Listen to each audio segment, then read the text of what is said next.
Hi, welcome back guys. This is your friend, the fanfiction guy. Back with another fanfiction. This is the first part of What If Aizawa Rescues Deku from the Lab. Now before starting, please give this video a like and subscribe to the channel if you want more videos like this. Now let's get into the fanfic. Izuku was chosen for his lack of quirk. Aizawa was chosen for his quirk's usefulness as it pertained to the mission. Both scanned and vetted meticulously, they were followed for a minimum of 1 month, Izuku, and a maximum of 3, Aizawa. It took much longer due to his pro-hero status. Izuku's capture was a simple thing. Not many would notice the disappearance of a quirkless child, let alone miss his presence or go looking for him. Izuku was taken on his way to school on a chilly February morning. His father had disappeared years ago, and his mother made it her life's purpose to ignore Izuku as much as possible while avoiding the notice of Child Protective Services. It took her 2 months to even notice he was gone. No missing persons report was filed.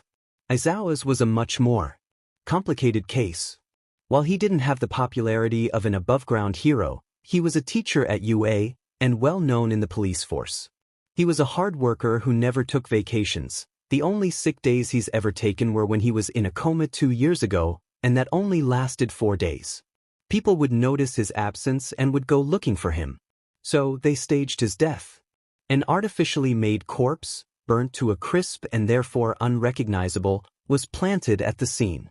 His capture weapon, fireproof, in tatters around the fake body's neck. A few pulled teeth for DNA and a clean sweep of all nearby security cameras, and Aizawa Shoyuta was declared dead to the world. Taking him to the base proved more difficult than expected. Even with his quirk erased due to the implanted microchip, lodged deep in the flesh of his neck, near his collarbone, he was skilled in combat and non-reliant on his quirk to win a fight. It took 4 men and a mild sedative to get him into his cell. But getting him there was just the beginning. Aizawa groaned as he awoke from a deep sleep, his head pounding and his body aching. Bracing his hands against the ground in an attempt to prop himself up, still trying to force his eyes open, he groggily noted that he wasn't in his apartment. He winced at the thought of another villain encounter gone south, too exhausted to care about having been unconscious in a random alleyway in the middle of the night. Hizashi was going to be said. His palms pressed into the smooth ground. Smooth, flat, like stone. Lacking any roughness, devoid of broken glass or bits of garbage. Shooting upwards, ignoring the screaming of his muscles, Aizawa frantically began searching his surroundings, taking on the best defensive stance he could given his current condition. He assumed that he was in a random side alley of downtown Muzutafu, where he had just been patrolling. His assumption was wrong, and the unfamiliar environment around him was not a welcome sight. He was in a cell of some sorts. Aizawa estimated it was around the size of his classroom, maybe a bit smaller. 4 stone walls surrounded him, a thick metal door on the wall to his right. There were no windows. The only source of light was a dim bulb in the corner of the room, surrounded by a metal cage welded to the ceiling. Squinting in the low light, his headache still making its presence known, Aizawa tried to make out more of his surroundings. The room's furniture was sparse, to say the least. A metal-framed flimsy bunk bed, bolted to the floor, pushed against the far wall, a toilet, also bolted to the floor, and a sink, you guessed it, bolted to the floor. A bar of soap rested pitifully on the ledge of the sink, the only item free of any additional security. And everything smelled like antiseptic? Aizawa cursed silently, leaning heavily against the wall. The fog of unconsciousness was finally starting to dissipate, and things were not looking good. He could think of only 2 reasons why he'd be in a cell like this. Either he was arrested for some reason, unlikely, and this wasn't the Muzutafu police station, he was sure of that, or he had been kidnapped. A quick scan of his person confirmed that all of his personal items, weapons, identification, and communication devices were gone. Great. Even his quirk was gone. Well, not gone, just faded. Suppressed.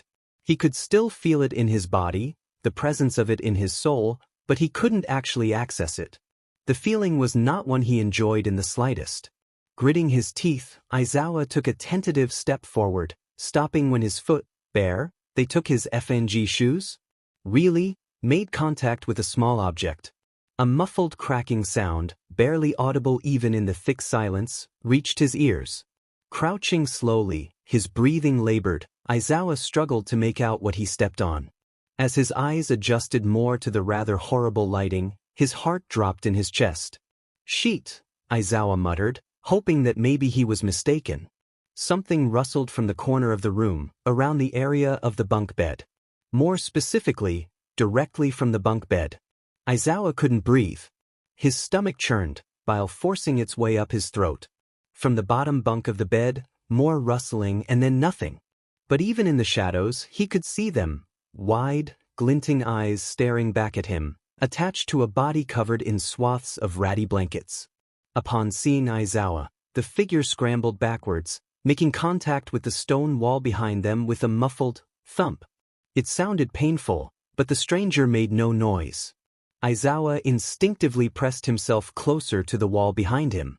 He swallowed the acid in his mouth, trying to steady himself. He really didn't want it to be true, wanted it to be a trick of the light or his exhaustion playing games with his mind.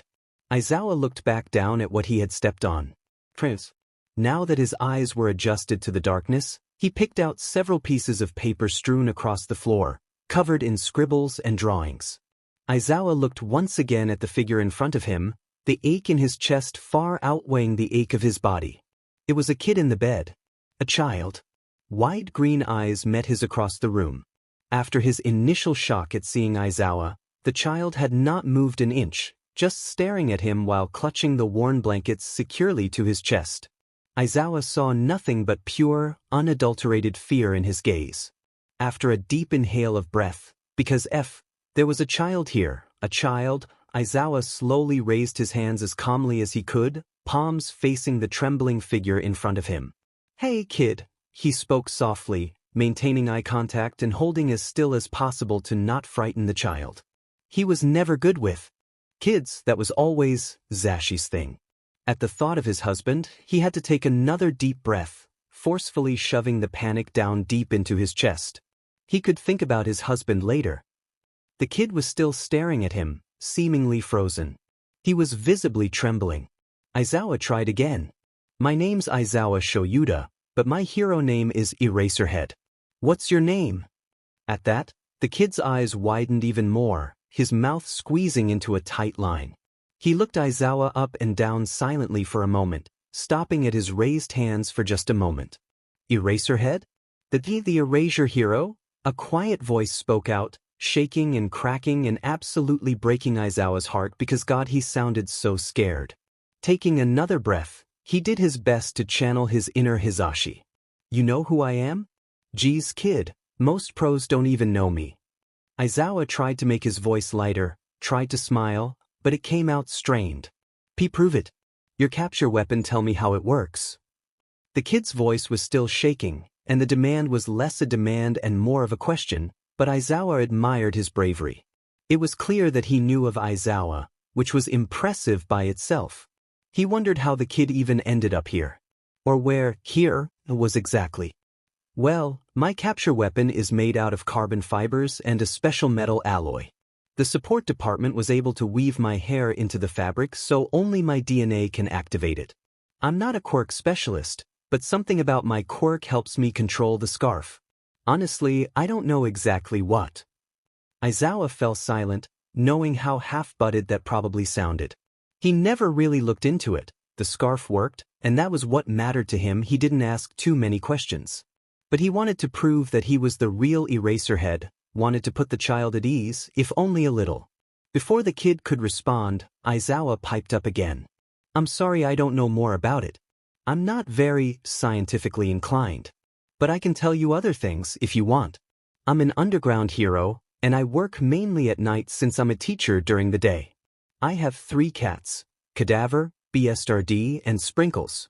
I'd show you my hero license, but it looks like my wallet was taken when I was put here." All while Aizawa was nervously rambling, he didn't know how to talk to kids, sue him. The child in front of him seemed to relax, suspicion being replaced with excitement, which was not something Aizawa was used to seeing when talking about himself, especially from a child. Said child was now jumping up and down on the bed excitedly, eyes lighting up in a way that absolutely did not make Aizawa's heart melt. "So you really are Eraserhead, Mr. Eraserhead? You're one of my favorite heroes, well, maybe even my favorite." The kid looked down at his hands, launching into a rant about Aizawa's fighting style that was scarily accurate, even including his regional martial arts influences. "And your quirk is so useful in combat.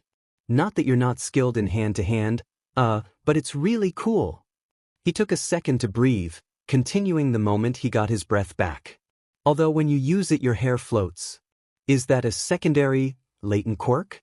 Or is your quirk really the interference of the magnetic field surrounding you and others, which would explain the hair floating and your capture weapon control as well as the disturbance in quirks, since most emitter-type quirks rely on the magnetic field to operate?"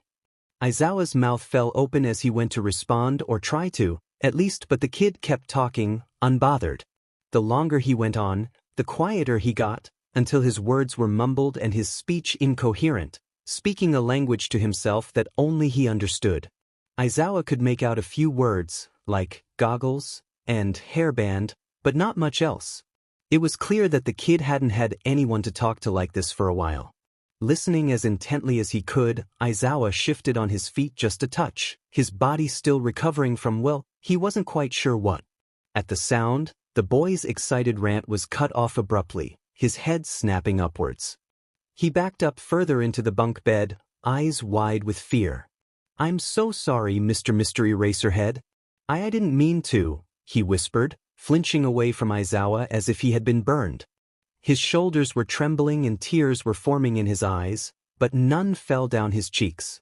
"Whoa, hey kid, it's okay, it's fine, there's nothing to be sorry for, you didn't do anything wrong, I promise." Aizawa managed to get out, trying to overcome his confusion at the sudden shift, slowly starting to move toward the child with his hands still up. His arms were starting to hurt at this point. The kid eyed him approaching, silent sobs racking his small form. Aizawa was completely and utterly out of his element, but he wanted to comfort the kid. He was panicking slightly on the inside because he made him cry and he wasn't even trying to be scary. Can I hug you?" Aizawa asked hesitantly, stopping a short distance before the shaking child, painfully aware of his incompetence when it came to calming children down.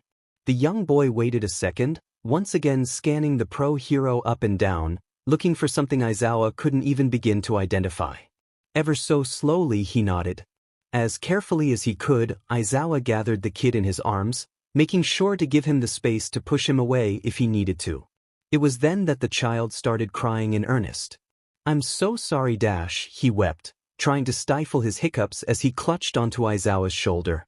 The pro-hero just brought him closer in his arms, one arm holding the boy securely to his chest while the other buried itself in tangled green curls, carding through the child's hair in an attempt to comfort the kid, whispering an abundance of, hey, it's fine, it's okay, you're okay, and I'm right here." The child continued to cry, nestled in the crook of Aizawa's neck and shoulder, grabbing tightly to the man's shirt as if scared that he would leave him. After around 10 minutes of this, the kid's crying started to slow and his breathing began evening out. He had fallen asleep, still curled up in Aizawa's arms. With a sigh, Aizawa slowly and carefully picked the sleeping child up, setting him down gently on the bottom bunk of the bed in front of him, pulling the ratty blankets over his small form. The kid shifted slightly, but didn't wake. Taking a few deep breaths, trying to make sense of everything, Aizawa took a moment to really look at the kid.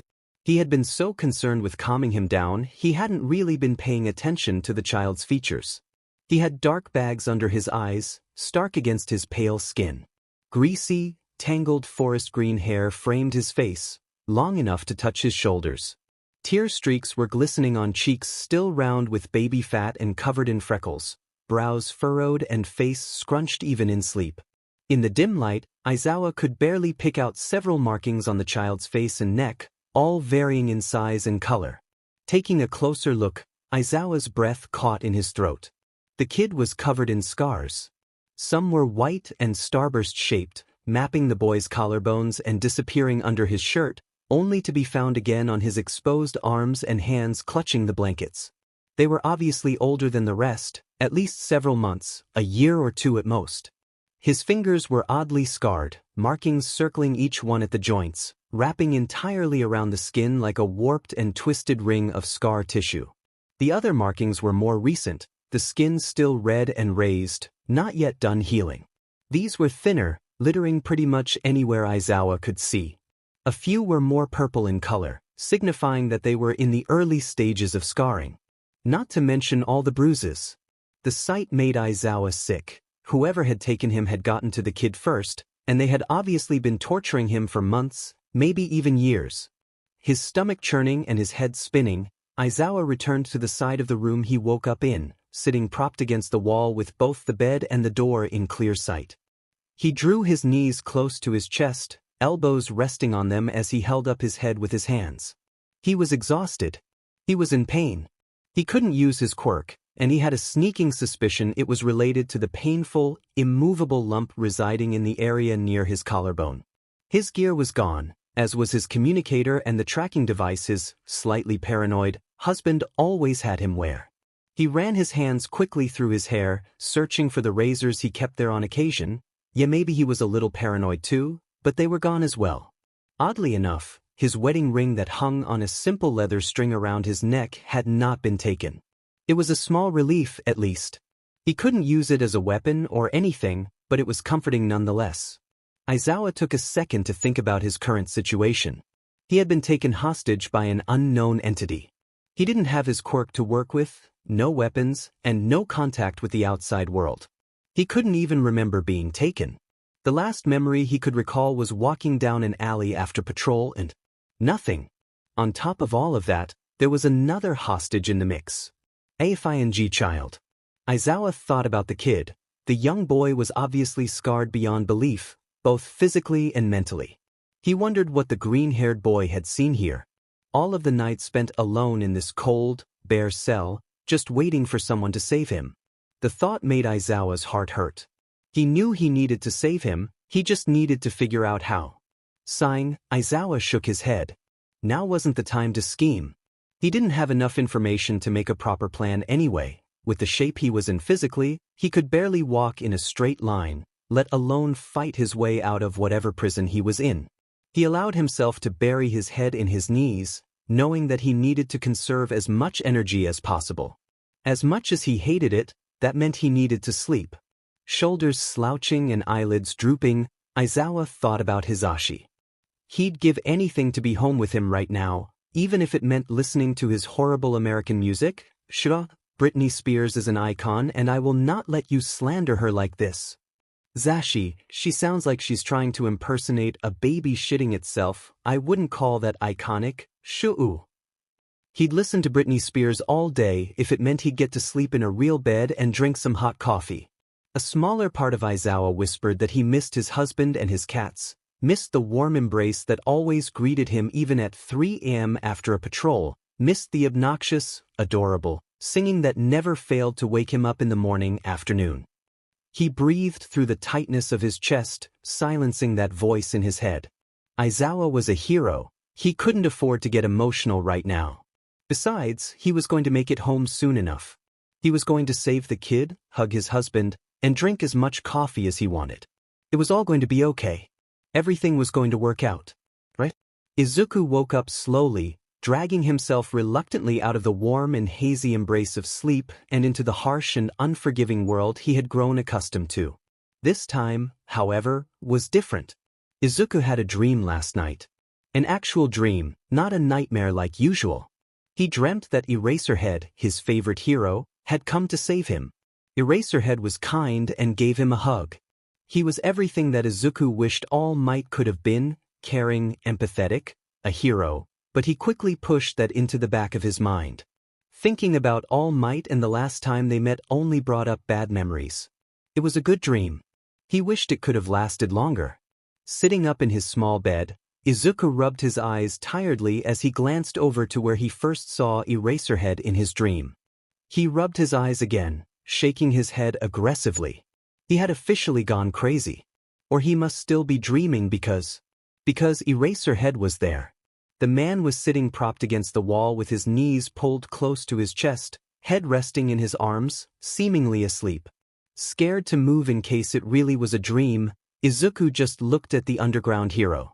He couldn't see his face as it was tucked into his knees, but the man looked smaller than he thought, all curled into himself. His hair, long and dark, lay tangled around his shoulders, a little greasy. Izuku thought about last night. Maybe it was real. Eraserhead's hug was warm, and his eyes were gentle. He wanted it to be real. Every fiber of his being wanted it to be real.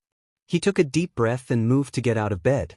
The second he did, the hero's head snapped upwards, his eyes open and lined with dark bags. Figured. Sleep okay? It wasn't a dream. Izuku was still processing that this was actually happening. Too shocked to speak, he nodded. Carefully he sat down on the ground in front of Eraser, watching him closely. I still never got your name. I was also hoping you could explain what's going on here. It seems like you've been here for a bit. Izuku cleared his throat, fidgeting with his hands. Eraserhead was his favorite hero, but the man's sharp and searching gaze was intimidating, to say the least. But he was going to try his best to explain what he could. My name is Midoriya Izuku, Mr. Eraserhead, sir. I'd prefer if you called me Izuku, though. A dark look passed over his face, passing quickly. Izuku tried to collect himself. This information was important, especially for Eraserhead. He took a deep breath, fighting off the waver in his voice. On February 8th, on my way to school, I was kidnapped. They, took me here. As he continued, his voice grew steadier, but he couldn't quite meet Eraserhead's eyes. This is a research facility. From what I've gathered, they're researching the origin of quirks and how to erase them permanently. You and I were targeted specifically. It, makes sense, given your quirk is erasure. Izuku gave Eraserhead a moment to take all of that in, his eyes on his hands, picking at his fingernails. Kid, last time I checked, we were halfway through June. You've been here for 5 months. There were no windows in the room, so Izuku couldn't exactly monitor the passing of each day, but he had tried to keep track of how long he had been here. His calculations were a week off. Although it had felt like years already. I guess so. Eraserhead looked at him with sad eyes. Izuku looked away, and the room fell silent until Eraser spoke next. So they're looking to research quirk erasure. I understand why they would take me, but why you? You're what, 7? 8. Izuku could feel his cheeks flushing. What? No, I'm 10. The second he said it, he realized that it didn't sound much better than being 7 years old. Eraserhead eyed the crayons on the floor, surrounded by scribbled drawings. Following his eyes, Izuku was quick to clarify. They wouldn't give me actual pencils, so they gave me crayons. I, analyzed everything I could and wrote it down in my own code so they wouldn't know what I was writing about, he said, pulling his knees close to his chest. Looking more closely at Izuku's code, Eraserhead raised his eyebrows as if surprised. No one had ever really looked at his code before. Izuku found it incredibly embarrassing that the first person to do so was literally his favorite hero. Okay, so why would they kidnap a 10-year-old? And that was the question, wasn't it? Izuku opened his mouth to say something, anything, but nothing came out. He could make something up. He could tell Eraserhead that he didn't know why, or that he had a special quirk that did something. He picked at his nails more, trying to figure out what to say, trying to brace himself for Eraserhead's response. He needed to tell the truth, he knew that. But that didn't make the truth any easier to tell. I'm quirkless. I'm the perfect test subject. Eraserhead inhaled sharply through his nose. Izuku was sure that he knew how quirkless people were treated, especially now that over 80% of the world had quirks, 96% in Japan specifically. Underground heroes are the ones answering the most calls about shoes left abandoned on rooftops, after all. But a quirkless child was a rarity nowadays, and not one readily accepted by society. Heroes included. The room was quiet again. Izuku couldn't bring himself to look at Eraserhead. His eyes stung and his throat tightened uncomfortably, but he wasn't going to cry. He wasn't going to. You don't have to talk to me anymore if you don't want to. I get it. I know I'm just a Deku. His voice broke on the insult of a nickname, shoulders shaking as he suppressed the sobs bubbling up in his chest. Useless? People called you useless? Izuku didn't respond, just waited. Waited for Eraserhead to get mad, or to curse at him, or, "Whoever said that is a piece of shit." His voice was stern but not mean. It held no room for disputing. Head shooting up, Izuku's face was ruddy, his eyes wide. This was not what he had expected. Quirks are nothing more than glorified superpowers. They're nice in a fight, but they mean nothing when assessing the character of a person. I don't know you well, but I can tell that you're resilient and smarter than most of my students. No one is useless, regardless of whether or not they have a quirk. Izuku was speechless, to say the least. This man, his favorite hero, hadn't wavered in his kindness when everyone else in his life, even his mother, saw his quirklessness as a disease. Hell, he was diagnosed quirkless. He spoke quietly, his stomach practically flipping in his body. Do you think someone could be a hero without a quirk? Eraserhead paused, clearly considering the question carefully. I don't see why not, he started slowly. Quirks are tools. I practically fight quirkless, since my quirk isn't combat-based. It would take a lot of work and resolve, but yes, you, or someone else, could become a hero without a quirk. It was then that Izuku broke down completely. It felt like his whole world was turning upside down in this cold and dark cell. It was almost comical, given the circumstances. After a few minutes, Izuku managed out a quiet, "thank you," between sniffles. Eraserhead only nodded in acknowledgement, looking just a little bit out of his element. Taking a deep breath, the hero began again. So, what exactly have they been doing here since they took you? He winced a little before trying to rephrase. I'm sorry, I don't mean to be insensitive. No, it's okay, Izuku assured him. They started with some tests. Normal stuff at first. Blood tests, a physical examination, all my measurements and stuff. But then, he trailed off, trying to find the words. They experiment on me.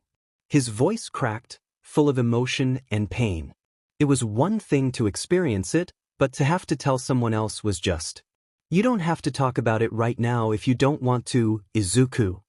Izuku's head shot up, his eyes wide in surprise. Eraserhead's offer seemed sincere. A warmth bloomed in his chest, and he sat up straighter than before, shaking his head. It's important, you need to know. They started cutting me open, small incisions at first. They wanted to see if my body reacted differently to trauma than a quirked person's body, but they kept going. Izuku's voice shook. To small fists clenching against the blanket around his shoulders, tears returning as he unearthed memories he wished desperately to forget. The man who does it, they call him the doctor. Izuku shuddered. He has a quirk that can return someone's physical body to a previous state as long as he's seen it. At least, that's what I think it is. It's incredibly painful and still leaves scars. He can't use it more than 3 times a day, sometimes less depending on how different the subject is compared to their transformed state. Taking a deep breath, he removed the blanket from his shoulders to show Eraserhead what he was talking about. Izuku knew it wasn't a pretty sight to say the least, so he didn't watch the hero's face as he took in Izuku's appearance. But Izuku wasn't done. He pointed to a large, jagged scar located on his right arm, circling his upper forearm in a band, the same type of scarring seen around his knuckles. Around a month and a half in, the doctor started cutting off limbs. Eraserhead was quiet for a moment, his eyes wide. Why would they do something like that? Well, from what I've gathered, it's for a few reasons. First, they want to compare physical anatomy and reactions between quirkless people and quirked people. Second, they're trying to understand how someone's quirk factor works with their biology. My body is the perfect control since I don't have a quirk. Third, Izuku paused, taking a shaky breath. They want to see if a person can forcibly gain a quirk, either by emotional trauma or physical. Izuku scrubbed his eyes, puffy and red from crying. He tried to think about anything else he could tell Eraserhead, any information that would be valuable to him. He thought of empty rooms, of tattered clothing, of crying voices, and then of silence. Izuku had theories, ideas of what this place was and what it took to get to this stage of experimentation, but they were just theories. Nothing concrete, nothing that would help Eraserhead. That's what he told himself, at least, if only to stop thinking about it. Hesitantly, Eraserhead stood up, slowly making his way to where Izuku was sitting, making sure to televise his every move. Izuku looked up at him, his brows furrowed. "Mr. Eraserhead? You can call me Aizawa, kid. Or Shoyuda, whatever you're comfortable with." He stopped in front of Izuku, kneeling slightly so he could speak to the boy face to face. "Do." Eraserhead paused. "Do you want a hug?" Izuku's eyes widened, waiting only a second before nodding furiously and practically launching himself into the hero's outstretched arms. And the tears were back. Izuku soaked up every second of the gentle embrace. It was nice. The last time he was hugged like that he couldn't remember the last time he had been hugged like that. Or hugged in general, besides the hero's hug from last night.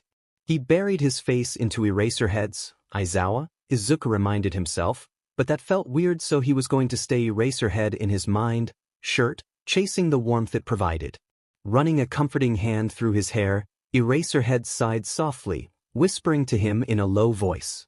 "I'm sorry you had to go through that. Especially alone. But you're not alone now. I'm going to do the best I can to get us both out of here safely." However possible, Izuku hugged his hero even harder. It had been a while since he had been treated been spoken to like he mattered. Choked up to the point of not being able to speak, he simply nodded against Eraserhead's chest. They stayed like that for a while. Izuku obviously needed the physical contact, having been deprived of it for far too long. But by the way that Eraserhead held him, Izuku wondered if maybe, just maybe, the hero had needed the hug too. Before, Izuku was strapped to a table in the doctor's office. Leather bands bound his limbs to the cold metal, a band around his head for good measure. He'd been there for around 30 minutes. After being brought in and subdued, the doctor and his henchmen had left. The initial anxiety and adrenaline had worn off, but Izuku couldn't keep his heart from racing. The smell of antiseptic made him uneasy. Just being in the room made him uneasy. Nothing good had ever come from being in this room. But this time was different. He didn't know why, just that it was. The doctor had been paying more attention to him lately, spending less time in other parts of the facility. Slow, methodical footsteps echoed throughout the office. The doctor was coming. Izuku's heart was racing, pounding against his chest. He wanted to vomit, wanted to scream or cry or do something. The doors swung open, revealing the tall and gangly form of the doctor. His short dark hair was slick with grease, his entire face obscured with a surgical mask and tinted goggles. All in all, a frightening sight made even more daunting by the lab coat hanging loosely around the man's frame, its edges spattered with a rust-colored substance one could only hope was ketchup. It was not ketchup. The man approached Izuku slowly, stopping to pull equipment out of a nearby compartment. Setting various tools on a bedside cart, or chairside in this case, he pulled on a pair of LTX gloves. Now, Izuku couldn't see what the doctor had pulled out. But if the resounding thunk as the tool was placed on the adjacent tray was any indication, it was much heavier than a simple scalpel. Izuku started pulling at the leather straps holding him down, struggling fruitlessly to gain any sort of leeway, anything that would allow him to get out. His labored breathing could be heard in the quiet room, met only with the doctor's bone-chilling laugh. Now, my boy, you know struggling isn't going to help much. As I'm sure you've noticed by now, today we're going to be doing something new." Tears began forming in the corners of Izuku's eyes, his struggling becoming more and more desperate. Please don't, I'll do anything please." Izuku's voice broke with a sob, his body trembling against the cold metal of the chair. He had tried so hard not to cry, had promised himself he wouldn't, but he couldn't contain his fear, his terror at the sight of the man, at the sound of his voice. "My boy," the doctor continued with a sigh, fake pity clear in his tone, "you say you'd do anything, but this would all be over if you'd simply show us the quirk you're hiding from us." I swear I'm no not hiding a quirk, I don't have one." Izuku cried out desperately, back arching and body shaking as he tried fervently to escape from the chair, from the doctor, from everything. The doctor sighed again, this time much longer and more annoyed. He moved to pick something up from the side table. That's what you said last time too, my boy. Now if you'd cooperate, we wouldn't have to hurt you. We tried going easy on you in hopes that it would encourage quirk activation, but it seems we were too gentle. Maybe this will help. Izuku heard a click and a high-pitched mechanical whirring sound, almost like a drill. And no, please please don't. The whirring sound got louder. He could feel the soft wind of the tool against his face, could feel a light pressure on his arm, on his skin.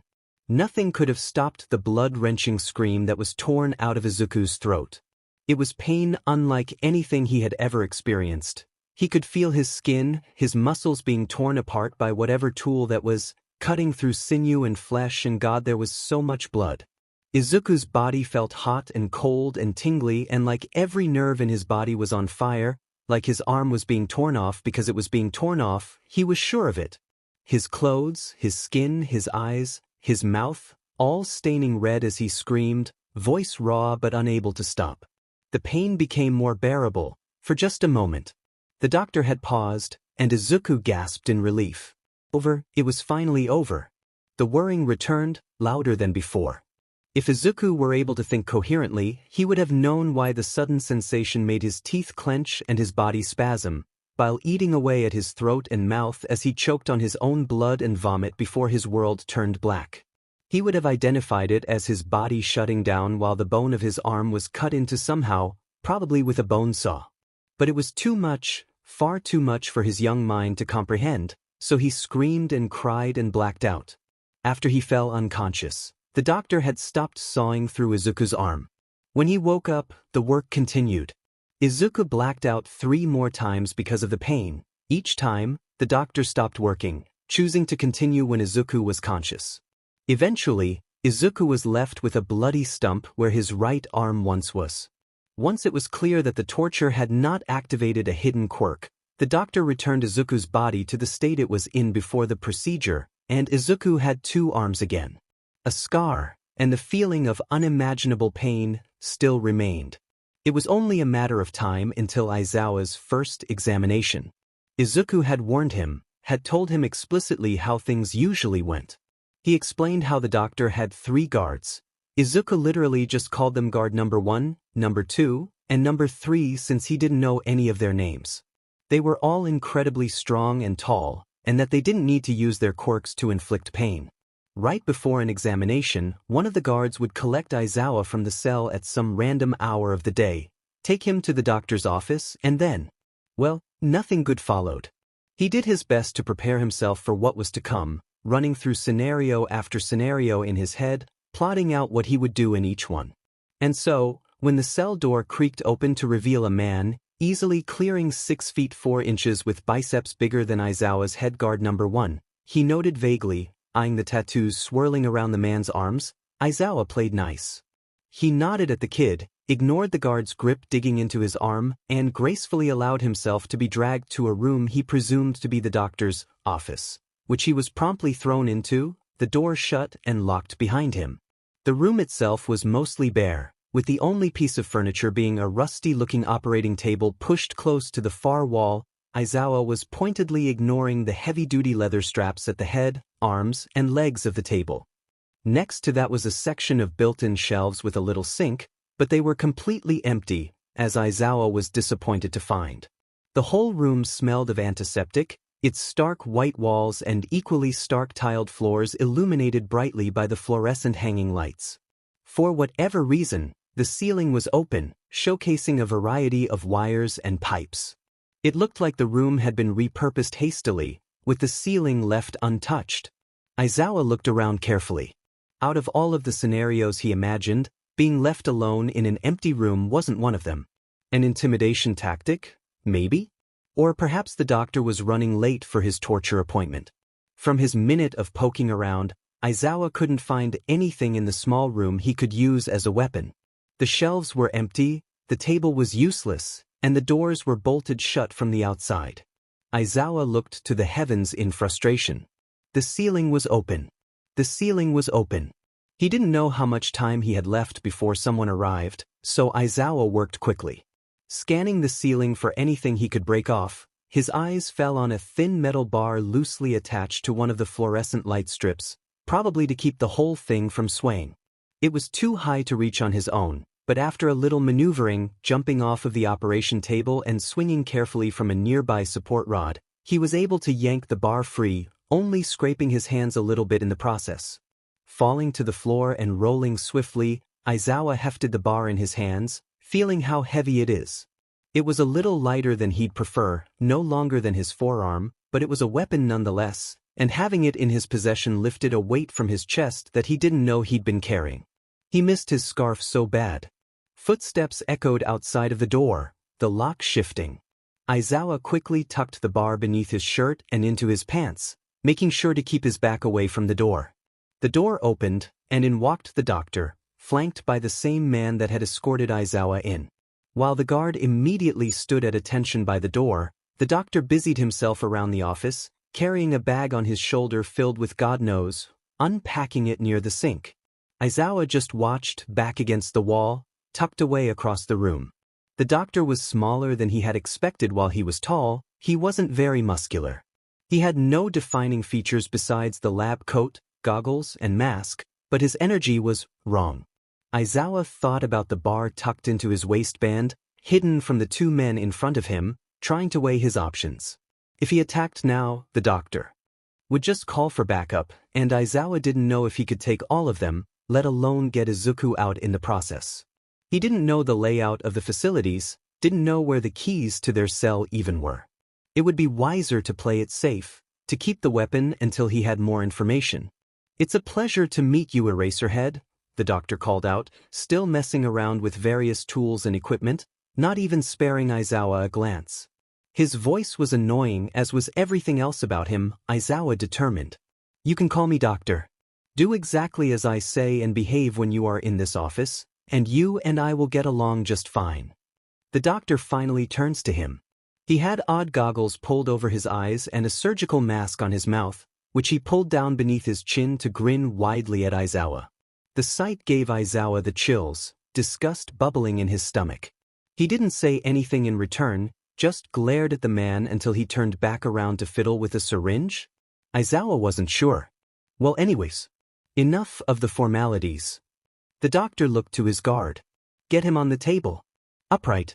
Keep him conscious, and don't mess with his head," he demanded before turning back to his tools. Aizawa's heart raced, trying to figure out what to do. He readied the bar behind his back, hand clenched around the metal. If they put him on that table, the bar would be found. But it was his only weapon, he couldn't lose it. He could attack now and keep it, or wait and have it be taken away. It was risky, incredibly risky, but there were only two of them. He could take the two down, sneak around the place, bust Izuku out, and leave. Or get to a phone somewhere, call for backup. The guard stalked towards Aizawa, getting just close enough. Springing into action, Aizawa slammed the bar against the man's shoulder, throwing him into the wall. He had been aiming for the head, but the guard had dodged out of the way. He was faster than Aizawa had anticipated, already back on his feet and running to subdue Aizawa. The doctor was saying something, but Aizawa was too focused on ducking under the guard's punches, leaping over the operating table to avoid being tackled. Gripping the metal bar as tightly as he could, Aizawa ran at the wall nearest to him, jumping at it before springing off of it, using the leverage to throw himself at the guard, bar swinging at his head. It connected fiercely with his temple, and the man collapsed into a heap on the floor. Breathing harshly, Aizawa scanned the room for the doctor. The man was by the door, watching Aizawa carefully, a walkie-talkie in his hands. Before Aizawa could attack the man, the door was thrown open, with two more guards barreling through, heading straight towards Aizawa. Ducking into a roll under one man's punch, Aizawa sprung to his feet, roundhouse kicking him in the face before narrowly dodging the other guard's attempt at grabbing him. With the other guard still recovering, he targeted the one closest to him, striking out at the side of his knee with the bar, gritting his teeth at the sharp crack that followed. The man screamed, eyes wide and furious, shifting to face Aizawa before pulling a taser out of his belt. The doctor was calling for something that had the unarmed guard running out the door, but his voice was muffled in Aizawa's ears as his heartbeat pounded like a drum in his head. Aizawa ducked under the taser, pulling his arms back to swing at the man's head with all of the strength in his body, bare feet bracing against the ground. The second guard dropped to the floor, unconscious, the taser clattering beside him. Ignoring the blood on the end of the bar, Aizawa whipped around, breathing harshly, eyes locking with the doctor. The man had since acquired a scalpel, holding it tightly with a trembling hand. Aizawa stepped over the guard's body, snarling as he approached the doctor. "Wait a second, I'm sure we can figure things out." Aizawa swung the bar with no hesitation, clipping the side of the doctor's face as he flinched so hard he somehow avoided the brunt of the hit, shrieking like a wounded animal. His goggles flew off his head, his temple now dripping blood. He slashed the scalpel out in Aizawa's direction wildly, his movements clumsy and panicked. Aizawa dodged his attempts easily, jumping back behind the operation table as the door opened again, readying the bar to face another guard. But entirely unprepared when the third guard walked back in, pulling behind him a frightened and confused Izuku. His stomach dropped, blood running cold at the sight of the kid, eyes meeting his and widening in fear. Jumping into action, he leapt over the table in front of him, metal bar clutched tightly in his hands, but he was too late. The doctor yanked Izuku from the third guard's grip, tugging the kid in front of him and pressing him close to his chest. One arm circled around his torso while the other, still holding the scalpel, pressed against Izuku's throat. Aizawa froze, gaze burning with fury as he took in the doctor's current position. The room became very quiet. "Now I do believe it's time to calm down, Eraserhead. We wouldn't want this precious boy." With these words, the doctor tilted Izuku's head up so his throat was fully exposed, the blade wobbling against Izuku's skin, getting hurt. Gritting his teeth so hard he could almost hear them creaking, Aizawa considered his options. The last guard was standing by the door behind the doctor, one hand on his taser and the other on a walkie-talkie. The doctor had Izuku in a tight grip, too far from Aizawa to be hit with one move. And Izuku the kid was trembling, glassy eyes focused on the floor, fists clenched at his sides. Things weren't looking good for them. "Drop the pipe," the doctor demanded, voice injected with the confidence of a man confident that he has won. It made Aizawa twitch, imagining all the ways he could knock the BSRD out. If he could throw the pipe to the side and ambush the doctor while he was distracted, maybe he could get Izuku out unscathed, but that DMN fucker had the kid so close it was nearly impossible. Aizawa's scheming was cut short by the doctor. "I don't think you realize the situation you're in, Eraserhead," I said. The doctor put more pressure on the tip of the scalpel, the blade now cutting into Izuku's skin, eliciting a sound of discomfort from the small boy. Scarlet beads of blood slowly began their journey down Izuku's neck as the man continued, "Drop the pipe," letting the pipe fall to the floor with it. Clatter, Aizawa raised both his hands above his head with his palms facing out, painfully similar to how he had met Izuku not long ago. "Let the kid go," Aizawa all but growled, eyes locked onto the scalpel digging into Izuku's throat. It was easier than looking at the kid. He didn't think he could bear to see the fear, the pain in his expression, pain and fear that he had caused, that he had roped a child into. The doctor didn't let Izuku go, much to Aizawa's indignation. Instead, his hold on him tightened. He slowly leaned down until his chin rested on Izuku's shoulder, cheek touching his face. Izuku flinched at the contact, his shaking worsening. The doctor smiled his twisted, ugly smile at the movement. Eyes locked with Aizawa, the man slowly, gradually, turned his head to look at Izuku, chin still propped on his shoulder. Izuku's nose scrunched up in disgust, presumably at the smell of the man's breath. It would be such a shame if something bad happened to such a bright young boy, wouldn't you say, Eraserhead? The doctor faked a tone of innocence, still grinning horribly, eyes boring their way into Izuku's cheek. Aizawa had to bite his tongue to stop himself from ripping the man to pieces with his bare hands. Let him the F go. He could feel his blood burning beneath his skin, his body screaming at him to attack. He knew that if his quirk weren't suppressed, it would be activated, his hair flying and eyes crimson. The only thing stopping him from beating the perverted sicko until he was unrecognizable was the scalpel, now stained red, pressed against Izuku's throat.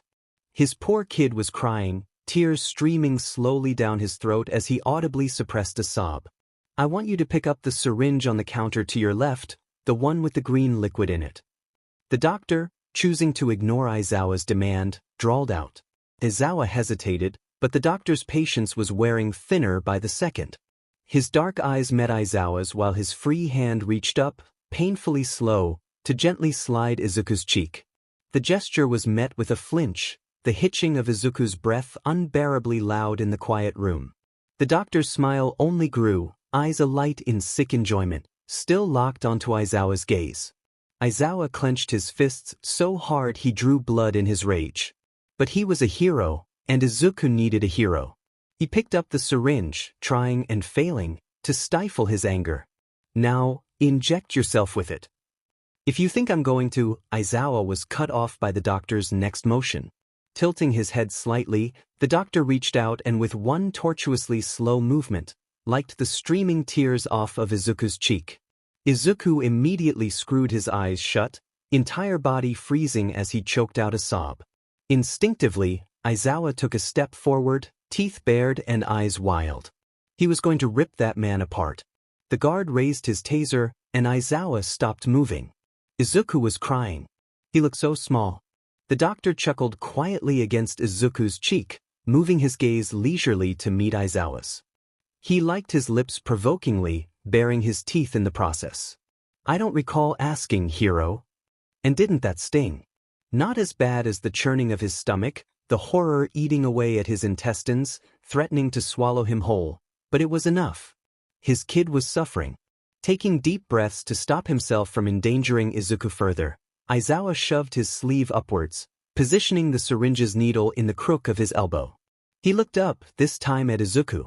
The boy's eyes were filled with tears, swimming with fear and shame and disgust and so many other emotions that stole the breath from Aizawa's lungs. He could only nod at him, twitching the corners of his lips up slightly in what he hoped was more of a reassuring gesture than the grimace it felt like, before injecting the unknown serum into his arm. The room was deathly quiet in the moment that passed, before Aizawa's body crumpled to the floor. Immediately, the doctor retracted the scalpel from its place against Izuku's neck, standing upright and shoving Izuku away with an annoyed sigh. Izuku raced to Aizawa's side, grabbing onto his shoulders and cradling his head in his arms after quickly checking his pulse, still steady, thank God. Sobbing freely now, Izuku sat on the cold tiled floor, Aizawa's body pulled close against him. With a broken voice, he cried out for his hero. "Eraser! God, Aizawa, please, be okay, I can't do this why without you please." Distantly he could hear the doctor say something like, "Take them away," but everything was muffled to Izuku. All that mattered to him was the man in front of him, the rising of his chest, the beating of his heart. He was shaking so much it was hard to hold on to Aizawa, but he managed. It was no surprise that he failed to notice the pinprick in the back of his neck, soon giving way to a familiar darkness.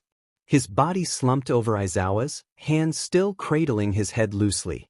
The room was quiet once more. The doctor waited as the line connected, tapping his fingers impatiently against the desk in front of him. As the phone clicked, he began speaking, his words rushed as if he were worried he was going to be hung up on. "Ma'am, yes, hello. Why are you calling me, doctor?" An unknown voice responded, sounding tired. "Bored even." Swallowing down his irritation, the doctor continued. "We found a suitable match. Patient 13-9 from Group B, his neural pathways are strangely resilient. I believe he is the key that we've been waiting for, the missing piece. How certain are you of your findings? As I recall, you spouted the same nonsense months ago, and it led nowhere. I refuse to pass this along if it's simply another dead end. I am absolutely certain. I even prolonged experimentation to make sure. If everything goes to plan, his brain, his very DNA, could repave the future of our society as we know it. 19-1A has already been obtained. I need more time with him. He's proving more difficult than anticipated. They've bonded well, as expected. All that's left to do is a deep tissue analysis and... Enough. Don't bore me with the details, save it for tomorrow. If he agrees to visit, that is. Prepare the facilities tonight regardless. You will be contacted with further details. Yes. I look forward to it. The line clicked again, and the phone call ended. The doctor was left staring at his hands, the room silent. Change was coming. He smiled. Change was coming. Izuku awoke from his forced slumber with a start, his head pounding and his heart racing. As his awareness returned to him, spots of black dancing across his vision, he scoured his surroundings frantically. The last thing he could remember was Eraserhead passing out in the doctor's office. The memory had him frozen in place, a sickening weight pressing against his chest. Izuku shook his head frantically, swallowing the bile in his throat. He couldn't think about that right now. He had to focus.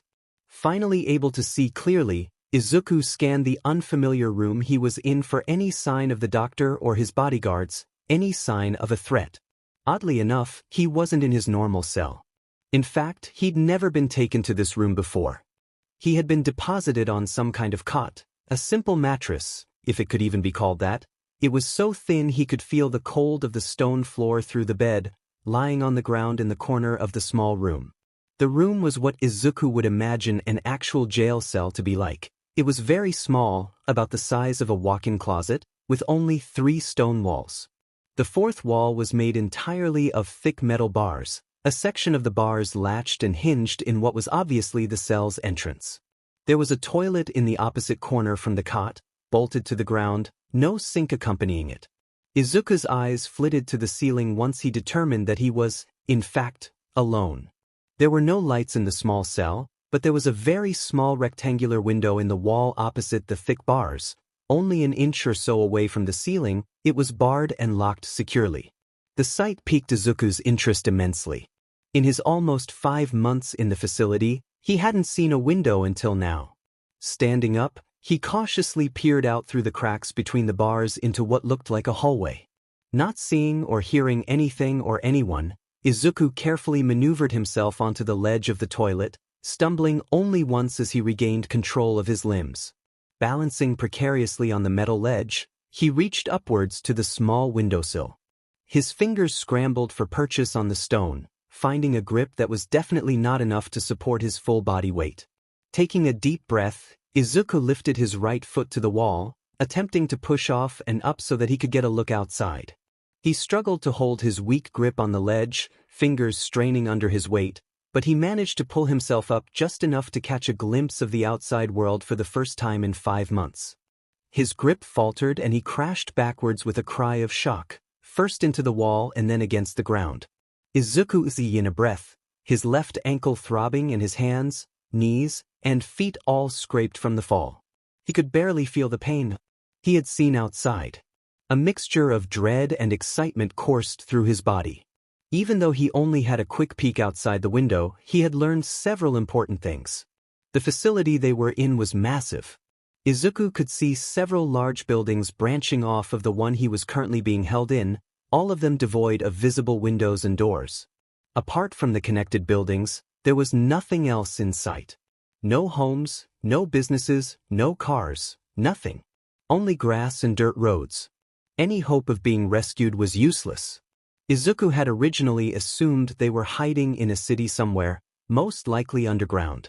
The chances of a patrolling hero locating him there were much higher than in the middle of nowhere he was currently. The realization that escaping or being found was near impossible was a hard one to stomach.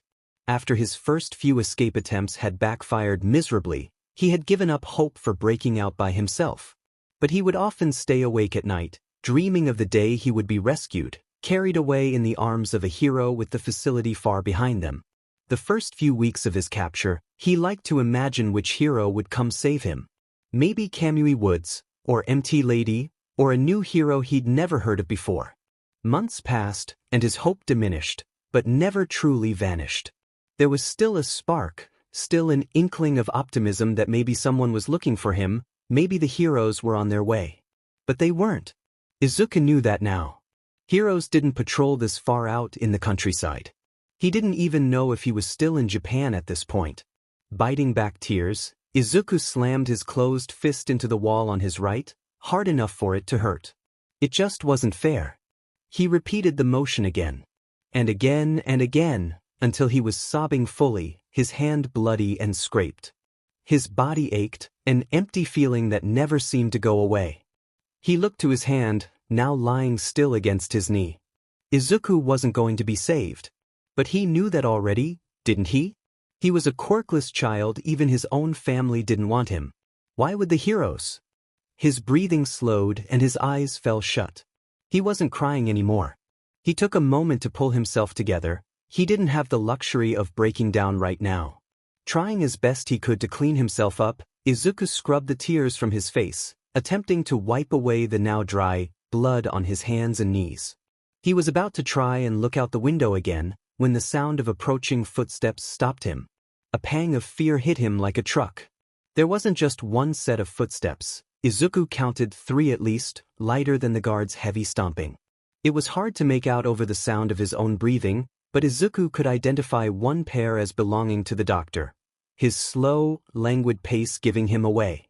The other 2 pairs of footsteps were the unfamiliar ones, both approaching at a quick pace. The unease Izuku had been feeling only grew. New people only meant new problems. He looked around the cell, looking for anything he could find to defend himself with, but found nothing. As the group rounded the corner and made their way into the hallway directly in front of Izuku's cell, his assumption was proven correct. The doctor was the first figure Izuku could see approaching the cell's door. Behind him were 2 women, both dressed simply, entirely plain and easily forgettable. Neither of them looked necessarily dangerous or threatening, which was confusing. Both of the women held their hands clasped behind their backs, walking with their heads slightly bowed. It seemed like they were some type of assistants. Izuku was pulled out of his musings when the doctor, now directly in front of the cell's bars, began to speak. It looks like you got yourself into a bit of trouble, my boy. No matter, you'll be cleaned up soon enough. We have a very special guest visiting shortly, and you need to be looking your best.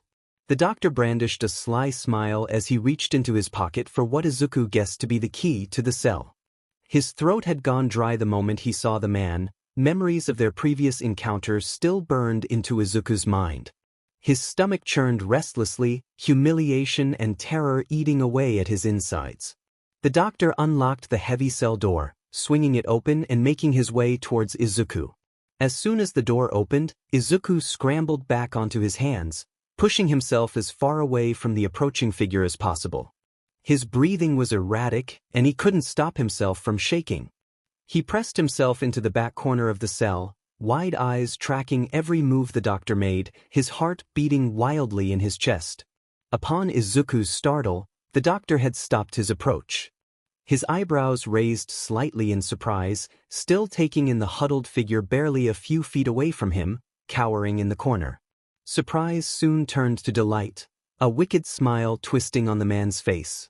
He stepped towards Izuku slowly, stopping to kneel in front of the boy. Izuku flinched, bringing his arms up and around his head in a protective measure, his eyes shut tightly. He wanted the doctor to leave, to go away, go away, go away. The man extended his hand, reaching out his fingers to brush against Izuku's cowering arm. Izuku flinched so hard his head hit the stone wall behind him, a sob breaking out of his throat before he could stop it. He covered his mouth tightly, eyes stinging with unshed tears, forcing himself to open his eyes to watch the doctor, to remain vigilant. The doctor's dark eyes, lacking the cover of his goggles, were filled with delight. Suddenly, the doctor retracted his hand, still kneeling in front of Izuku, as a small chuckle escaped his lips. Interesting, he muttered to himself. Izuku could only look at the man before him in confusion. He didn't understand what was happening. The doctor had been creepy before, but not like this, never like this. Was it a test? A new way to torture him, to rip apart his psyche? If so, it was working. It was working, and Izuku wanted it to stop. Still chuckling quietly, the doctor continued. Before our little stint with Eraserhead, you had become much less reactive. I suppose it came with time. But now? Well, it's almost like your first day here. It wasn't expected or intended, but still a nice side effect. I must say I enjoy seeing the fear in your eyes. The doctor grinned again, his face alight with sick satisfaction. Izuku's terror lessened, replaced with a searing anger. The BSTRD was toying with him. Clenching his teeth, Izuku's eyes darted from the man in front of him, so close Izuku could reach out, could hit him, could do something, and to the women standing still outside the cell. They both had their heads down in a show of obedience. It was a mistake. He made up his mind in a second. Izuku knew escaping wasn't likely, and he would never try to get away without Eraserhead, but he could do some damage right now. The doctor didn't seem to notice Izuku's eyes flashing with fury, too busy going on about whatever sick and twisted thing he was fascinated with this time. Izuku took the man's brief moment of distraction to launch himself forward, ignoring the fear and disgust at being in such close proximity to the disgusting a-hole, slamming his head as hard as he could into the doctor's skull. The doctor staggered backwards, and Izuku rushed to his feet, dashing out of the still open cell door and running down the hallway, leaving the doctor and his assistants behind.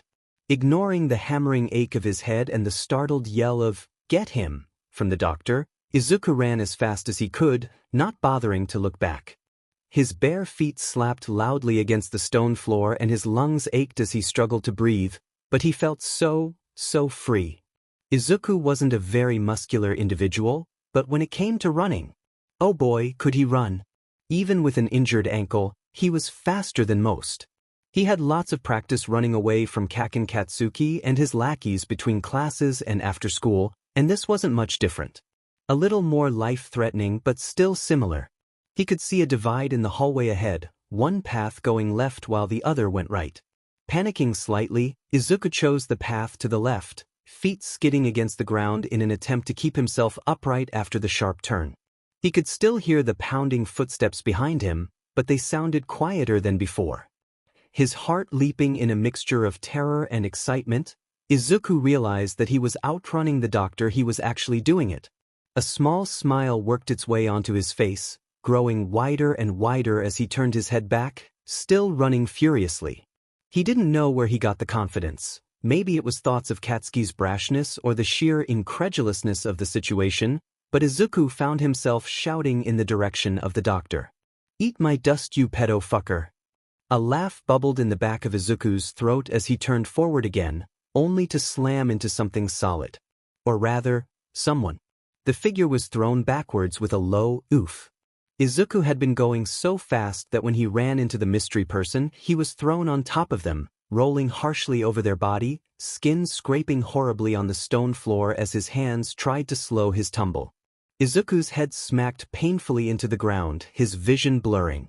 He tried to get up to run, barely managing a few steps before stumbling, landing on his knees.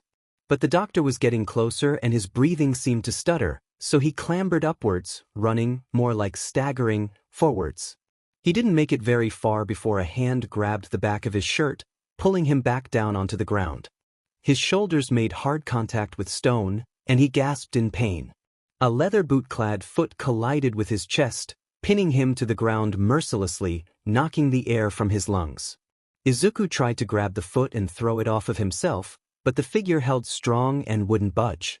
Fingers still grabbing hopelessly at the boot on his chest, Izuku looked up with hazy vision at the figure holding him down.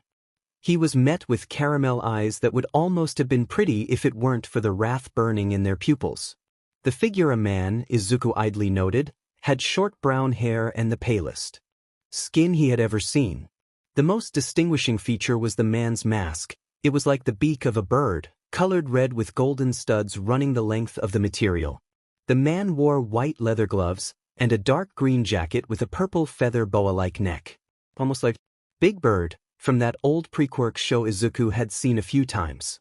He was tall, lithe, and didn't look very muscular, but had no problem keeping Izuku pinned to the ground with a single foot. Hearing the doctor's thundering footsteps and wheezing breaths approaching quickly, Izuku doubled his efforts to remove the stranger's foot from his chest, resorting to slapping at the boot pitifully. The stranger responded in kind, pressing down even harder. At this point, Izuku could barely breathe.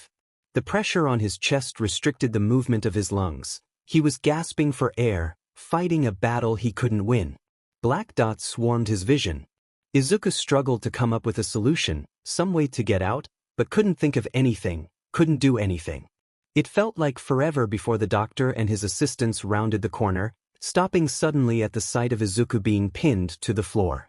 Izuku couldn't see it, but the doctor's face had gone incredibly pale as he made eye contact with the mysterious stranger.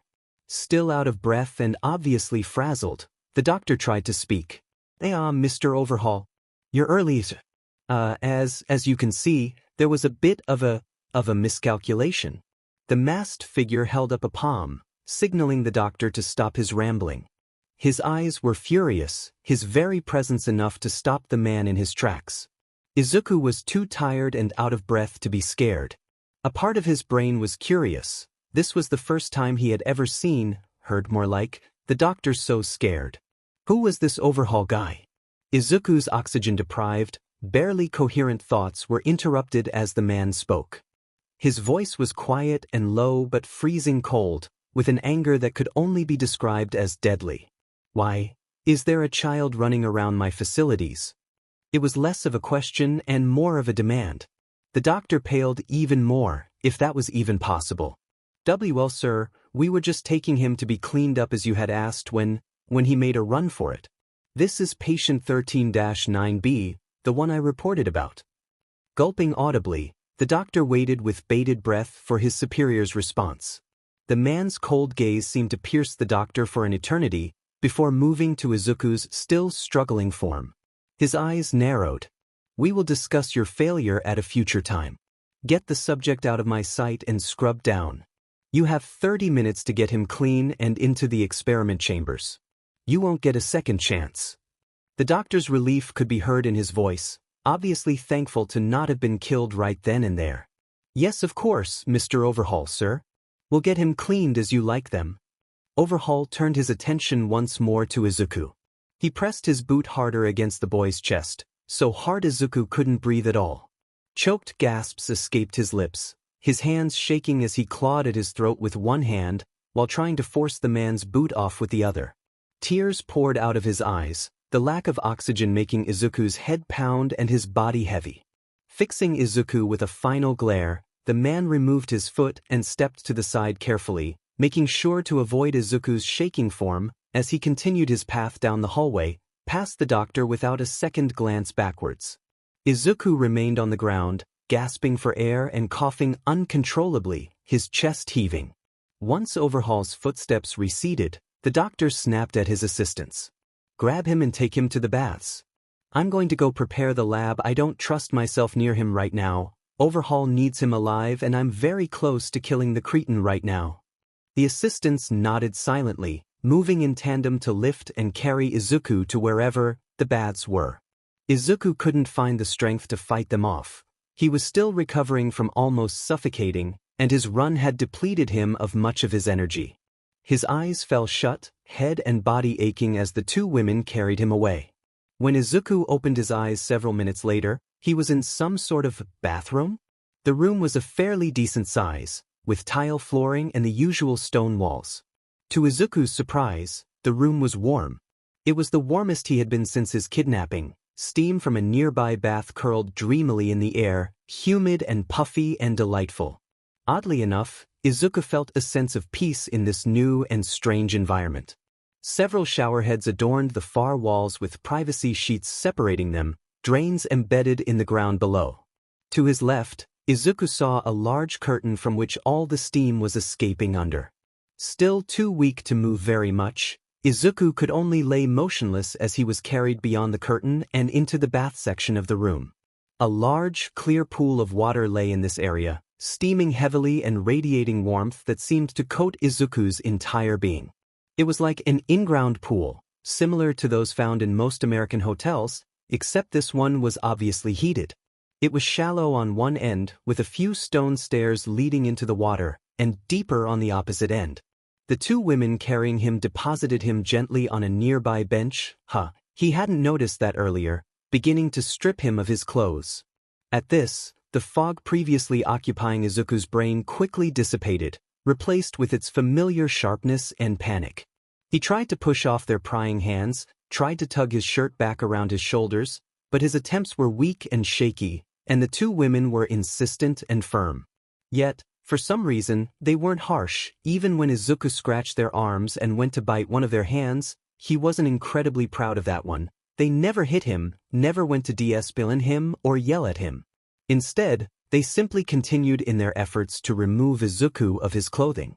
Eventually growing too tired to fight back and realizing that the two women meant him no harm, Izuku relaxed slightly. He was still furiously uncomfortable at being so exposed in the presence of others, but he would much rather it be the two mystery women than the doctor. Once they stripped him of all his clothing, the two women who were much stronger than they looked heaved Izuku up and began their journey to the stairs of the bath.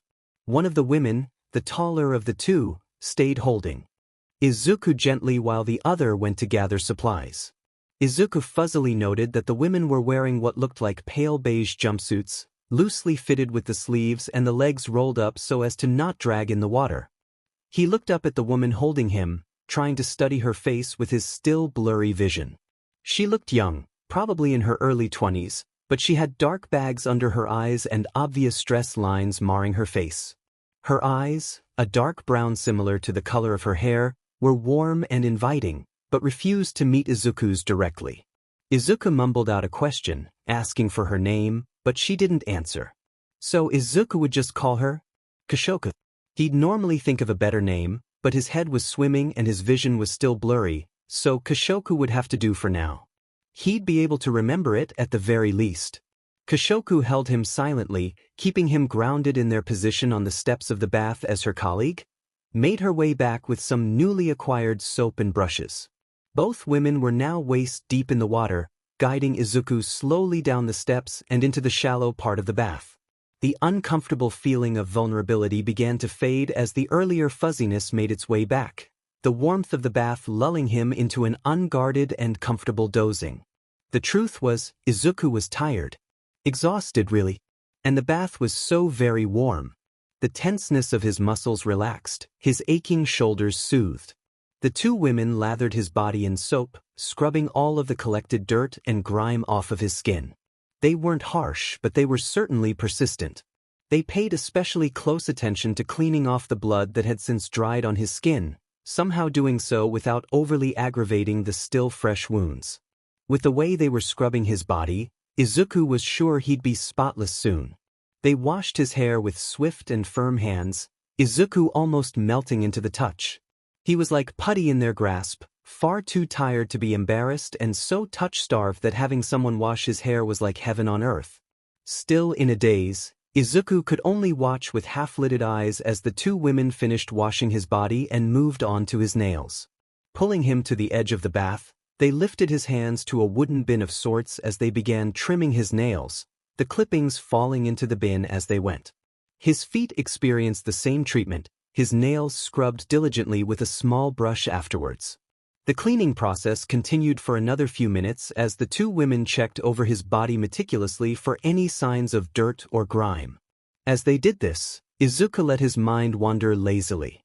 He wondered why they were being so nice to him, why he was getting cleaned so thoroughly, why the facility even had such a nice bathhouse to begin with. He wondered who that man was, and why the doctor was so scared of him. He wondered where Eraserhead was, wondered if he was safe. He thought about what the doctor had called him. Patient 13-9B. As if he weren't the only one. He didn't like thinking about that, so he thought about something else. A facility this big, with a FING bathhouse, must have cost a lot of money. Whoever had kidnapped him must be extremely wealthy. Izuku's thoughts traveled back to the strange man from earlier. The doctor had called him Overhaul? Was he the one who had Izuku kidnapped? Was he the mastermind behind all of the quirk experimentation, or just a financial supporter? It didn't make sense. Nothing made sense. Izuku's train of thought was interrupted as he was gently pulled back to the steps of the bath, one of the women helping him climb the stairs as the other went to grab some towels and fresh clothes. They began drying him off, and he couldn't help but drift into a deeper daze. The towels were so soft and fluffy and warm, and the clothes were clean and surprisingly comfortable. The shorter of the women, the one with dark red hair and a smattering of freckles, began brushing his still damp curls. He asked for her name too, although his words were slurred just a tiny bit. She didn't respond either, so he named her Akai in his mind. Her hands were gentle and warm, and the softness of her action alone had him closing his eyes, starting to fall into a light daze. Unfortunately, the past 20 minutes? 30? Izuku really had no idea, had been too good to last. Right as he was beginning to slip into the warm and soft embrace of sleep, the bathhouse door slammed open with a bang, startling Izuku and the two women. Izuku's eyes flew open, his head snapping up to attention. Eyes wide, he looked around frantically for the source of the noise, heart thudding and brain still painfully hazy with exhaustion. He could hear footsteps pounding against the tile, coming closer and closer, and Izuku's heart sank. He recognized those footsteps. Immediately, he tried to use what little strength he had left to hide somewhere, anywhere, but the hands on his arms gripped him tighter. He looked up at Kashoku, looked into her warm eyes, pleading with her silently to let him go, but she only averted her gaze, a look of guilt and sorrow hidden from Izuku's line of sight. All too soon the doctor yanked the curtain in front of the bath open with a screech as the metal bars scraped against the curtain hangers. Izuku swallowed his feelings of betrayal as he turned his gaze from the woman on his left down to the tiled floor, refusing to look at the approaching man ahead. Of course, no one would help him here. How could he forget? Bile stung the back of his throat, and Izuku could barely hear the doctor's brief exchange with the two women, but he forced himself to listen. He wasn't safe, he needed to pay attention. Is he ready? The doctor's low voice rang loud in the quiet room, his tone tense. He was met with a curt nod from Akai. Wasting no time, the doctor stepped forward to yank Izuku from his assistant's hold. Izuku stumbled slightly, still weak from his previous escapade, as the man dragged him through the room and out into the cold hallway. He was hit with a violent shiver as the warm air of the bathroom was suddenly replaced with a frigid and uncomfortable draft. The hand on his upper arm only tightened, gripping him so fiercely that Izuku was sure he would be left with a bruise. With a quick and impatient pace, the doctor set off down the hallway, still pulling Izuku behind him. Izuku's bare feet slapped against the ground, staggering every few steps, the plop, plop, plop of his steps almost comically accompanying the harsh clicks of the doctor's shoes meeting stone. Normally, Izuku would struggle and pull his arm to free himself, but at the moment he hardly had the energy to keep himself upright. Everything felt sluggish, his body heavy and hard to control. If it weren't for the arm on his shoulder, Izuku would have face-planted in the hallway immediately. He tried to pay attention to the path they were taking, but after counting 5 right turns and an unknown number of lefts, Izuku abandoned his efforts. He could barely remember his last name in this pathetic state. Trying to remember the layout of a labyrinth was hopeless. Eventually they approached a simple metal door, its only distinguishing feature being a plaque on the right of the door frame with an Exam Number 1 printed in small black lettering. Under the plaque lay a keypad, with no markings or numbers, only a series of unlabeled buttons and what looked to be a fingerprint scanner. Izuku watched as the doctor punched in a code, hiding the order in which he pressed the buttons so Izuku couldn't see, pressing his finger onto the scanner swiftly. The door unlocked with a resounding click, opened by the doctor as he dragged Izuku inside behind him. Izuku took a second to look around him, blinking furiously at the sight. The room was full of medical-looking equipment, computers, tools, tables, and so on. It was like the doctor's office on steroids, and far more high-tech. Everything was white, the walls, the floor, the lights. It smelled like a hospital. And at the back of the room, his heart froze. At the back of the room was a metal chair, not unlike the one in the doctor's office, but positioned to be nearly standing, with thick leather straps hanging almost innocently where the arms, legs, head, and even chest would be positioned. Izuku knew better. This chair, hell, this whole room was far from innocent. As if sensing his growing panic, the doctor quickly pulled Izuku towards the chair, slamming his back against the metal frame, immediately moving to strap down his arms to prevent him from moving. Izuku's breaths came in quick succession now, growing ever closer to being considered hyperventilating. The feeling of metal against his skin, of being trapped, was too much. But he didn't have the strength to push the doctor off of him, only able to watch as he finished tightening the restraints painfully. The man glared at Izuku ferociously, obviously taking pleasure in his fear. Leaning in closer, he smiled at the flinch it got him. You thought I was bad? Overhaul is like nothing you've ever seen, my boy. You'll learn never to try and run again. You've made him very, very angry, and trust me when I say that he's especially vicious when he's angry. Izuku could feel the doctor's breath on his face, could smell the gross heaviness that came from it, could see far too closely the overly satisfied grin on the man's face. His words only made Izuku's anxiety swell. He knew better than to try and thrash in his restraints. He'd already made the doctor angry, and there was no use wasting that energy. So, Izuku squeezed his eyes shut and tried to focus on calming himself down.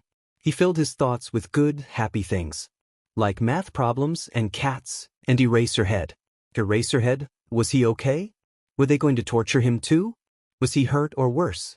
Izuku forced himself to abandon that line of thinking. It was only causing him to panic, and it wouldn't do Eraser any good if he panicked.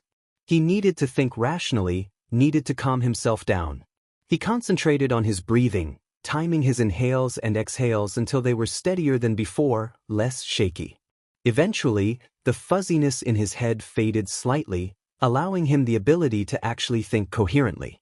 Izuku tried to list the things he knew in his head. He knew that he was about to meet this mysterious overhaul again, and sometime soon. He knew it would be some type of experimentation, most likely very painful. He knew that he had never been in this room before, and that this overhaul person was someone important, someone with a lot of influence. He knew that, for whatever reason, this was different from the doctor's experiments. But there were so many things that he didn't know. He didn't know why he was cleaned so thoroughly before being brought here. He didn't know why Overhaul was only appearing now, after 5 months. He didn't know Overhaul's quirk, or what he would do to him. He didn't know what was happening to Eraserhead. That last thought caused his throat to tighten, tears forming behind his eyelids. He was scared. Ever since Eraserhead had appeared, Izuku had been conflicted. On one hand, he was elated to meet his favorite hero, and beyond comforted to have another human being to interact with, one that was kind and warm and everything Izuku had needed since getting kidnapped, and well before that too. On the other hand, Izuku wished that Eraserhead had never gotten dragged into this mess. He wished Eraserhead were far, far away from here, home with his family and friends and everyone that probably missed him so much right now. He was terrified that they were hurting him right now, terrified that they would experiment on him like they had with Izuku. Izuku wished with every fiber of his being that they would let Eraserhead go, or hell, that they would torture Izuku twice as much if it only meant that Eraserhead wouldn't be hurt. The ache of helplessness was sharp in Izuku's chest, a pang so deep and cruel that for a second, he wondered if the experimentation had started already. As if hearing his thoughts, the door's lock clicked open, the thick metal swinging inwards and clanging shut once more. Izuku opened his eyes to see none other than Overhaul, in all his stupid big bird glory. The man's stoic expression seemed to cut right through Izuku, leaving him breathless and absolutely terrified. Behind him, drawing Izuku's attention, were several individuals wearing white lab coats, all making their way to their stations and occupying themselves with some type of work. Izuku had never had so many people present for an examination. Usually it was just the doctor, maybe a guard or two. But if Izuku counted correctly, there were 7 people, not including the doctor and Overhaul, milling about the room. None of them spoke, and the only noise heard was the whirring of computers, the pattering of feet, and the clicking of pens. He brought his attention back to Overhaul, who was still staring at him. Izuku's throat went horribly dry. The look in Overhaul's eyes was dangerous. It filled Izuku with a strong primal instinct to run, to flee, but he was stuck like a deer in headlights. He was frozen in fear, only able to watch as Overhaul made his way to where Izuku was strapped down. Careful and concise, Overhaul undid the strap on the glove of his right hand, removing each finger's sleeve individually before pulling off the glove entirely, holding it in his free hand. He had stopped his approach around a foot in front of Izuku, and Izuku couldn't move. Lifting his gloveless hand, Overhaul reached out to touch Izuku's arm, all while still maintaining suffocating eye contact with him. His fingers made contact with Izuku's skin, and Izuku flinched, eyes shutting tightly. He was waiting for something to happen, some horrible quirk or scalpel or something, but nothing did. After a few seconds of silence, Izuku opened his eyes slowly, curiously, to meet Overhaul's calculating gaze. Nothing had happened. Why was nothing happening? Overhaul's eyes lit up, and Izuku could feel the faintest spark against his arm. And in the span of a single second, his whole world crumbled to pieces. Chisaki Kai, also known as Overhaul, is a complicated man. He despises filth and germs and has spent years of his life devoted to finding a way to eradicate quirks, believing them to be unclean in nature and the cause of society's many detriments. He doesn't like to be near other human beings unless absolutely necessary. It's safe to say that he isn't a people person. Rarely do people fascinate him enough to warrant a physical appearance. Yet after years of studying and months of scheming, hundreds of failed experiments and a dead end he couldn't get over, he finds himself face to face with a human being that could be the very solution to everything he has ever desired. Never has Overhaul deemed another human being of such importance until this moment. It's a strange feeling, especially when said human was strapped to a chair in front of him, passed out after several rounds of being disassembled and reassembled with Overhaul's quirk. He couldn't help but stare.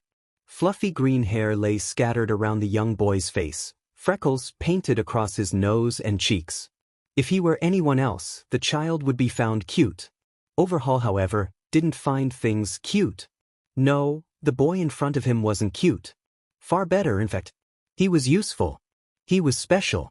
Overhaul watched the slow rise and fall of the unconscious boy's chest with fascination. Never before had he been so transfixed. Something about the boy drew him in. It was due, in part, to his quirklessness, of that Overhaul was certain. He had been able to locate the part of the boy's brain that the doctor had talked about, and it was quite the discovery. A few more sessions and some more experimentation, and he was sure he'd be able to recreate it in a lab and finally create a cure for society to become clean again. But that wasn't all. No, there was something else. It was what Overhaul saw in the seconds before disassembling the boy. It was the look in his eyes when he had raised his head. The child's dark green eyes had been full of fear and anger and vulnerability, but underneath all of that, Overhaul could almost drown in the boy's innocence. In all his years of work and life, Chisaki Kai had never seen such purity in the eyes of another human. It was exhilarating. He didn't know such people could exist. Even after being covered in blood, after passing out from the pain of being taken apart, Overhaul could still see it, could still feel it. It was like the child's spirit was unbreakable, like his soul was a piece of heaven that only the truly blessed could ever experience. And Overhaul wanted it. He wanted the purity, the cleanliness that the boy possessed. And he was going to stop at nothing to get it. When Izuku awoke, he was back in his normal cell. It was almost surreal how grateful he felt waking up there, how thankful he was that he was somewhere he recognized, somewhere he could almost consider familiar. He lay still for several moments in his bed, eyes peering lifelessly at the bunk suspended above him. He couldn't move, of that he was certain. Everything was fuzzy, except the pain. Every inch of his body screamed because of it, crying out with each breath that he was unlucky enough to take. He could still feel Overhaul's hand on his arm, the horrible sensation of his body being ripped apart strand by strand, his cells dying too fast to regenerate. Izuku squeezed his eyes shut tightly, willing the sickening memories to disappear. He knew, if he wasn't careful, that he would be driven insane if he let himself relive that torture. He didn't have that luxury, right now. Turning his head slightly, biting back a cry at the pain the movement caused, he looked around the cell. His heart skipped a beat. Sitting against the far wall with his knees tucked close to his body and his arms folded around his head was Aizawa, seemingly asleep. Izuku let out a breath he didn't know he was holding, relief flooding his system.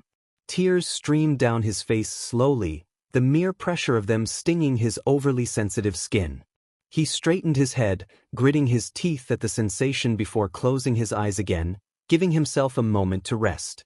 He focused on breathing, waiting for his racing heart to slow in his chest. And as he did, he thought about the last few days. Eraserhead, his favorite hero of all time, is thrown into a cell with him. He was then used as collateral against Eraser in a terrifying showdown with the Doctor. He watched him collapse, with no idea if he was dead or alive. He had been knocked out and tormented by the doctor before running straight into the most frightening man Izuku ever had the horror of meeting. After almost dying of suffocation, he was moved to another unknown location, scrubbed raw and tortured. No, not tortured. Izuku had died, Overhaul had killed him, then brought him back to life, then killed him again. Izuku could feel as his skin was torn from his body, fibers of his flesh being ripped from his muscles in what felt like years but was really a matter of milliseconds. His muscles and bones followed shortly, everything tinted red, red, red. He couldn't hear anything, couldn't see anything, but he was awake, he was still conscious. Izuku was sure that he was screaming, but he couldn't feel his throat or hear the noise, so maybe he was wrong. His body didn't feel like his own, didn't act like his own, he could feel it. Shifting, mutating, dissolving all at once. Everything and nothing, he could feel it, could taste it, could smell it, and then it was gone, gone, gone. The only real constant was agony. His nerve endings were being vaporized and shoved back together in quick succession, so quick he was in shock, he had to be. Yet, he was conscious, he was awake, he could feel it. If he were able to think at all, he would pray to an unanswering God, would pray to pass out, to stop, to die. But he wasn't able to think, and so his prayers went unsaid. He was trapped in a seemingly endless cycle of death and regeneration, thrown out of the grave faster than he had been pushed into it. His body yearned for death, ached for everything to stop even if it meant he would never wake again. Especially if it meant he would never wake again. Every ounce of his being hoped that the reassembly wouldn't happen this time, that he would remain dust. Because dust doesn't feel pain, dust doesn't bleed or scream or cry. Oh, how he wished. Izuku tore himself out of the flashback, chest heaving, sweat burning against his skin. He needed to do something, anything. His whole body seared as he tried to prop himself up in his bed, arms shaking with the effort. A cry escaped past his clenched teeth, his vision darkening rapidly. He didn't get very far before a set of strong hands wrapped around his torso, guiding him gently upwards to rest his back against the bed's railing. After ensuring he was steady and not going to fall over, the hands released him. The pressure of their hold, although careful and light, seemed to almost tear through Izuku's skin as if it were paper. He breathed through the pain, trying desperately not to pass out. "I didn't realize you were up, problem child. You need to take it easy. They really did a number on you." Aizawa's low, comforting voice was like music to Izuku's ears. Before he could stop himself, he was crying again. Silent tears streamed steadily down his freckled cheeks. He was getting used to how they burned now. Through his blurry vision, Izuku could make out Aizawa in his peripheral, brows furrowed and face contorted with worry. His dark hair hung limp and greasy around his darkened eyes, lined with deep bags. Scanning him quickly up and down, Izuku didn't see any obvious injuries. The pit in his stomach lessened at that, if only a bit. He shifted his gaze downwards, deliberately not moving his head, taking stock of his own body, which was entirely covered in bandages. Every inch, from his toes to his neck, were swathed in white, disappearing under his simple cotton shirt and shorts. He blinked at the sudden flurry of dark spots in his vision, willing them to go away. "ID kid? You with me?" Aizawa's voice rung out once again, startling Izuku. The blurring at the corners of his eyes dissipated slightly as he urged himself to focus. He returned his attention to the man at his side, his head clearer than before. The worry that Izuku had seen on the hero's face appeared to have doubled. The man's mouth was pinched in a tight line, and his hands were shaking? Guilt ate away at Izuku's insides at the sight. He hadn't meant to make him worry, to cause such trouble, especially for his favorite hero. He opened his mouth to speak, to reassure him, but it took a few seconds for Izuku to remember how to form words properly. "Sorry, Eraserhead sir," was the only thing Izuku managed to rasp out before his throat refused to work anymore, the words almost grating against his throat. Aizawa let out a huff of air, eyes softening. "Kid, you have nothing to apologize for. I'm just glad I'm glad you're awake." The hero trailed off before continuing, his voice tense. "And I told you, Call me Shoyuta or Aizawa or whatever, no need for such formality. His gaze was so warm, so kind, that Izuku could only nod, too overwhelmed to try and speak again. He attempted to raise his hand to wipe the tears from his face but was unable to. Seeing his struggle, Aizawa reached an arm forward, stopping before touching Izuku's skin. He fixed Izuku with questioning eyes, as if asking, "Is this okay?" This only made Izuku cry harder, but he nodded regardless. Aizawa's thumb swept the tears off his cheek softly as he shifted his body to reach the boy better. The pain was more manageable now, and Izuku let out a shaky breath, leaning into the man's reassuring touch. It was such a simple action, but it was warm and soft and human. He was safe. He was safe. He was safe. Sobs racked Izuku's frame at the feeling, forcing their way up his chest and out of his mouth. Aizawa only continued to wipe the tears from his face, reaching with his other arm to hesitantly hold Izuku's shoulder. After ensuring that the gesture wasn't hurting him any more than he already was, Aizawa pulled Izuku close, moving his head to rest on his shoulder as he held the boy in his arms with a softness Izuku didn't know existed in the world. He petted the boy's head carefully, carting his fingers through Izuku's hair, stopping every now and then to pick out specks of dried blood in the dark curls. No more words were exchanged between the two. The room was quiet still. They sat like that for a while, listening to the other's inhales and exhales, comforting each other with the assurance of their heartbeats. Izuku didn't have to ask Aizawa to stay with him. The man, after kneeling by Izuku's side for what felt like hours, climbed into the small bed next to him, cautiously avoiding jostling Izuku as he settled beside him. Izuku couldn't find it in himself to thank him out loud, but he squeezed his hands gently, pulling them close to his chest. Aizawa guided his head to his chest, cradling it as if he were something precious, something special. It was a nice thought. In Aizawa's arms, the agony of his existence didn't bother him as much. His eyes drooped shut, and Izuku found himself drifting off to sleep without even realizing it. Izuku was taken from the cell 3 more times that week. Each session seemed to last longer and longer. The first was only an hour. The last was 4. Afterwards, without fail, Izuku would be dumped back into the cell, limp and motionless, covered in bloody bandages.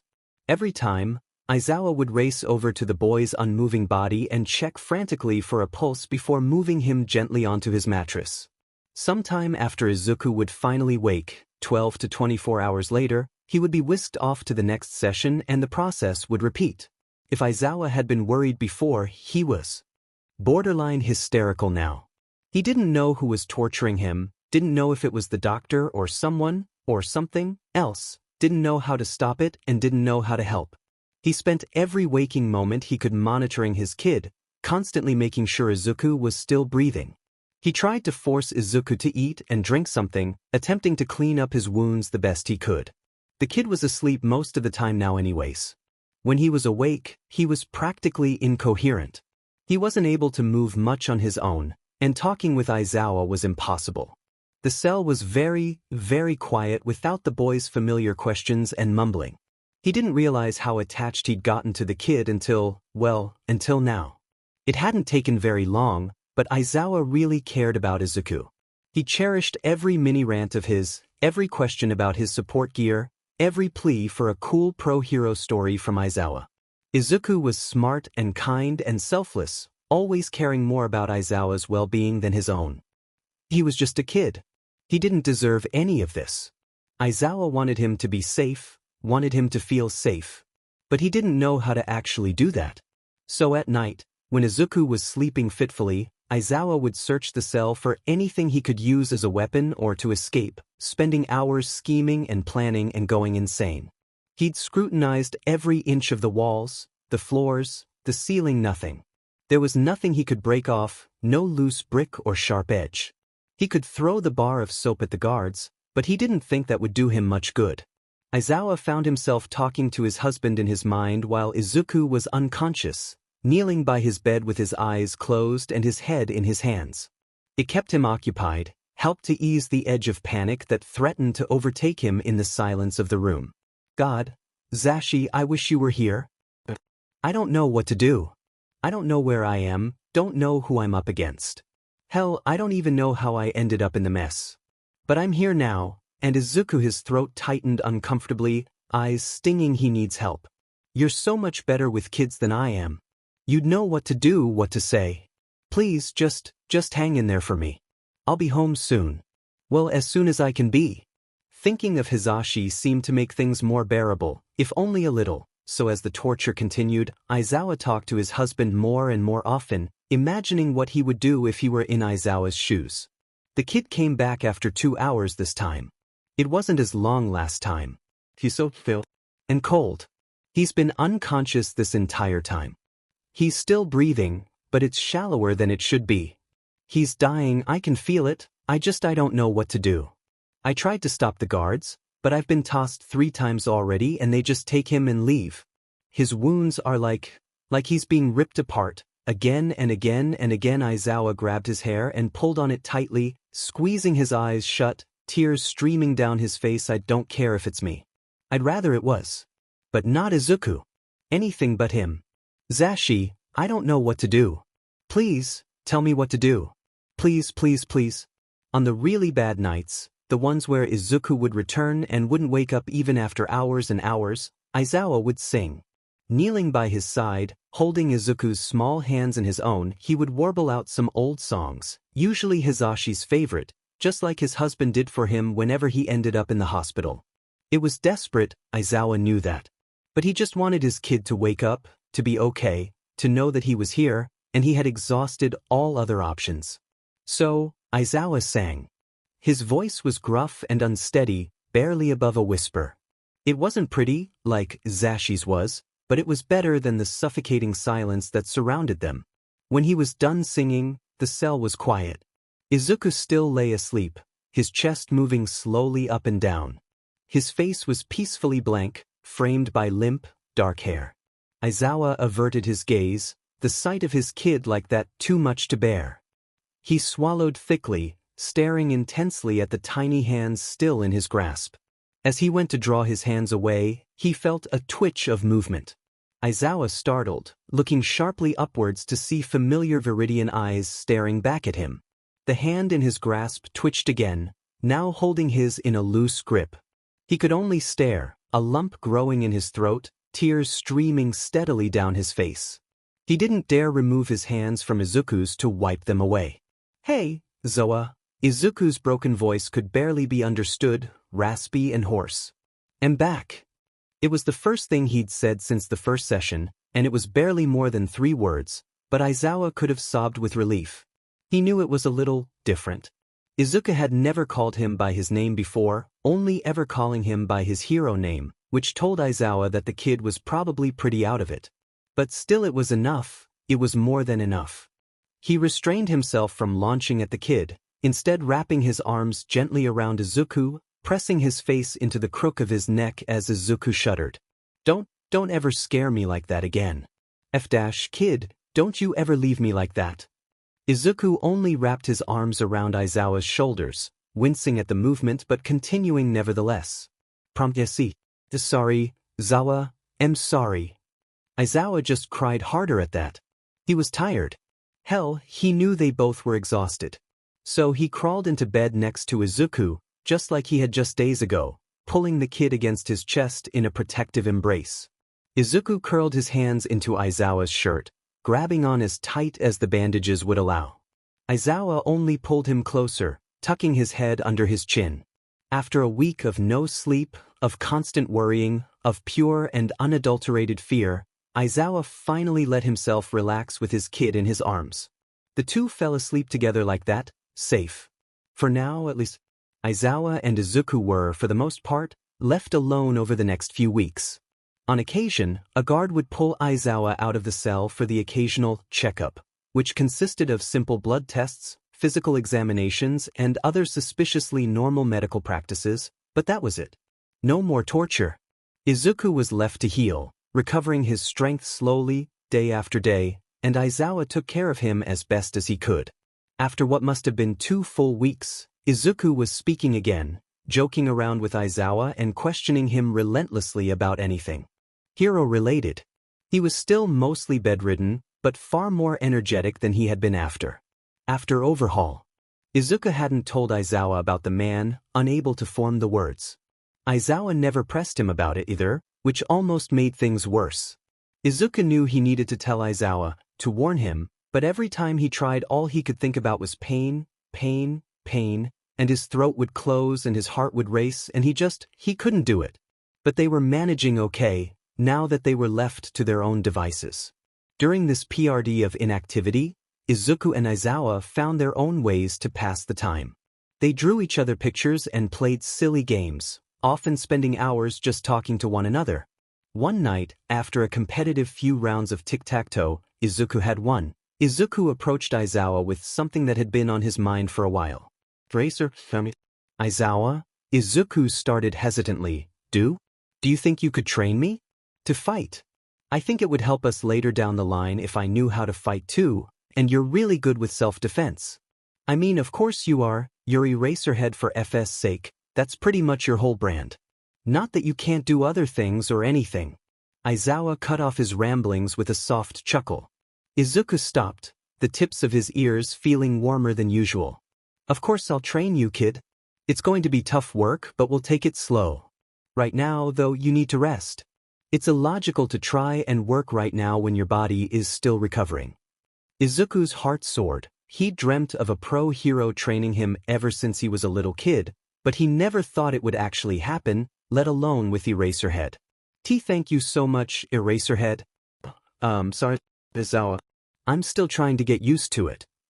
You don't have to call me Aizawa. Whatever you're comfortable with is fine. Izuku looked at the man in surprise. Once again, he was in awe over how laid back and kind Eraserhead Aizawa really was. He looked down at his hands, contemplative. After everything the hero had done for him, everything he had seen, it was only fair that he would refer to the man with some sense of familiarity. When you were still having trouble speaking, you would call me Zawa, sometimes. I figure it was easier than saying my full name. If you want, you can call me that. Izuku started, his cheeks blazing as he waved his hands frantically. I'm so sorry, I wasn't really thinking, I was just so out of it and your hero name was so hard to say. Oh god, that's so embarrassing. Looking up at Aizawa, Izuku could see a glint of amusement in the man's usually impassive eyes. Over the past few weeks together, Izuku had gotten better at reading the man and right now, he was clearly playing with him. Izuku stopped his rambling, fixing the underground hero with an angry look that was really just a pout. That's so mean. I'm going to call you Aizawa now just because you were teasing me. That finally got a laugh out of the hero. It was quiet and short, but genuine. It surprised Izuku, but he recovered quickly, laughing with Aizawa. You and my husband would get along great, he's always on my butt about making fun of him. Aizawa's tone was fond, but his eyes were sad. The light-hearted mood in the room shifted, tinged with a sense of sorrow that Aizawa rarely showed. He blinked rapidly, inhaling deeply before trying to change the subject. Anyways, why don't we? What's he like? Izuku's voice was soft, his eyes understanding. Aizawa looked at him for a moment, his eyes glossy, before glancing down, taking another deep breath. He's my sunshine. He is my everything and so much more. The hero's usually stoic voice was thick with affection. He's loud and vibrant and way too energetic, especially in the morning. He's great with kids and is the kindest person I've ever known. You would love him. And I know he would love you.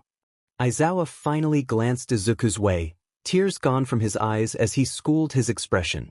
Izuku knew he was trying to be strong, trying to act like a hero, but he wished that Aizawa just let himself hurt, let himself feel. He'd work on it with him, Izuku promised himself. But Aizawa had already changed topics, guiding the conversation skillfully to something Izuku couldn't possibly ignore. In fact, you probably already know of him. He's a hero, just like me. I bet you could figure out who he is. Izuku's eyes lit up. He knew it was a diversion tactic, but it was working. Just when he thought Aizawa couldn't get any cooler, he finds out that the man is married to another pro hero. Izuku literally couldn't think of anything that amazing. You're married to a pro hero? That's so cool. The corners of Aizawa's mouth twitched upwards as he nodded. Izuku thought about what Aizawa had said, searching his brain for every hero he could think of. Okay, so he's loud and energetic, obviously male. I'm assuming he's an above-ground hero. Izuku's question was met with another nod. Well, I'm going to say it's not All Might. At that, Aizawa snorted, both out of humor and disgust. So that leaves... Well, not many male pro-heroes are known for having that much exuberance, let's just say. You said he's loud, maybe someone who works with his voice? Kind, energetic, good with kids. Don't tell me you're married to the voice hero, Present Mike. Bingo! Are you serious? That's awesome, I never would have guessed. He's just so, well, he's like the sun. But I guess that would make you his moon. Oh my god, I can't believe you're married to Present Mike. He's one of my favorite heroes. He did a segment on quirkless discrimination on his talk show, and he was so understanding and kind. Not to mention, Aizawa's eyes had gone wide, and Izuku trailed off. You okay, Zawa? Yeah, I just never thought about it that way. You're a real smart kid, you know that. The compliment stole the air from Izuku's lungs. For a moment, he thought Aizawa was joking. But with one look at the hero, Izuku knew that he wasn't. I'm not really, it's not. Izuku stumbled over his words, trying to think of something to say. Aizawa just watched, his expression unreadable. I'm pretty average, I think. I mean, my grades were always kinda bad, so, I wouldn't call myself smart, he mumbled, gaze falling to his hands. Smart. Aizawa had called him smart. But he wasn't smart, he knew that he wasn't because that's what everyone at school told him, what his mother always reminded him of. But think you're pretty smart. I mean, you made your own code for FS sake. That has to count for something, Aizawa said encouragingly, his voice softer than it was before. Izuku didn't know what to say, so he didn't say anything, and the room was quiet for a moment. Aizawa cleared his throat, changing the subject again. Speaking of kid, I've been meaning to ask you about that. Your code. Izuku was pulled out of his thoughts, looking up at Aizawa, his brows furrowed. What about it? Well, maybe while you're still recovering you could teach it to me. It allows you the time to rest, and it could prove helpful if we both could communicate without the enemy knowing. And that wasn't what Izuku had expected. No one had ever been interested in his code before, let alone expressed any interest in actually learning it. It was odd, but also strangely nice. Of course. I would love to teach you. It might take a while though. Not that you aren't capable or anything, it's just that I designed it to be pretty much unbreakable. It took me almost 2 years to develop and memorize. Aizawa paused. Did you make this before you were kidnapped? Izuku froze. He opened his mouth to respond, but nothing would come out. He sat, gaping like a fish for a solid 30 seconds before finally he found the ability to speak again. I made the code. Well, I guess it's a language? I made the language when I was in school. The other kids would get mad at me when I would analyze their quirks, so I had to disguise what I was writing. I was going to put everything in code anyways because it's kind of dangerous, my analysis, but that's why. I had a lot of free time too. Izuku trailed off, wishing desperately to move on to another topic. We can dive into your horrible school experience later. I'm sure Nedzu would love to destroy another school. Startled, Izuku met Aizawa's gaze, relaxing at his amused expression. I keep thinking you're serious, your poker face is really good. Aizawa wasn't joking, but Izuku didn't need to know that right now. Grabbing a blank piece of paper and some stray crayons lying nearby, Aizawa dumped them onto Izuku's blanketed lap playfully. Shall we begin? Izuku grinned, throwing a crayon back at Aizawa with a laugh.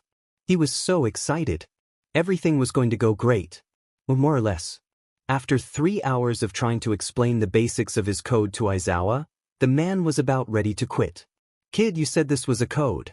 This is the FING equation for quantum mechanics, Aizawa sighed, looking at the dozens of scribbled-out characters in front of him. Haha, very funny. I told you it was going to take some time. Besides, quantum mechanics doesn't have one single equation, it's an entire subfield of physics. Fine, then this is every single equation for quantum mechanics. Izuku smiled, feeling a little sympathetic. The code, really more of a language, was definitely tricky. It was technically 3 separate languages, all developed by Izuku, that merged together in seemingly random, but carefully calculated, places. It was all an elaborate way to throw the reader off, to confuse them. Izuku had made it so intricate as a way to entertain himself, but it kind of spiraled out of control. Just a little bit. This may be a lost cause. That demon tongue looks like how I'd think a migraine would be written on paper. Laughing, Izuku shoved Aizawa's shoulder gently. Come on, Zawa, I know you can get it. Now, let's start at the beginning. This character means... As Izuku went over his code for what seemed like the 30th time, Aizawa just listened quietly, looking at him fondly, pointedly ignoring the ever-growing headache that had formed at the beginning of their lesson. He had long since given up actually learning the language, but Aizawa was just glad to see the kid so happy. It almost scared him how quickly he had grown attached. Hisashi had always told him he was a softie, but he never really thought so until now. His heart sank a little as he took in the reality of the situation. Izuku had a family. After they got out of this mess, which they would, he would go back to loving parents and friends, and they would part ways. Aizawa reprimanded himself mentally. Of course he would go back to his family. It was a good thing, it was the goal. It's not like Aizawa was his dad or anything. That was ridiculous. A small voice in the back of his head cried out, reminding him that he and Hisashi had been looking to adopt a child for years now, that Izuku was everything they had ever wanted in a kid, that there was obviously something off about the kid's home life. He couldn't think like that right now, couldn't think like that at all. He looked back up at Izuku, the boy still trying to explain his code as he waved his hands around animatedly, his eyes wide and bright. It made him look so painfully young. He was so painfully young. Aizawa nodded a few times, pretending to understand. His head hurt like a beach, but it was worth the smile on Izuku's face, the excitement in his voice as he talked about something he was passionate about, something he had worked incredibly hard on. This kid would be the death of him. Of that Aizawa was sure. As their time in captivity progressed, Izuku and Aizawa developed a routine. In the mornings, after eating, 2 trays of food and some bottles of water were slipped under their door twice a day. The two would stretch and review information. Aizawa had long since given up learning Izuku's complex code, so they communicated through Japanese Sign Language, which Izuku had learnt before his capture in preparation for his hero career. Aizawa already knew it because his husband was deaf, so it worked out rather well. While Aizawa hadn't found any wires in his searches of the cell, he wanted to be absolutely sure that their plans weren't heard by the enemy. Call him paranoid, but he'd rather be safe than sorry. Aizawa and Izuku discussed the layout of the facility, the parts they had been taken at least, ways to exploit weaknesses of the doctor and his guards, possibly entry and exit points, etc. Izuku gave Aizawa information whenever possible, considering he had been there longer. But there were things the boy wasn't telling him, times where Izuku would pause, his hands falling to his lap and his eyes flashing with fear.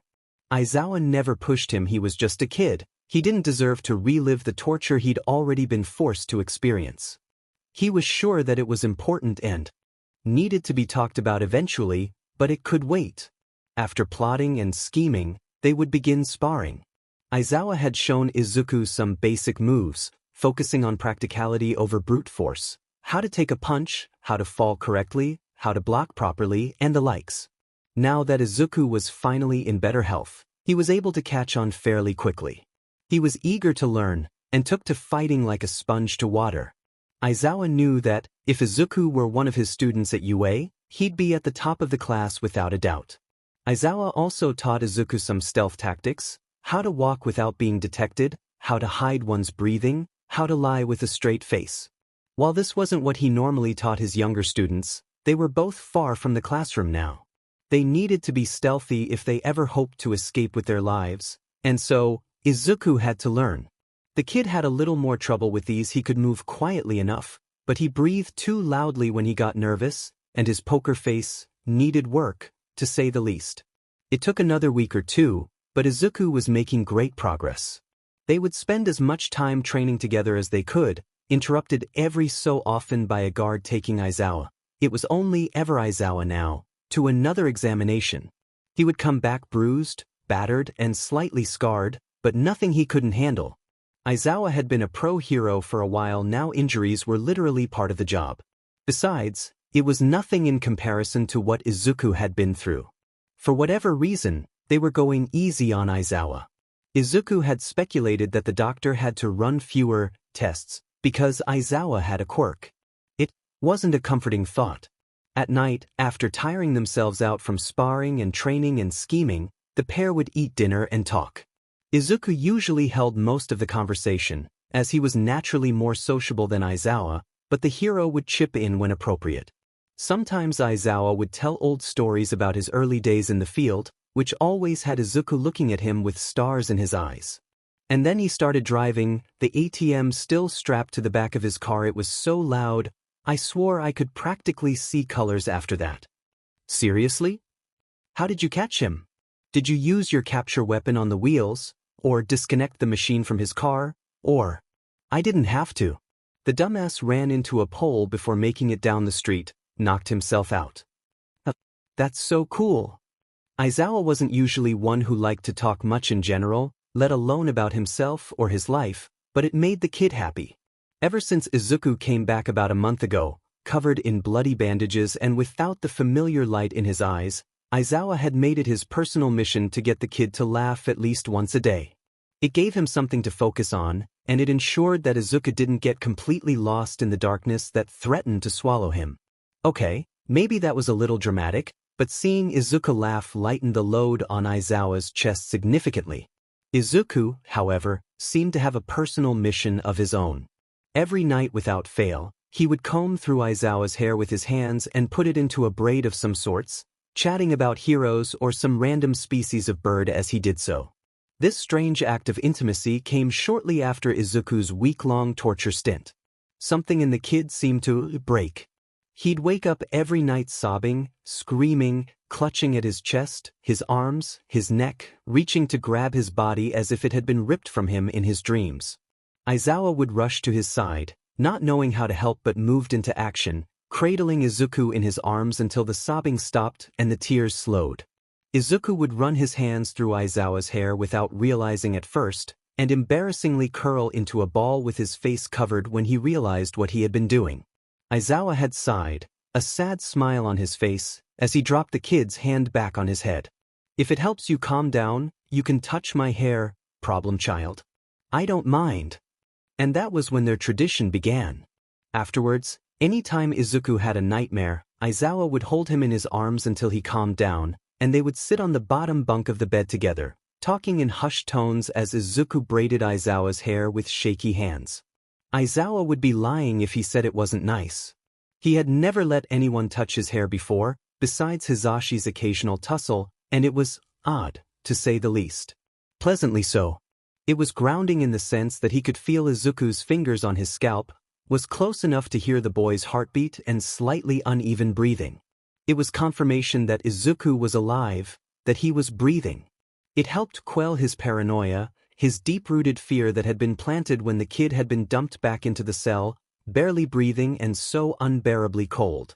He didn't like seeing Izuku in pain, but it was better than the alternative. So that was how they spent their days. Scheming, training, talking, constantly soaking up each other's presence, forming a bond only a fool would try to break. It was comfortable and almost domestic in a sense. They were still in a literal prison cell. Aizawa still desperately missed his husband, his job, and his cats, even BSTRD. Izuku still struggled with his healing wounds, his unsteady mind. They both had days where getting out of bed seemed impossible and escaping seemed like a faraway dream. They both got quiet sometimes, pausing to think about what was happening in the outside world right now, how much they were missing, if anyone was missing them.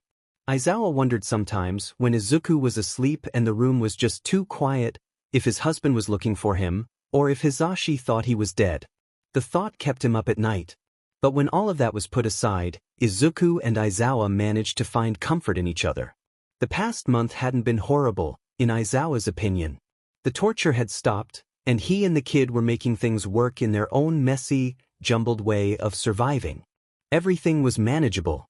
Stable at the very least. It should have been a warning, there's always calm before a storm.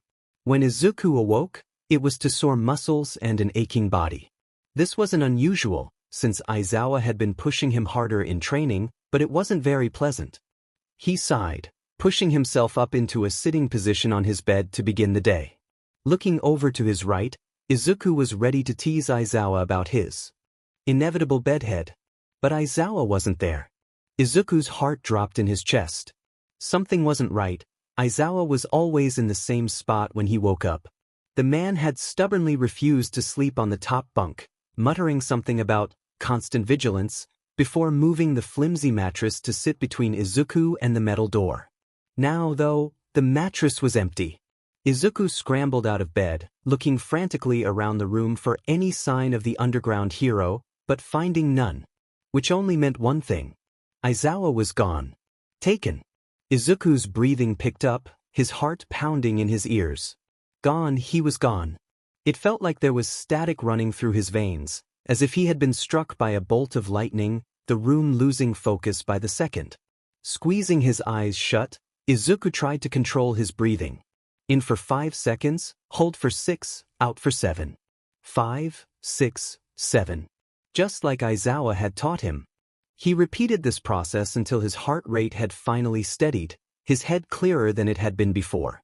Now wasn't the time for panicking, Izuku reminded himself, trying to get his mind in order. He needed to think. Aizawa was gone, taken somewhere, and Izuku didn't know where he was. That alone wasn't completely unusual. The doctor had been taking Aizawa for more visits lately and returning him later and later.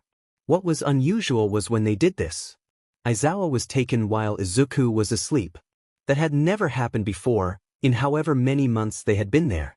Questions swarmed Izuku's head, insisting and unceasing. Why when Izuku was asleep? How did they take him without waking Izuku up? Surely the noise would have been enough to wake him, so did they drag him to keep him asleep? Why was this time different? Did the time that they took him hold any significance, or was it just random? Was this some type of psychological torture for Izuku? Were they torturing Aizawa? Izuku had begun muttering while trying to sort through his thoughts, the sound filling the quiet room as he paced back and forth. Why had the doctor been so focused on Aizawa recently? Sure, they already had done plenty of testing on Izuku, but he hadn't been taken for an examination since his meeting with Overhaul. There had to be a reason. Were they doing the same thing to Aizawa that they had done to Izuku? He hoped not. His mind kept drifting back to the peculiarity of the situation. Why did they take Aizawa when they did? The doctor was seemingly always here, so it wasn't an issue with his schedule at least. So why the odd timing? Or the better question, whose time were they operating on now? The thought stopped Izuku in his tracks. Of course. He knew why. He didn't want it to be true, but it was the only thing that made any fragment of sense in this twisted situation. Aizawa was going to meet Overhaul. And Izuku needed to do something quick. When Aizawa Shoyuda opened his eyes, he immediately noticed that he wasn't where he was supposed to be. Instead of lying on a flimsy mattress on the ground of his cell, he was strapped to a metal chair. Or a table? It was more like a sheet of metal, almost like the planks used by knife throwers for their volunteers in those old American TV shows Hisashi always made him watch. His arms and legs were strapped tight against his body with thick leather bands, a similar one pinning down his waist, his torso, and his head. Whoever had taken him was being incredibly thorough. Oddly enough, he wasn't in the doctor's usual office. Looking around the shockingly all-white room, he found no one else present. There were, however, desks in neat rows across the room from him, covered in computers, scattered notes, lab equipment, and so on. The room smelled of antiseptic, like it had been cleaned recently. It was unsettlingly quiet, the only noise being the faint whirring of machinery. Aizawa tried to wiggle his arms and legs to see how tightly he was really stuck, and he barely budged an inch. He could feel the beginning of a headache coming on. He wondered how they even got him here. He didn't remember being taken. He would have put up a fight, especially since, if his last memory proved correct, the kid was asleep. He was never taken when the kid was sleeping. Nor would he ever leave the kid without trying to wake him up first. Aizawa wouldn't let him wake up to an empty room. The thought alone had Aizawa shivering. He remembered the feeling of waking up and Izuku being gone, not returning for hours. It was horrible. He could only hope to be reunited with him soon, for both of their sakes. Aizawa was pulled out of his musings by several high-pitched beeping noises followed by a resounding metallic click. The thick metal door at the far side of the room swung open. That alone was strange to Aizawa. Why the intense security measures? What was so important that it needed to be kept under such heavy-duty locks? As the answer to his questions walked through the door, Aizawa bit back a curse. It all made sense now. Why Izuku had been so frightened after returning to the cell a month ago, why he was so terrified he couldn't even talk about what they had done to him. The wounds covering his body, too thin and precise to have been made by hand. It was like he had been torn apart from the inside out with a quirk, then shoved back together again. The reality of the situation hit Aizawa like a sack of bricks. Because in walked Chisaki Kai, better known as Overhaul, the leader of the 8 Precepts of Death. Aizawa had been investigating the man for years because of his involvement with the Yakuza, an organized crime syndicate running rampant throughout Japan.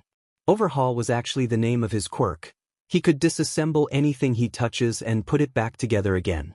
He was a suspect in dozens of murder cases and had charges ranging from manslaughter to arson to serial kidnapping. Other than his quirk, a list of charges, and some witness descriptions, the police force had next to no information on him. But the descriptions the witnesses provided were always the same. Green jacket with purple fur, and a giant bird beak plague mask. He was an eccentric figure, one you couldn't mistake. Aizawa had never met the man before, but he knew from the second he locked eyes with him that this really was Overhaul. His eyes were those of a killer, and Aizawa's instincts were screaming at him to run far, far away. His instincts were never wrong. The man entered the room slowly, his gaze fixed on Aizawa. His eyes were full of disapproval? Malice? Aizawa wasn't sure, but whatever it wasn't good. His cold aura washed over the room like a winter chill, and Aizawa had never missed the warm comfort of his capture weapon more than he did right now. Hiding his fear, his panic, Aizawa returned Overhaul's glare with one of his own, vicious and biting. He could feel himself slip into his underground mode, his vision sharpening, his walls raising. Aizawa knew how vital it was to separate his emotions from his ability to make logical decisions, to keep a cool head.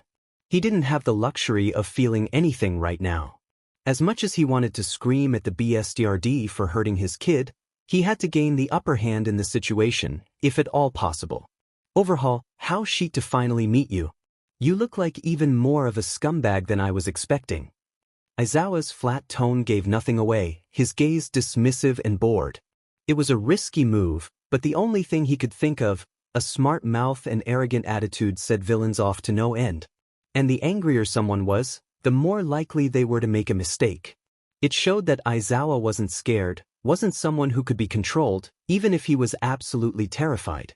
Which he definitely wasn't. Not at all. Show you to Aizawa, the displeasure is all mine. I've been waiting to meet you for months, but sadly my schedule has been quite busy. The man's words were clipped, his voice low and dangerous. He looked at Aizawa as if he were a rotting animal, collecting flies on the side of the road. Oh, well, thank you so much for gracing me with your presence. It means the world to finally meet a sickly Victorian peasant in the flesh. It was on my bucket list, you know. Overhaul's eyes darkened. Such a filthy, disgusting mouth. Soon, this world will be clean of filth. You're going to help me achieve that. Talk as much as you want about filth, you're no cleaner than I am. The villain let out a long, extended sigh. You're right about that. Filth is unfortunately unavoidable for quirked individuals. He took a step forward, his shoulders straightening, a strange look overtaking his features that had Aizawa's hair standing on end. He didn't like where this was going. But those without quirks are pure. You know, I've met quite a few quirkless individuals in my days. Old and young, brilliant and foolish. They were all clean, beautifully, wonderfully clean. Yet their minds were delicate, and their bodies unsuitable. Like flowers, they wilted when plucked, and their purity died with them. And then young Izuku came into our world, and our prayers were finally answered. Aizawa grit his teeth, trying to contain his emotions. The BSE had tortured the kid to an inch of his life, and still had the audacity to talk about him like he was some sick sacrifice. He said nothing, and Overhaul continued, his voice lighter than before. Ah, yes, Izuku truly is the solution to all of our problems. He was so much nicer to be around than you are, that much is certain. He just has an air about him so innocent, so pure. The second I made eye contact with him, I knew he was something special. Rage pooled in Aizawa's stomach, his blood burning beneath his skin. He stayed quiet, he had to stay quiet. The child was terrified, I know. Trembling even. Like a deer in the headlights, frozen before disaster. His panic was bewitching. But do you know what was even better? Aizawa clenched his fists, tight enough to draw blood. If he weren't tied down, he would have jumped that BSTRD ages ago. He wanted him to stop talking. Overhaul took another step forward. Then another and another, until he stopped about 2 feet away from Aizawa, far too close for his liking. The man's voice was barely above a whisper now, his eyes glinting in delight. Even better were his screams when I ripped his body apart, over and over again. Oh, they were beautiful. Like an angel singing to me from heaven. Even his blood was clean and pure. A growl escaped Aizawa's throat as he lurched forward in his restraints, teeth snapping at Overhaul, face darkened with anger. Shut the F up. Overhaul laughed in his face. It was an ugly sound, almost like a shrieking pelican. It didn't suit the man. So, the cold-hearted Eraserhead has a soft spot for the quirkless child? How peculiar. Although, I don't blame you. Izuku is quite fascinating. His genetic makeup is fundamentally different from you and I's. It made putting him back together quite the challenge. How is he doing, by the way? Is he still in shock? Dying will do that to a person, especially a child. I hope I didn't break him too badly. I need him intact for my research. Aizawa had to fight to keep himself from breaking down entirely. He knew what Overhaul was succeeding to do.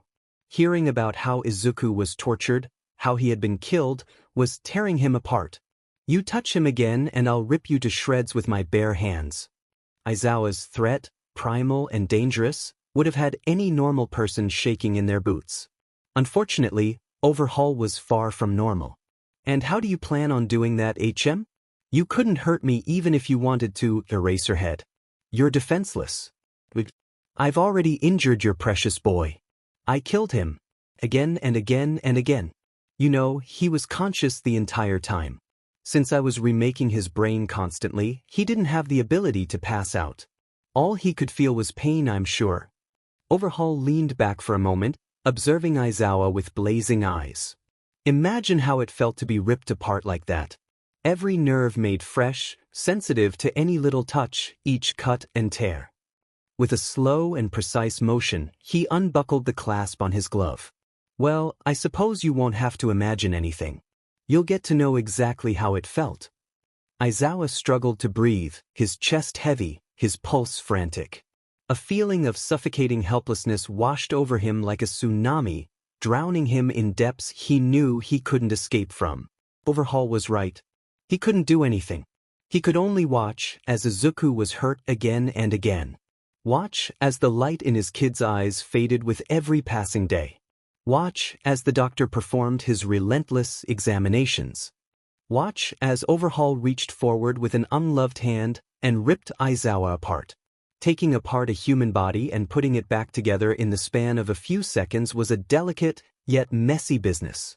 Overhaul enjoyed inflicting pain, of course, but he quite disliked how filthy things often got in the process. Blood stained the floor, bits of flesh and bones and fat disintegrating beneath his very touch. There was screaming and crying and silence, and then more screaming and crying. It got old quickly. But Overhaul didn't dirty his hands for nothing. By understanding, deconstructing, and reconstructing Eraserhead's physical form, he was able to locate, segregate, and pick apart the man's quirk factor.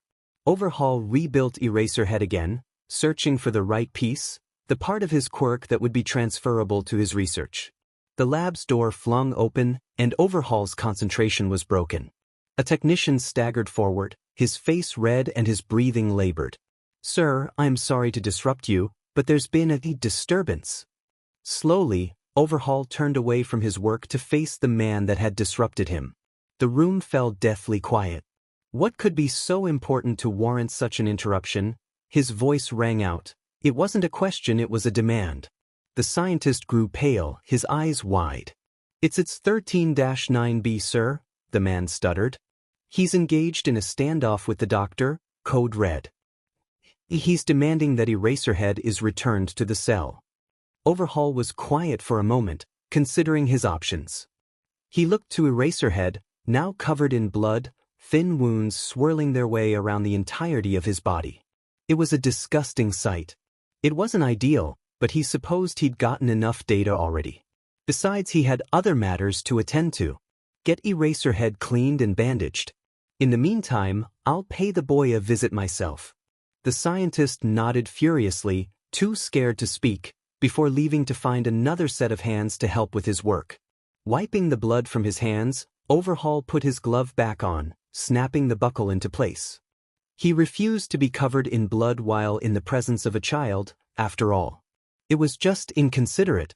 Izuku wasn't sure what he was doing. Really, he had no idea where this plan had come from. He blamed Aizawa's bad influence. And Katsuki.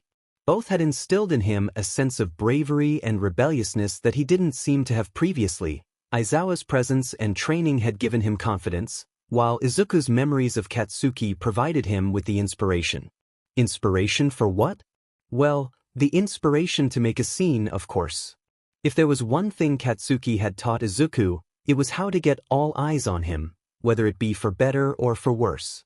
And so, that was how Izuku found himself in his current predicament. When he had woken up to an empty cell, Izuku had panicked. He knew, logically, that Aizawa was being tortured, most likely by Overhaul. He couldn't just sit by and let that happen, he had to do something. If their attention was on him instead of Aizawa, it meant that he wouldn't get hurt as badly. Hypothetically, at least.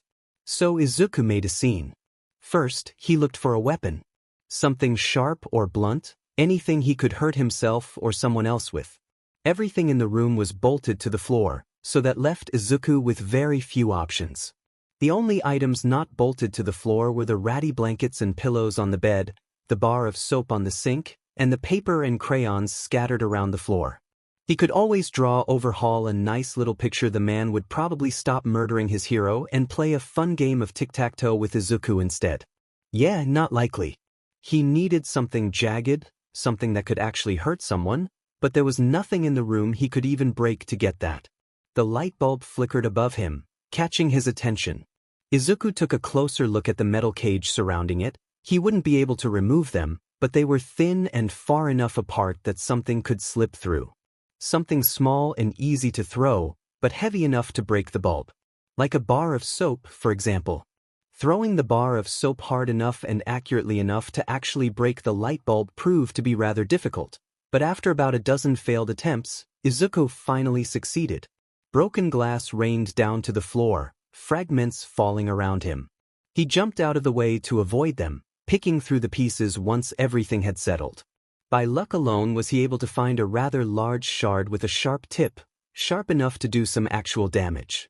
After sweeping the rest of the broken glass under the bed with one of the blankets, he really didn't want to step on them and not be able to walk. He moved on to the next step of his plan. Izuku grasped the shard tightly in his left hand, approaching the metal door of his cell with purpose. He took a deep breath, trying to prepare himself for what he was about to do next. Pulling back his right fist, he began vigorously banging his hand against the metal door, a resounding thud ringing out with every hit. As he did so, he screamed as loud as he could, voice echoing in the previously quiet cell. To say it was loud was an understatement. The banging on the door alone would have been enough to draw attention, but Izuku had some serious pipes. He wailed like a banshee, waiting for someone to come down to find the cause of the commotion. Within minutes, he could hear the rattling of the lock from the door in front of him, someone cursing on the other side of the metal. He quickly retreated to the far side of the room, still screaming, waiting for the door to swing open. It was guard number 3 who walked in next, the same one who had dragged Izuku up to Aizawa's first examination. His bald head shone with sweat, eyes wide and dangerous. He was said. "What the hell is going on in here?" the man practically growled, a bulging vein pulsing on his neck. Izuku swallowed the fear that tightened his throat, struggling to keep his voice from shaking. "Bring the doctor down right now, or else." His wide green eyes met the dark brown of the guard, who proceeded to snort loudly across the room, crossing his muscular arms across his chest. "Or what, pipsqueak? You gonna cry?" Instead of responding, Izuku raised the glass fragment up to his throat, its sharp end resting right against his skin. He was struck with a sudden sense of déjà vu, and resisted the urge to laugh. The guard's face fell, any previous amusement far gone. He started moving towards Izuku, stopping when the boy spoke, his free hand extended in warning. "I wouldn't come any closer if I were you. Unless you want to explain to your boss why his test subject bled out under your watch," Izuku said confidently, sweat trickling down the back of his neck. He was more grateful now than ever for Aizawa's lessons in manipulation and deceit. Glaring at Izuku, his mouth pressed together in a tight line, the guard hesitated. He stood still for a moment, as if trying to assess the validity of Izuku's threat. His eyes flitted between the glass and Izuku's face, hand twitching towards the taser strapped to his belt. Izuku pressed the shard into his throat harder, unflinching as beads of crimson dripped down his neck. The guard froze. "Call your boss," Izuku snarled, "or I slit my effing throat. Choice is yours, but I suggest you choose quickly." His heart was pounding against his chest, his blood almost buzzing in his veins. It had to work. It had to. Okay, just don't do anything stupid, the guard snapped, reaching carefully to the walkie-talkie on the other side of his belt, telegraphing his movements clearly. Pressing the device's largest button, he spoke in a low, gruff voice. "Doc, I need you down in the cell ASAP. Patient 13-9B is threatening suicide. He managed to break the light bulb and is armed with a piece of glass. I repeat, I need you down in the cell ASAP." All while the guard sent his message, Izuku only returned his angry glare, trying to keep his hand from shaking. His stomach churned with a combination of fear and exhilaration, glad that his plan was working but terrified of the fallout, the consequences of his actions. He only hoped that it would be enough to save Aizawa from Overhaul's quirk, even for a few minutes. The doctor didn't respond through the walkie-talkie. Instead, barely 2 minutes after the guard had messaged him, pounding footsteps could be heard racing to the cell's entrance. The doctor, disheveled and breathing hard, practically flew inside the room, stopping suddenly when he saw the position Izuku was in. Anger and annoyance could be seen on his face, followed by a fleeting look of fear? Desperation? Izuku wasn't sure. Although he would be lying if he said that seeing the doctor so frazzled wasn't exhilarating. The man tried to take a step forward, but backed up quickly when Izuku raised his hand further, still digging into his throat. The doctor held up his hands, his palms facing Izuku in a placating gesture. Really, Izuku had to stop ending up in these situations. "Now, boy, we don't want to do anything rash. Why don't you put that down?" He gave a tense smile, eyes fixated on the weapon at Izuku's neck. Izuku could see him swallow nervously, could see his hands trembling every few seconds. It gave him confidence, quelled some of the fear weighing on his chest. "I'm not your boy. And I'll stop when Eraserhead is brought back." Izuku growled, trying to replicate the tone Katsuki always used when he was mad, the one that inspired panic to anyone on its receiving end. At this, the doctor paled. He lowered his hands slightly, feet shuffling forward. "Now, doctor, I don't think you understand the situation you're in." The familiar words made the man's eyes widen in indignation. I said. Izuku's gaze met the doctor's, his resolve unwavering. "Bring Eraserhead back." The doctor grit his teeth, his eyes falling once again to the glass shard piercing Izuku's neck. The cell was quiet as the man thought about what to do, trying to find a way out of the situation but clearly finding none. After a moment's pause, he turned to guard number 3, his voice clipped and full of dread. "Notify Overhaul. Bring Eraserhead down here." The guard nodded, making his way quickly out of the cell to complete his orders. Izuku could have collapsed in relief. Aizawa was going to be okay. He had to be okay. Then he thought about the implications of what he had just done. Overhaul was probably on his way down here. And he was not going to be happy, that much was sure. Izuku shuddered just thinking about the man. The last thing he wanted was to see him again. There was something about the way he had looked at Izuku, it was unnerving. Like he was a piece of treasure, something to be cherished, similar to the way a child looks at a Christmas present, except far, far more disturbing. Caught in his musings, Izuku almost didn't notice the doctor creeping slowly towards him. His head shot up, eyes blazing, as he pressed the shard of glass into his throat harder, the flow of blood down his neck that had previously slowed now picking back up. I don't think Overhaul would like it if I died. Wouldn't you agree, Doctor? Izuku's voice was cold and calculating. He'd analyzed both Overhaul and the doctor's quirks. He was 98% sure that the doctor couldn't revive people, and that Overhaul could undo damage he did, but not what others inflicted. Judging by the doctor's alarm, he had a feeling he was correct. Honestly, Izuku wasn't sure how he was staying this calm. It seemed like his lessons with Aizawa were paying off. And so, the two stood silently, poised in a dangerous showdown until Overhaul arrived. It was the longest 15 minutes of Izuku's life. His arm shook with the strain of being held up for that long, so much so that he had to focus on not actually slitting his throat. The doctor never took his eyes off of him, obviously worried that he would slip up. Izuku almost wondered why the doctor was so panicked, but after watching his interaction with Overhaul, it made sense. If Izuku died on his watch, the doctor would be ripped to shreds. It would not be pleasant, that much was certain. After waiting for what felt like hours, it was around 20 minutes, a set of footsteps could be heard approaching the cell, the slow and meticulous gait accentuated by metallic shoes clicking on the stone floor. Izuku tightened his grip on the shard of glass, his heart rate spiking. The footsteps drew closer and closer, until finally, Overhaul's tall figure entered the cell. His expression unreadable, the man approached the pair, stopping next to the doctor. His gaze swept Izuku up and down, and Izuku fought the urge to scream under the intense focus. Well, you've certainly landed yourself in quite the predicament, huh, Izu?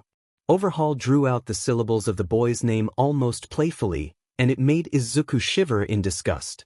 It was the first time the man had actually said his name, and Izuku hated how it sounded coming from his mouth.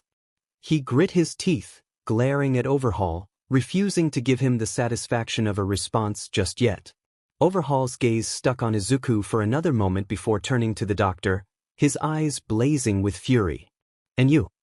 At this, the doctor stiffened. I'm still not pleased about your previous misstep. Go fetch Eraserhead with the others and bring him. Down here.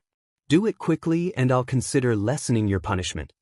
Overhaul's voice was disinterested, detached, and cold, but his presence was dangerous. The doctor nodded, swallowing thickly. Yes, sir, he stuttered, before scampering outside of the cell, rushing to distance himself from the terrifying figure that was Overhaul. It was almost funny. Almost. Now, it was just Overhaul and Izuku in the cell.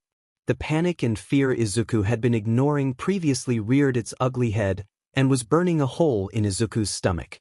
With a steady hand, Overhaul unclasped the glove on his right hand, taking it off. And he took a step forward. It took every ounce of restraint Izuku possessed to not take a step back. Instead, he tightened his grip on the shard of glass at his throat, eyes widening in warning. IW wouldn't do that. Izuku inwardly cringed at the break in his voice. He couldn't help his trembling now. Overhaul only tilted his head slightly, almost curiously, at the gesture. He took another step forward. Under his foot, something cracked, sharp and loud in the silence of the cell. Both he and Izuku froze. Slowly, Overhaul moved his boot to the side, revealing a broken crayon. The man leaned down to pick up the two halves, holding it carefully between his fingers. As Izuku watched, the crayon seemed to almost bubble, warping horribly before it exploded into pieces. Dust, really. He knew it was some type of terrible intimidation tactic, but Izuku couldn't help but flinch. Overhaul stepped forward again. This time, Izuku stepped back.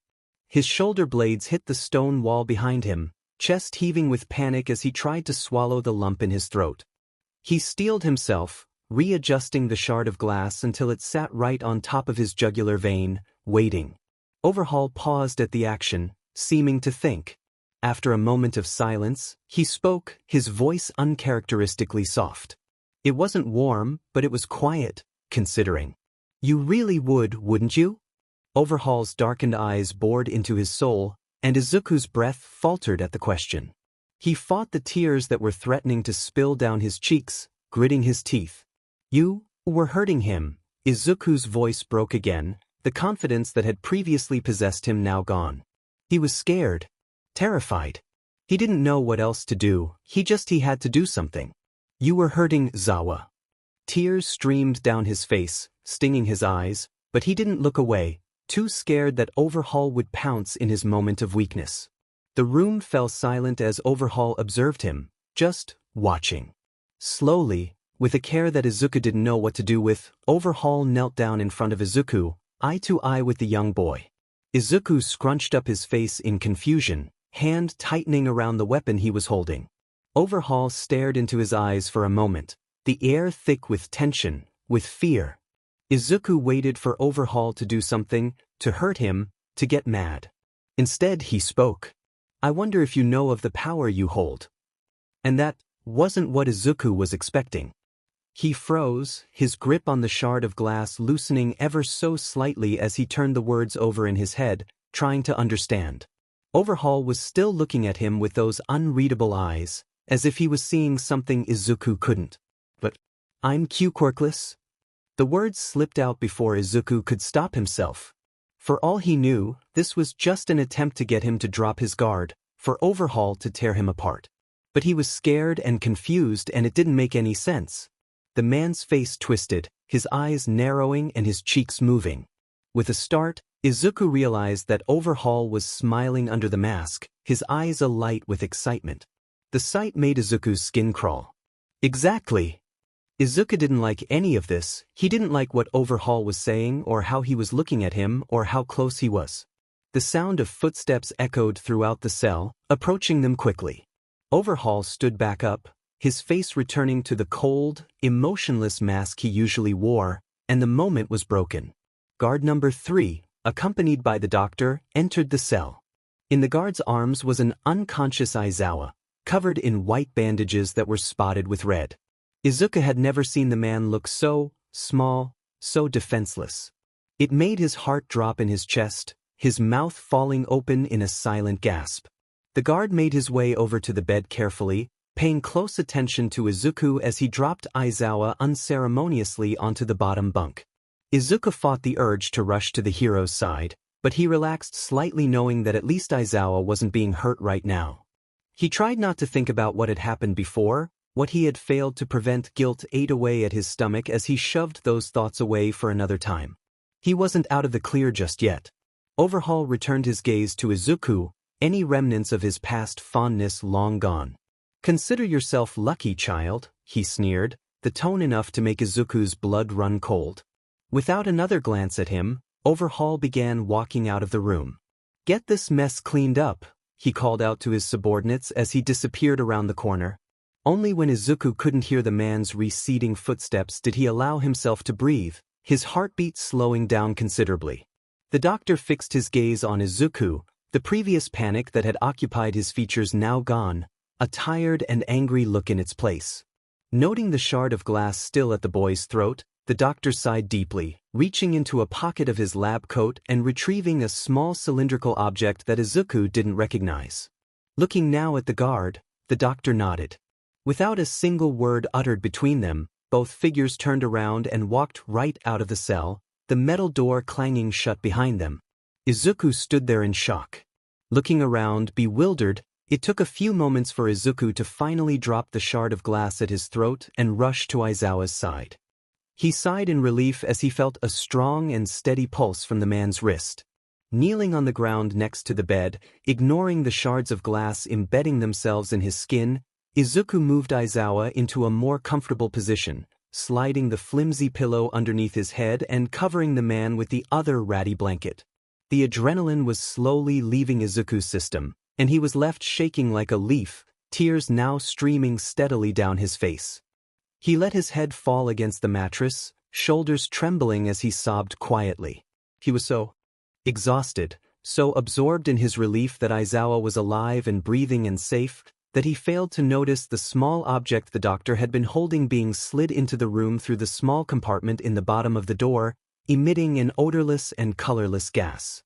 Izuku could feel his eyelids grow heavier, his attempts at staying vigilant becoming more difficult by the second. He was just so glad that Aizawa was here, was safe. And he was tired. So tired. His breathing evened out, body slumping against the mattress as he fell into a dreamless sleep. The room was quiet once more, almost peaceful. The sleeping gas dissipated quickly, and soon enough, two familiar figures stepped into the cell. The doctor's associates, the women that had bathed and cleaned Izuku, regarded the room with silent consideration. Eraserhead was unconscious on the bottom bunk's mattress, and Izuku was collapsed against him, still kneeling on the ground, also unconscious.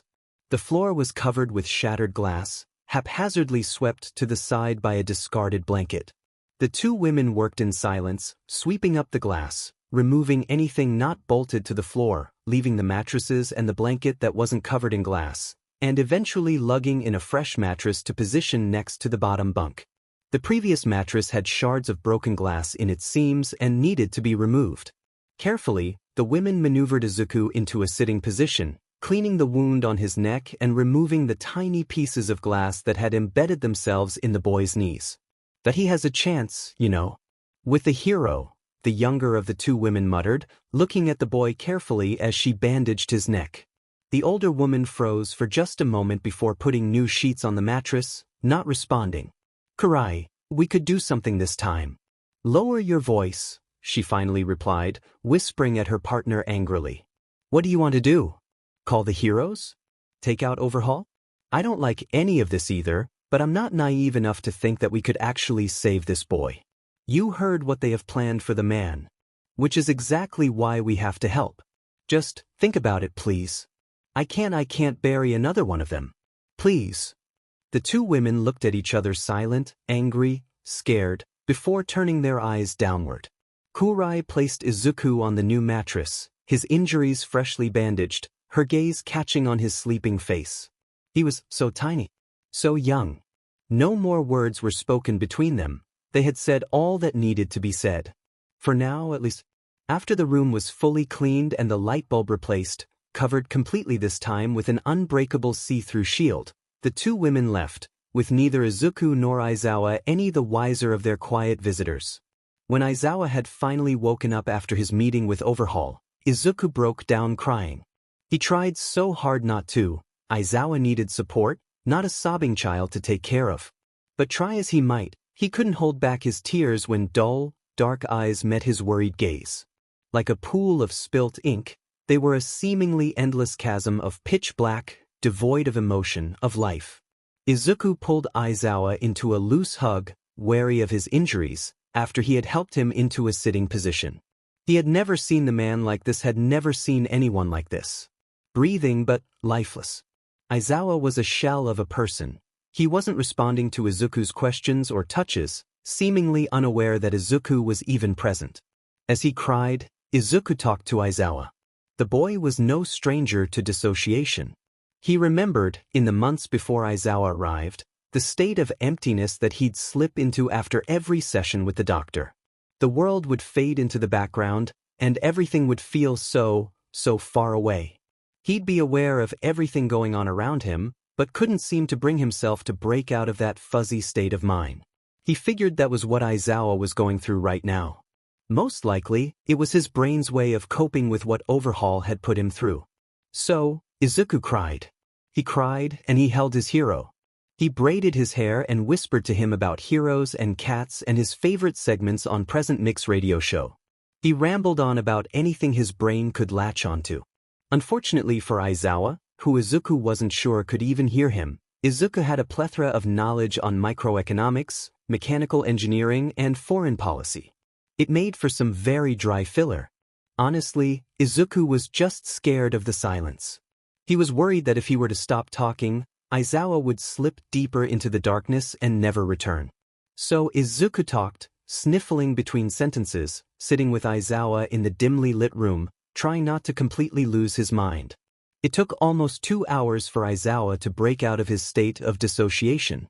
As Izuku was talking about vertical integration, he was seriously running out of things to talk about. He could feel Aizawa stir slightly beside him. Izuku stopped talking. He was still positioned next to Aizawa, having moved to share the bunk bed mattress with him so he could support his weight and make sure he didn't strain his injuries. He moved to retract his arm from the man's shoulders now that he seemed to be coming to, but a trembling hand stopped him in the process. Zawa? Can you hear me? Izuku's voice kept breaking, fear and worry evident in his tone. He studied Aizawa's face closely. His eyes held more life in them than before, although he didn't seem to be very aware of his surroundings. Kid! Aizawa's voice was barely a croak. It wasn't the usual gruff, stoic voice that Izuku had come to associate with the underground hero. That one word was full of vulnerability, spoken quietly and despondently, as if worried that Izuku was merely a figment of his imagination. It tore Izuku's heart to pieces to hear the man so utterly broken. I'm here, Zawa. Izuku stifled back a sob. I'm here. He pulled Aizawa closer, practically cradling the man in his arms as they both sat on the flimsy mattress, sorrow thick and heavy in the air. Izuku just held his hero as Aizawa's shoulders trembled. He didn't say anything when he felt teardrops land on his skin, soaking into the cloth of his shirt. He didn't say anything to discourage Aizawa's grip on his forearm, a wavering hold that screamed, "Don't leave me." He didn't ask about what had happened, or if Aizawa was okay. Instead, he sat quietly, arms circled around Aizawa in a protective embrace as the man cried. Aizawa had always been Izuku's knight, his hero. But his armor had been stripped and his shield had been destroyed. He had seen war and it had shattered him. He had nothing to protect him now, no shield to brandish and no horse to ride into battle. Izuku vowed to be his armor tonight. He promised to hold him, to protect him. He couldn't rebuild the fortress that Aizawa Shoyuda had so carefully constructed, but he could stand guard while the man picked up the pieces. It took a long time for Aizawa to return back to his normal state of self. Neither he nor Izuku spoke of that day while the man recovered, letting the topic rest until he was feeling better. After 2 weeks, it was finally brought up. You did what? Aizawa was using his teacher voice, sharp and cold. It demanded attention, respect. He'd never used it with Izuku before, but it came naturally after what Izuku had just told him. Aizawa had been wondering this entire time why Overhaul had left so suddenly, why he had been returned to the cell early.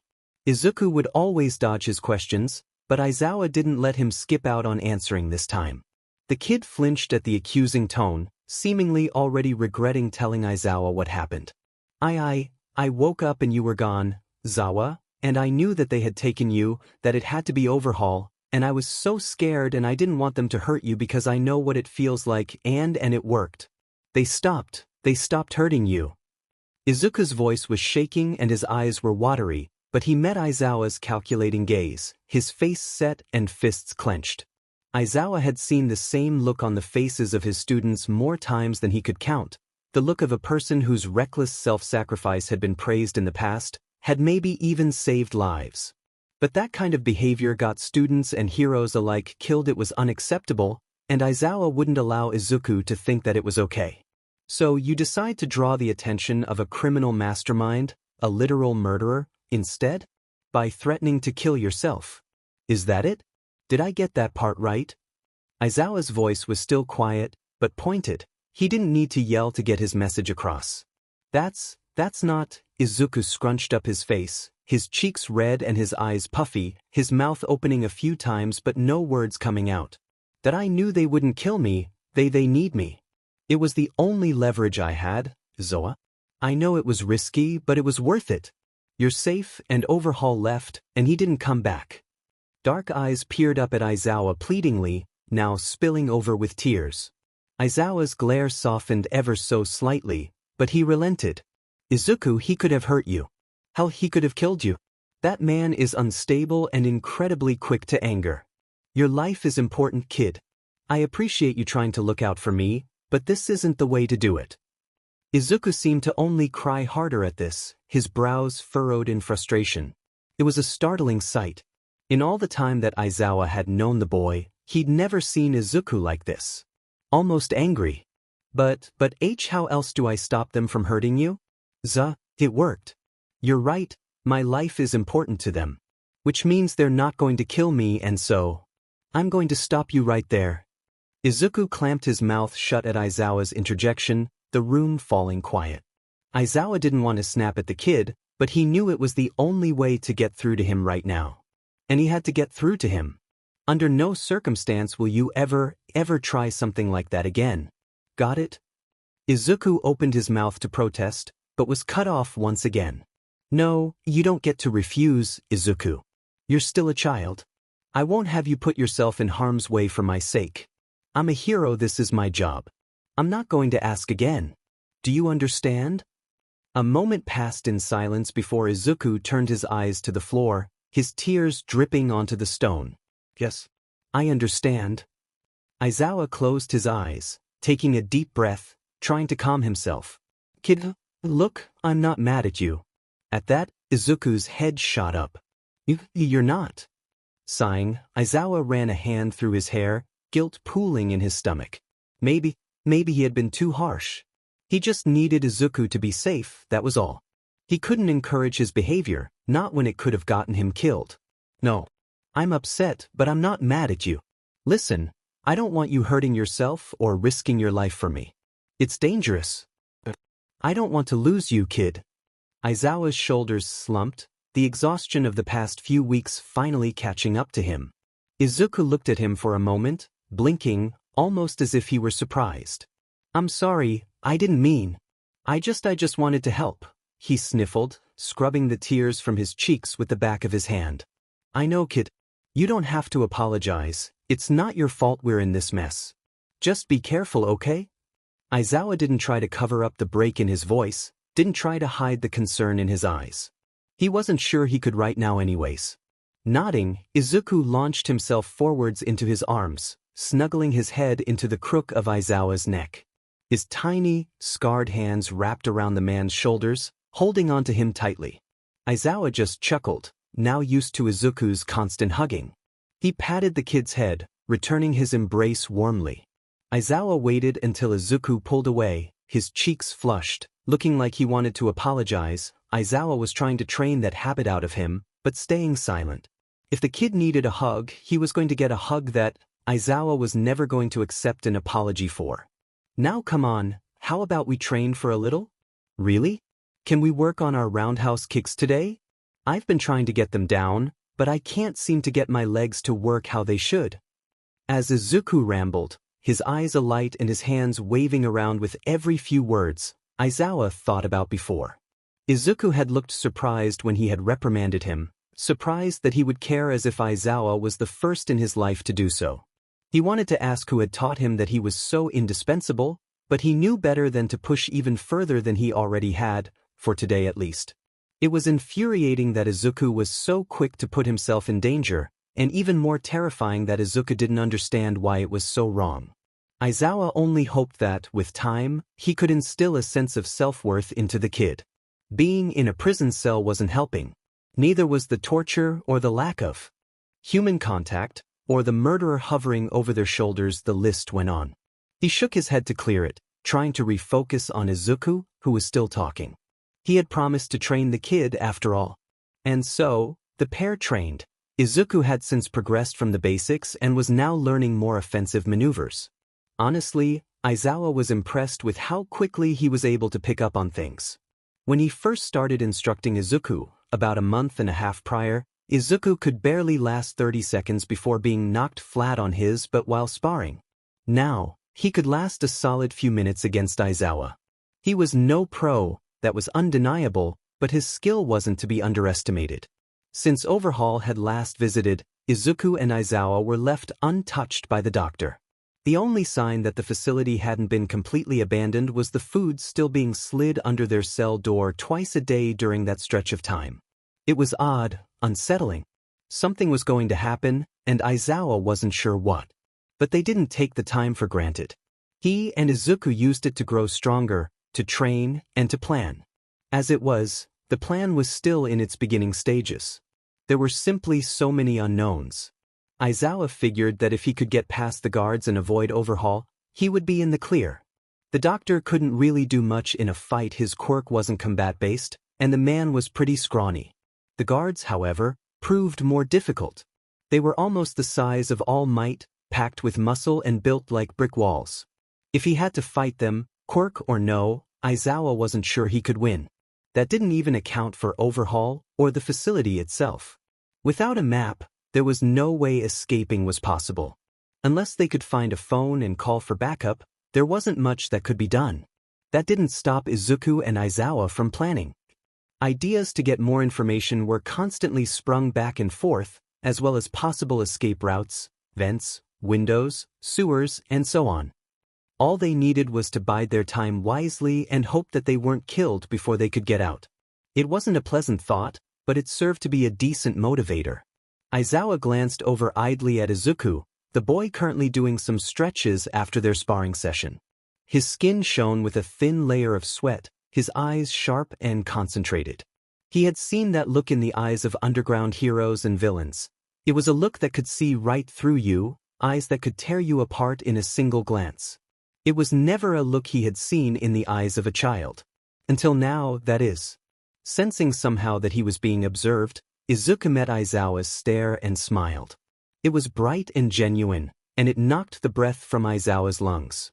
He could only manage a nod back at the kid, who returned to his stretching. Izuku had changed in the several months that Aizawa had come to know him. He was still small, but he had gained a little muscle from their training. He had also gained far too many scars from his visits with Overhaul and the doctor. His entire body was covered in them, pinkish-white lines swirling around his pale skin, depicting an almost mosaic of agony. His dark green hair was past his shoulders at this point and could be mistaken for black in the dark. His old doe-like eyes were less wide and trusting, now narrowed and darkened in constant suspicion. Freckles still painted his face, but any remnant of baby fat was long gone, replaced with a gauntness that spoke of malnourishment. Although both Izuku and Aizawa were being fed, it was far from enough to support anyone long-term, let alone a growing child. He was going to get the two of them out. He was a hero for FS sake. While he was preparing Izuku to fight, to defend himself, he hoped it wouldn't come to that. Not if everything went according to the plan. The plan that was still a work in progress. Regardless, he was going to protect him. Aizawa swore to himself that he would. But it was taking longer than expected, and honestly, Aizawa was scared. The facility was big, uncharted territory. He didn't know how many enemies he'd have to face to break out, didn't know how to get the quirk suppressant out of his body, didn't know if he'd be able to contact backup or get any weapons or beat Overhaul, and he didn't know if he could save Izuku in time. Izuku used to have so much hope in his eyes, and now?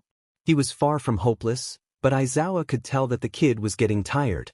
The light in his eyes only ever grew darker now, and his smiles came slower and less frequently. The boy's kindness never wavered, though. No, Aizawa knew that behind the newly constructed walls of defense the kid had been building was a warm and gentle soul, still yearning to be the hero that no one had ever bothered to be for himself. He could only pray that Izuku would make it out of this with some shred of his spirit intact. Unfortunately for Aizawa Shoyuta, God seemed to have other plans in mind. Aizawa wasn't sure how many months had passed since his kidnapping. He was kidnapped sometime in June, of that he was certain, but without any windows in the cell, he couldn't accurately note when the days began and when they ended. It felt like he had been there for years, even if it couldn't have been more than a matter of months. The days were easier now than they were when he had first been taken. The aching in his chest whenever he would think about his husband and cats had lessened slightly, it never went away, truly, and the fear and helplessness that had consumed him in the beginning was more manageable. Maybe he was adjusting to his surroundings. Or maybe he was just becoming numb, it was hard to say for sure. Of course, that was when the experiments changed. After Izuku and Aizawa had fully recovered from their meetings with Overhaul, they had been mainly left alone by the doctor. There were a few examinations every now and then, but nothing majorly debilitating or scarring. The piece was concerning. It meant that they were working on something, preparing for, well, Aizawa didn't know what. Until today, that is. Normally, Aizawa and Izuku would wake up around the same time. Aizawa always woke up first, and around an hour later, 2 trays of food would be slid under the door for them to eat. This morning, however, no food came. Instead, the door opened fully, revealing the 3 bodyguards that seemed to always accompany the doctor. Aizawa and Izuku were in the middle of signing about a plan for future combat. Lessons when they stopped abruptly, surprised by the sudden entrance. Aizawa stood quickly from his place on the floor, positioning himself between Izuku and the guards. His body was tense, prepared to spring into action at any moment. Izuku reacted similarly, on his feet instantly in front of the bunk bed and lowered slightly into a fighting stance. No one moved. The guards didn't attack them or anything, they just waited, glaring at them impatiently. Aizawa knew that whatever they had planned was going to be bad. Really, really bad.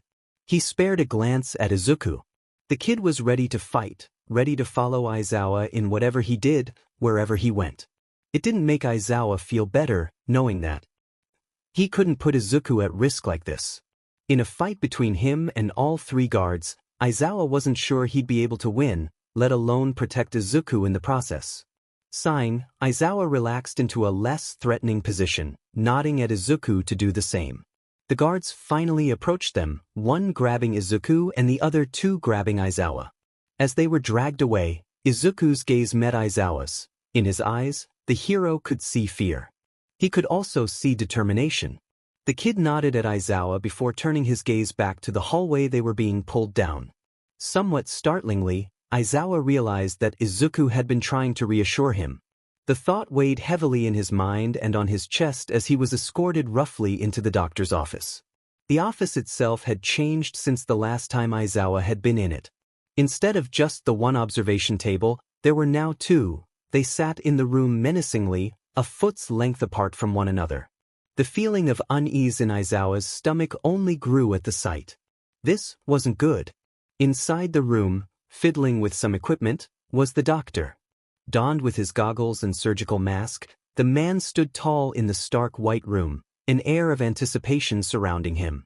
Turning around upon the group's entrance, he gestured at the tables, a smile twisting his features under his mask. "Ah, welcome, welcome. Please, take a seat," the doctor chuckled.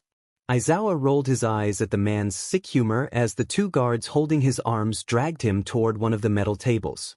Izuku was taken to the table closest to the doctor, which Aizawa instantly disliked. By the look of obvious discomfort on Izuku's face, he didn't like it either. But Aizawa knew that fighting would make things exponentially worse, so he didn't struggle as a guard fastened the leather restraints around his limbs, tightened painfully to prevent any movement. Izuku was subjected to the same treatment, and the room was quiet for a moment, letting Aizawa sort through his thoughts. Being here with Izuku was incredibly nerve-wracking.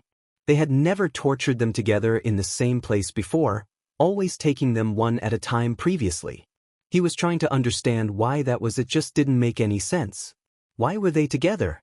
Was this some type of psychological torture, some way to break them mentally? Maybe it was another experiment, but on what? Was Overhaul going to make an appearance? Aizawa was pulled out of his musings as the doctor stepped closer to him, a scalpel in his hand. He tried to move to avoid such closeness, but no matter how hard he struggled, the bindings wouldn't give.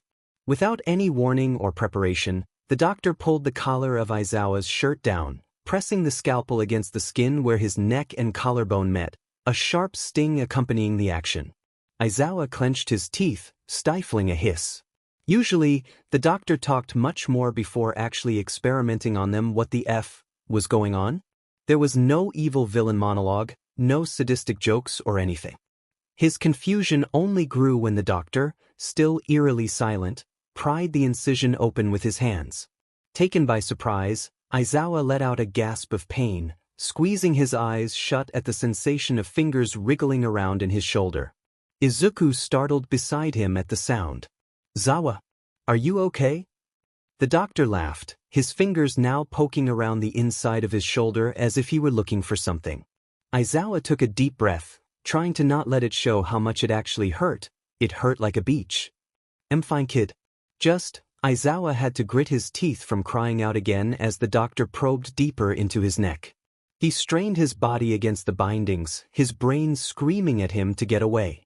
He could feel the doctor's fingers close around something embedded in his shoulder, and, ignoring the burning at the movement, finally realized why the doctor was digging into his neck in the first place. The quirk suppressor, the one they had implanted when Aizawa had been kidnapped. He was taking it out. Aizawa's eyes widened, his mind racing a mile a minute. He swallowed the bile forcing its way up his throat, trying to stay calm. With a sickening noise, the doctor finally managed to pull the quirk-suppressing device from Aizawa's shoulder. It was a small metal lump, coated in blood and entirely unassuming, but the removal had Aizawa's world turning upside down. All at once, he could feel his quirk returning to him, washing over his senses like a tidal wave. He gasped, too overwhelmed to even try and stifle the noise. It was like he was whole again. This entire time, he had felt so unbearably empty. He could always feel his quirk in his body, but it was faded, unreachable. Every time he tried to call upon it, he'd be stopped, and it was maddening. After months without it, he had grown accustomed to not being able to use it. But now, Aizawa could feel the power of his quirk coursing through his bloodstream. Erasure alive at a single thought. Reflexively, he activated his quirk. He almost wept at the sensation, his eyes burning and his hair floating around his face. He was so consumed with the feeling that he didn't hear the doctor's satisfied hum, or Izuku's worried, "Zawa." Only after a solid minute of Aizawa having erasure activated, when the stinging of his eyes finally forced him to blink, did he deactivate his quirk and tune back into his surroundings. The elation at having his quirk back was replaced with cold, gut-wrenching fear. Because why else would the doctor give him his quirk back if not to experiment with? Almost as if reading his mind, the all-too-silent doctor spoke up. "I'm sure you're both wondering why you're here. And why I gave dear Eraserhead his quirk back. You see, Overhaul found something very interesting when collecting data on young Izuku, something we're finally ready to explore on this very day." At the mention of Overhaul, both Aizawa and Izuku stiffened. The doctor continued, now pacing the length of the floor, footsteps echoing loudly in the otherwise quiet room. "Well, while Izuku is quirkless and therefore does not have a quirk factor, Overhaul detected an interesting presence in the boy's brain. Determining one's quirklessness can be done through observing the lack of an extra toe joint, yes. But deeper examinations presented a minute difference in the brain of a quirkless individual versus that of a quirked. Located in the cerebellum is a cluster of neural pathways that are otherwise absent in the brain of a quirked individual. And in Izuku, this cluster just so happens to be incredibly resilient, stronger than any I've seen before. He paused, speeding up in his tangent, becoming more audibly excited with every word. After digging further, this group serves no apparent purpose. However, we believe them to be a sort of possible quirk transmitter, one that, if presented with a quirk base, could bind to said factor and act as a bridge between the body and the quirk, similarly to how a quirked individual's brain is already wired to do so. The doctor stopped his rant as well as his pacing, choosing instead to walk over to Izuku. Reaching the edge of Izuku's metal observation table, he leant over the side, peering down at Izuku with glistening eyes behind his shining goggles. Izuku could only stare upwards at the man's face, eyes wide in fear and anticipation as he waited for the doctor to continue. "Simply put, my boy," the doctor leaned even closer, barely a few inches away from Izuku's face. The child would have flinched away if possible. "You have the possibility of gaining a quirk." For a horrifying moment, the room was quiet. Aizawa couldn't understand his body was still adjusting to his quirk, and he was a smart man, but science, especially quirk science, was never his strong suit. But Izuku had studied quirks for years. And everything clicked.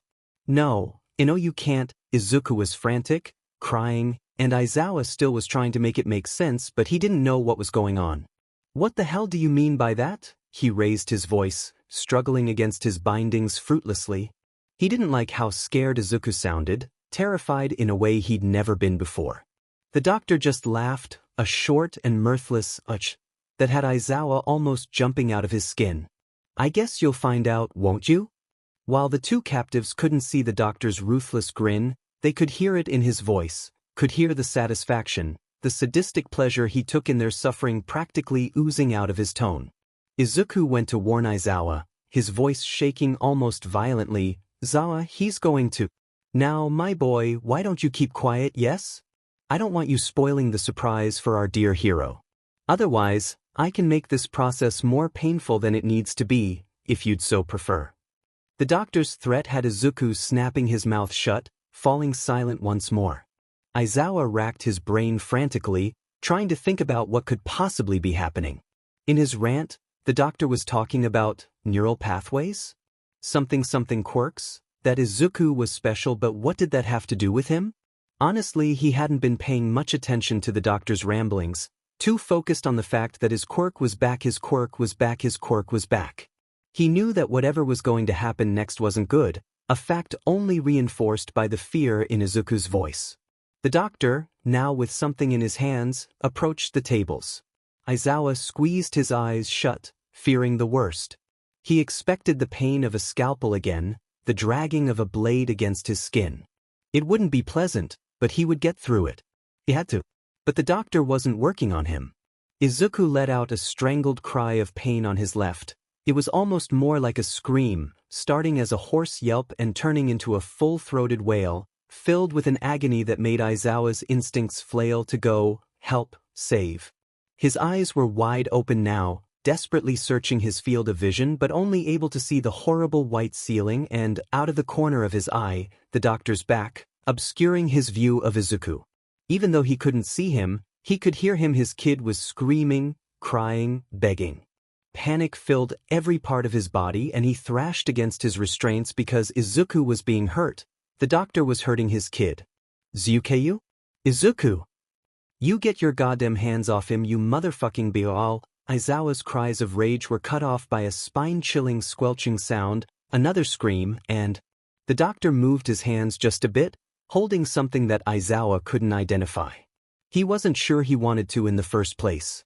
But the screaming had stopped. The room was filled instead with the sounds of Izuku's choked sobs, his heaving breaths for air. Aizawa was absolutely livid. He was still struggling against the leather straps tying him to the table, growling with increasing aggravation as he made little to no progress. Without realizing, he had activated his quirk again. Tears streamed down his face, but he couldn't feel the sting. He was too consumed by his fear, by his rage. Without even turning around, the doctor sighed, a pleased-sounding noise that only served to fuel Aizawa's fury. Now, Eraser. I ask that you calm down. Otherwise, your commotion may cause me to slip and hurt the boy even more. We don't want that now, do we? Gritting his teeth to try and steady himself, Aizawa swore he could see red, and not because of his quirk. Kid, Izuku, can you hear me? I'm right here, okay? I know you're hurting, but we're going to make it through this. I work better in silence, Eraserhead. Be a dear and stop blabbering. Before Aizawa could bite back with a retort, Izuku spoke up. His voice was hoarse and broken, barely above a whisper. The kid was sniffling, still biting back sobs. I'm fine, Zawa. And that absolutely tore Aizawa apart. To hear his kid mimic the words he himself had spoken just minutes ago, trying to conceal such horrible pain, was worse than any physical wound Aizawa could ever sustain. I believe I said. The doctor spoke from his position at Izuku's side, out of Aizawa's line of sight. Aizawa could hear something metallic clang, likely a tool being wielded by the doctor, before Izuku cried out in pain once more. But work better in silence. The room fell into a tense and anxiety-filled quiet, broken every few seconds by Izuku's muffled whimpers. Aizawa could barely breathe, his chest too tight, his heart pounding. He had no idea what was happening to his kid or how to help. All he knew was that Izuku was being hurt, and that the only things stopping him from beating the doctor senseless were the leather bands tying him down. Walking over to the side of the room farthest away from Aizawa, the doctor carried with him a medical bowl, placing it carefully on the cluttered countertop. He studied the bowl's contents for a moment before picking up a new set of tools. After what seemed like hours but was really only a matter of minutes, The man returned to Aizawa's side brandishing a familiar scalpel and metal bowl. And he repeated the process. Izuku writhed in his restraints, drifting in and out of unconsciousness. The doctor stood above him, scalpel in hand, lifting up Izuku's eyelid with his fingers as he. It was bright. White starcolt. Cut the connective tissue, the muscle, the nerves surrounding the fragile organ, digging his fingers into the socket and pulling. Screaming. Who was that screaming? He yanked it out. He yanked Izuku's eye, and it was in his hand and he could see it with the one he had left, could see the nerves dangling, still connected, and the doctor was grinning. He was laughing, and Izuku retched against the table, and the doctor reached back in to scrape something against the socket, and he was thrashing, screaming, sobbing because it hurt, it hurt, it hurt, it hurt, it hurt, it hurt. Izuku snapped awake, his mouth open in a silent scream, heaving frantically for breath. His whole body was shaking, hit with an ache that he didn't know what to do with. Everything felt charged somehow, as if his blood was made of static. Tears poured down his face, eyes stinging as he blinked at the harsh light beaming down, trying to remember where he was and what was happening. He blinked again. And again. The world around him seemed to slow down, if just for a moment. Izuku was blinking. Normally. Or semi-normally. His left eye, the one the doctor had taken, was not normal. At all. It felt weird, out of place, pulsing insistently with the beat of his heart.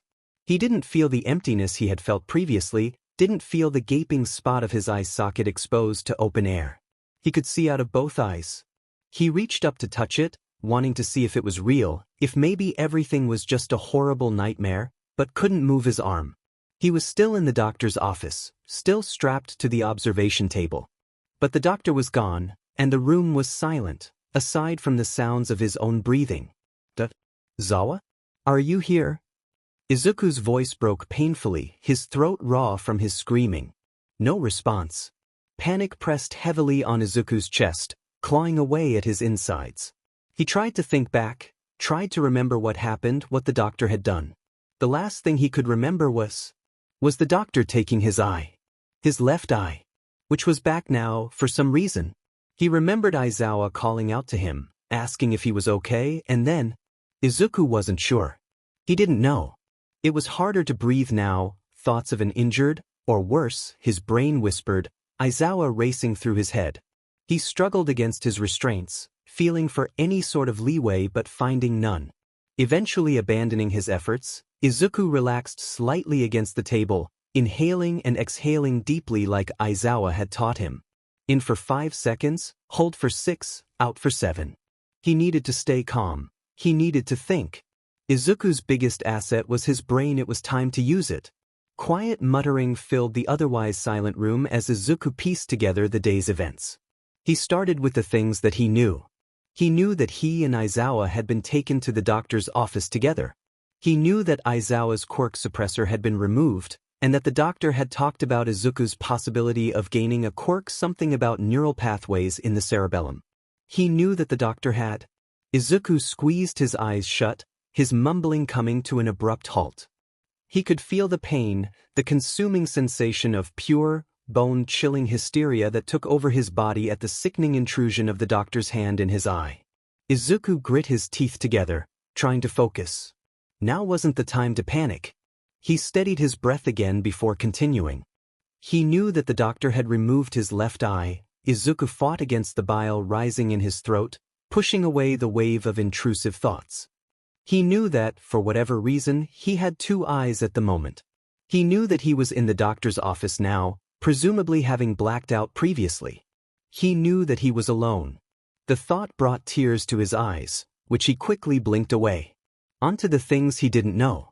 He didn't know where Aizawa or the doctor were located.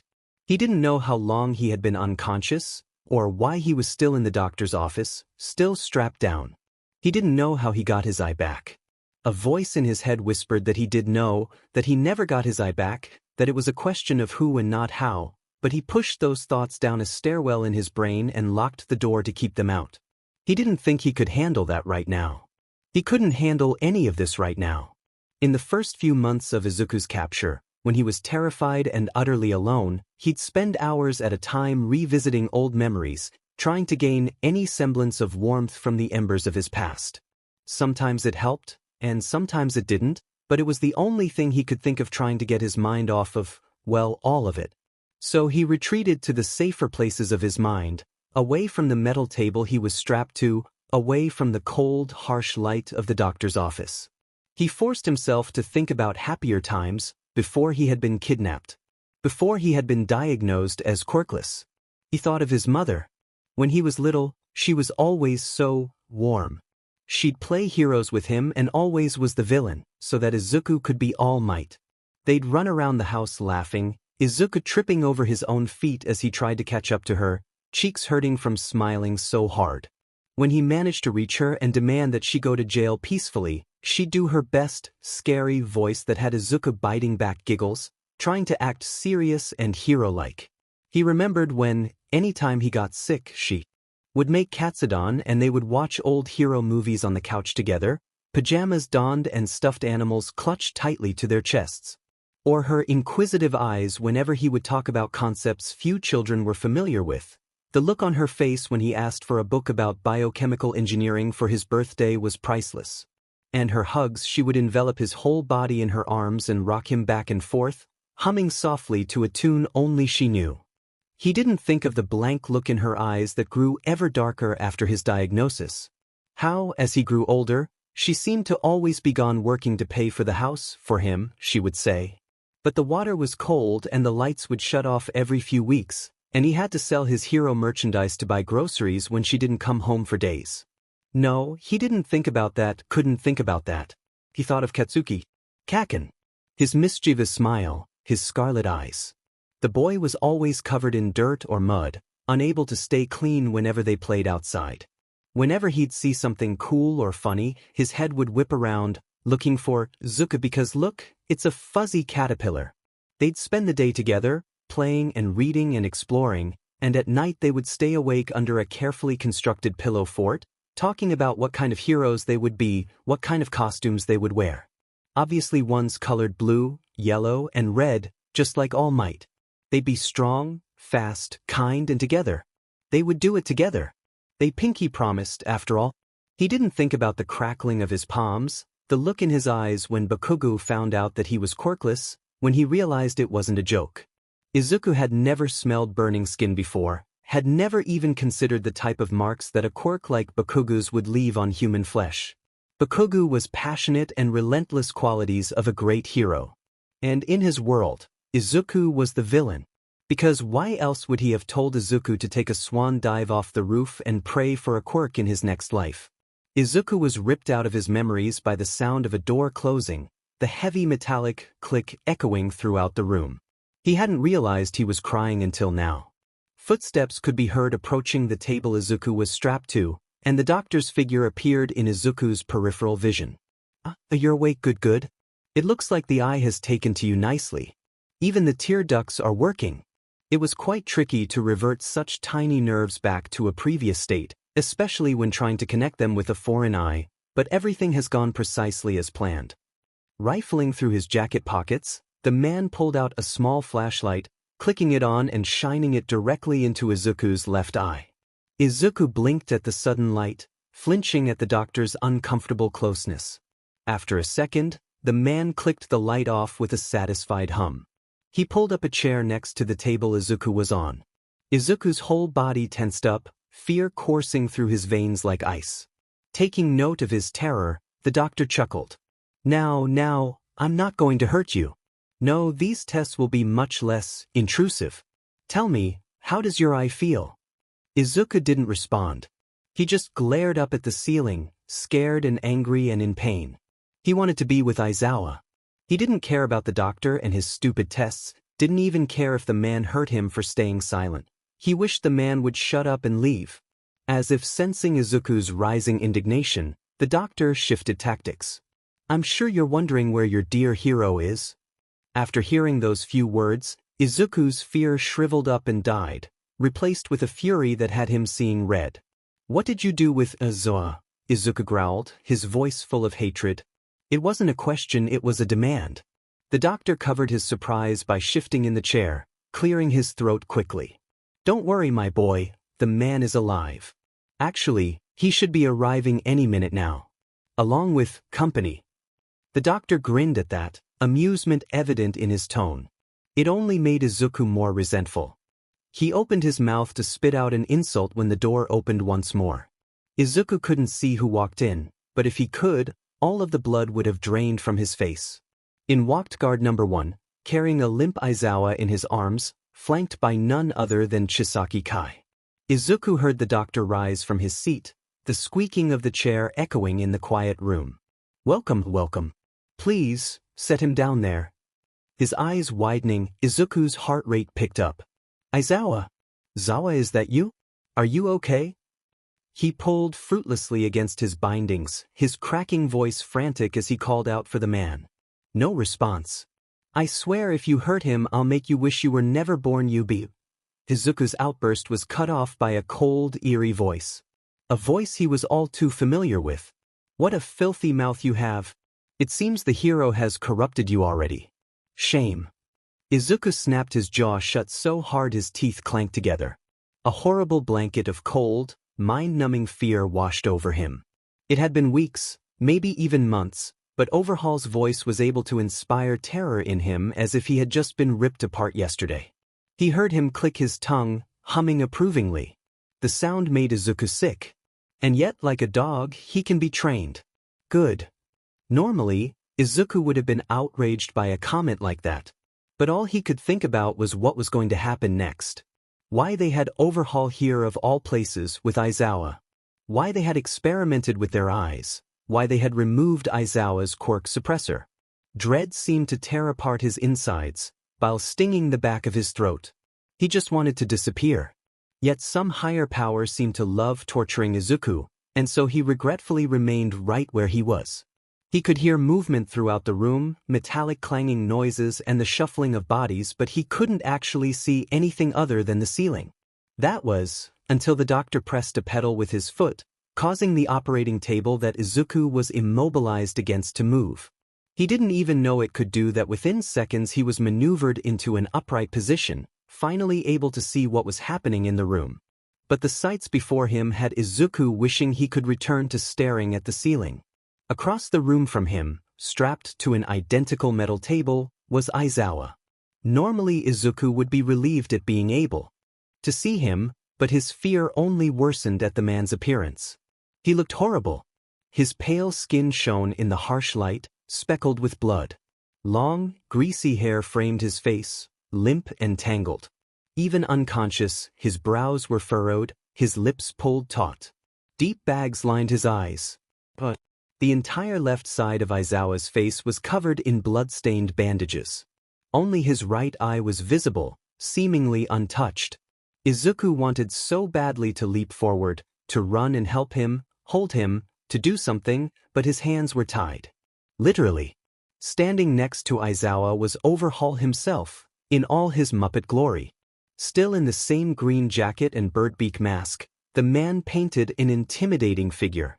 Izuku refused to meet his gaze, focusing instead on seeing if Aizawa had any other visible injuries, none that Izuku could see, which was good but worrying in its own right.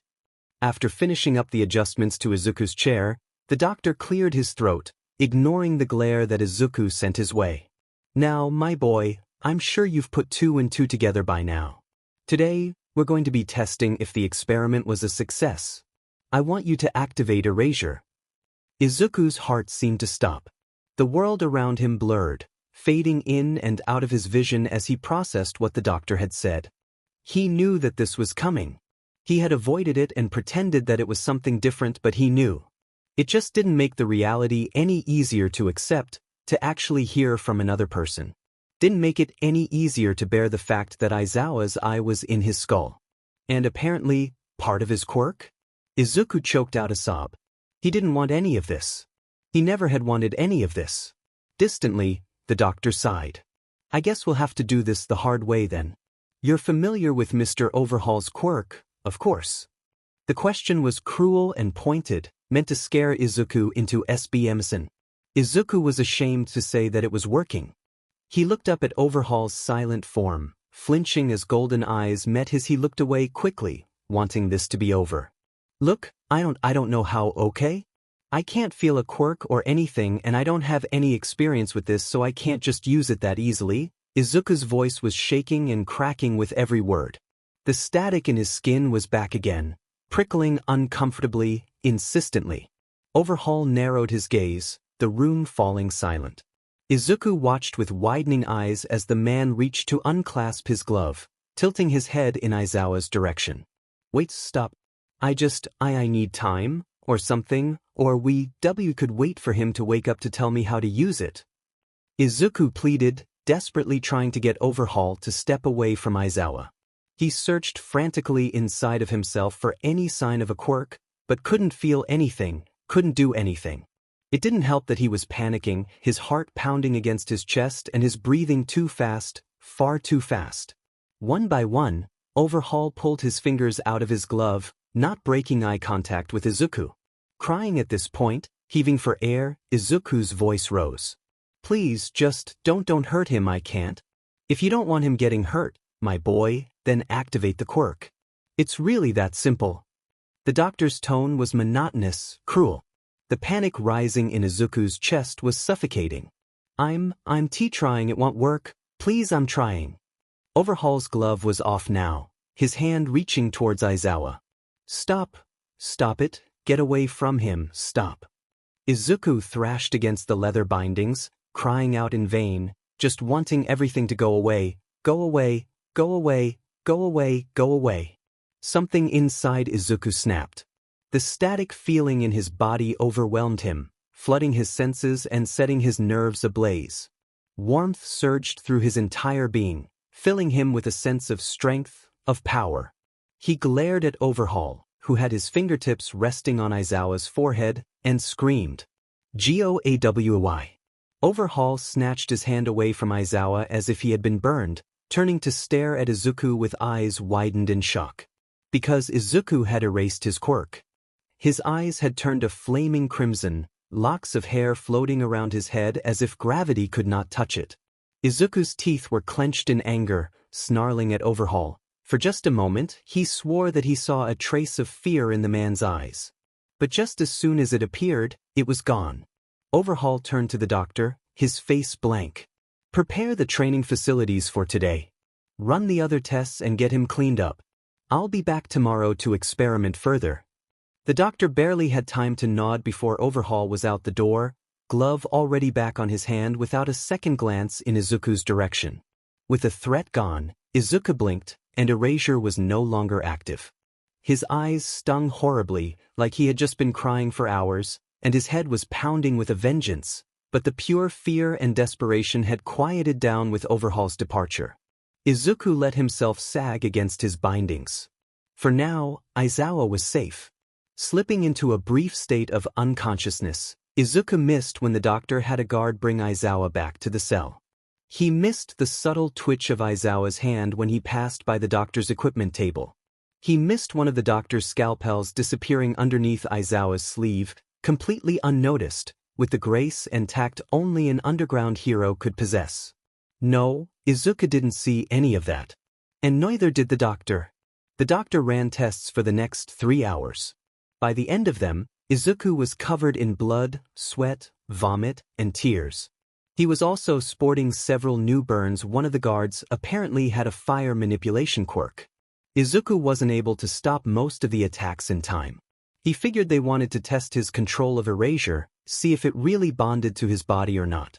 Izuku wasn't able to think about it much in between dodging streams of fire chasing him, unfortunately. Finally, when Izuku was seconds away from passing out, the doctor called in his 2 associates to clean Izuku up, per Overhaul's orders. A thick metal quirk suppressing choker was clamped tightly around his neck, barely loose enough to breathe, before he was escorted to the baths.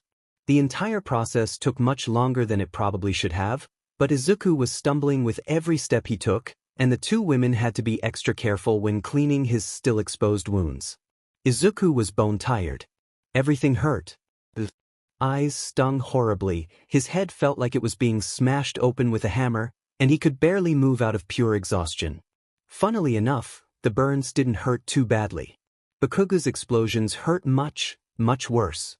He didn't even have the strength to object when the two women, the same pair that had cleaned him the first time, started to strip him of his clothing in the bathhouse. They had to peel off his shirt in pieces, the fabric stuck to his bloodied skin.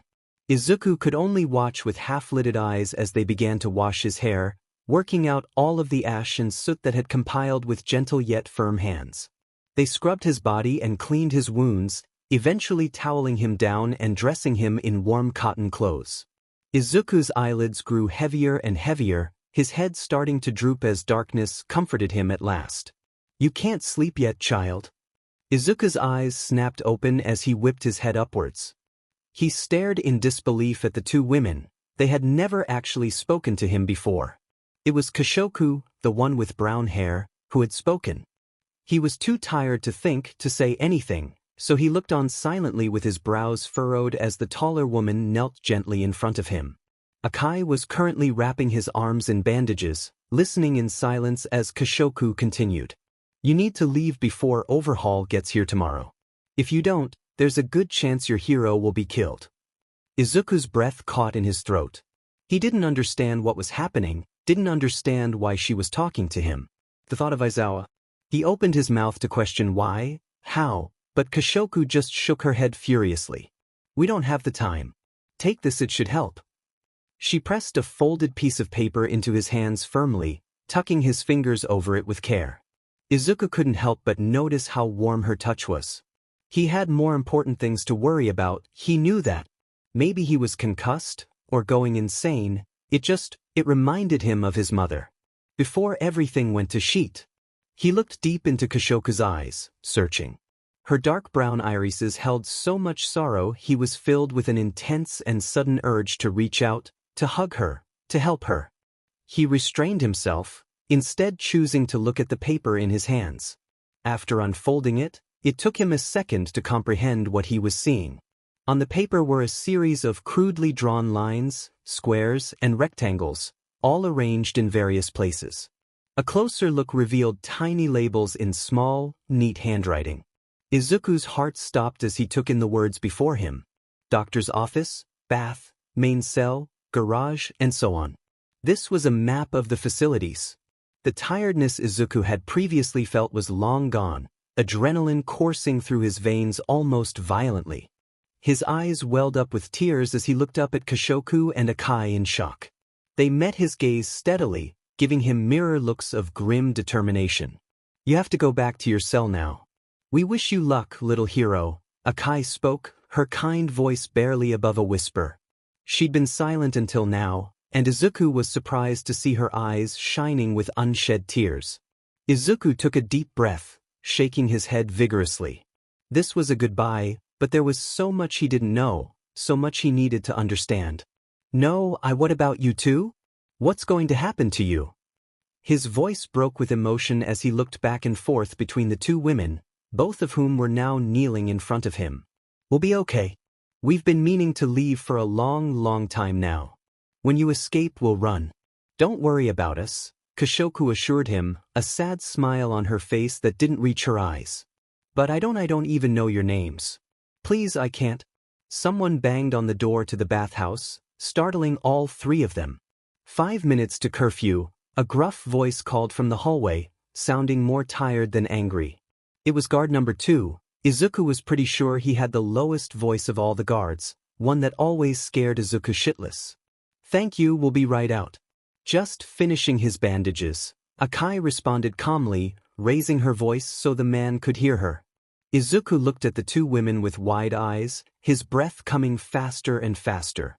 He wanted to stay with them in the warm bathhouse, wanted to learn their names and talk to them and understand who they are and why they were in a place like this to begin with, wanted to thank them and help them escape, but there was no time for any of that. They didn't have the time. Izuku had so many things he wanted to say, so many ideas bubbling in the back of his mind, but couldn't find the words to express a single thing. So he reached forward, grabbing onto Akai's right hand and Kashoku's left with his own, bowing deeply with his head to the floor, tucked close against his knees. "Thank you," he managed to say, broken and tearful but full of emotion, of gratitude and sorrow. It wasn't enough and would never be enough, but Izuku could only hope that it would get his message across. The two women just pulled him up, helping him onto his feet. Koshoku squeezed his hand briefly before letting it go, her eyes soft and gentle. Akai tucked the map back into his hands, offering him a smile. It was small and tinged with sadness, but it was beautiful. They fixed him with meaningful looks, of sorrow and guilt and hope and love.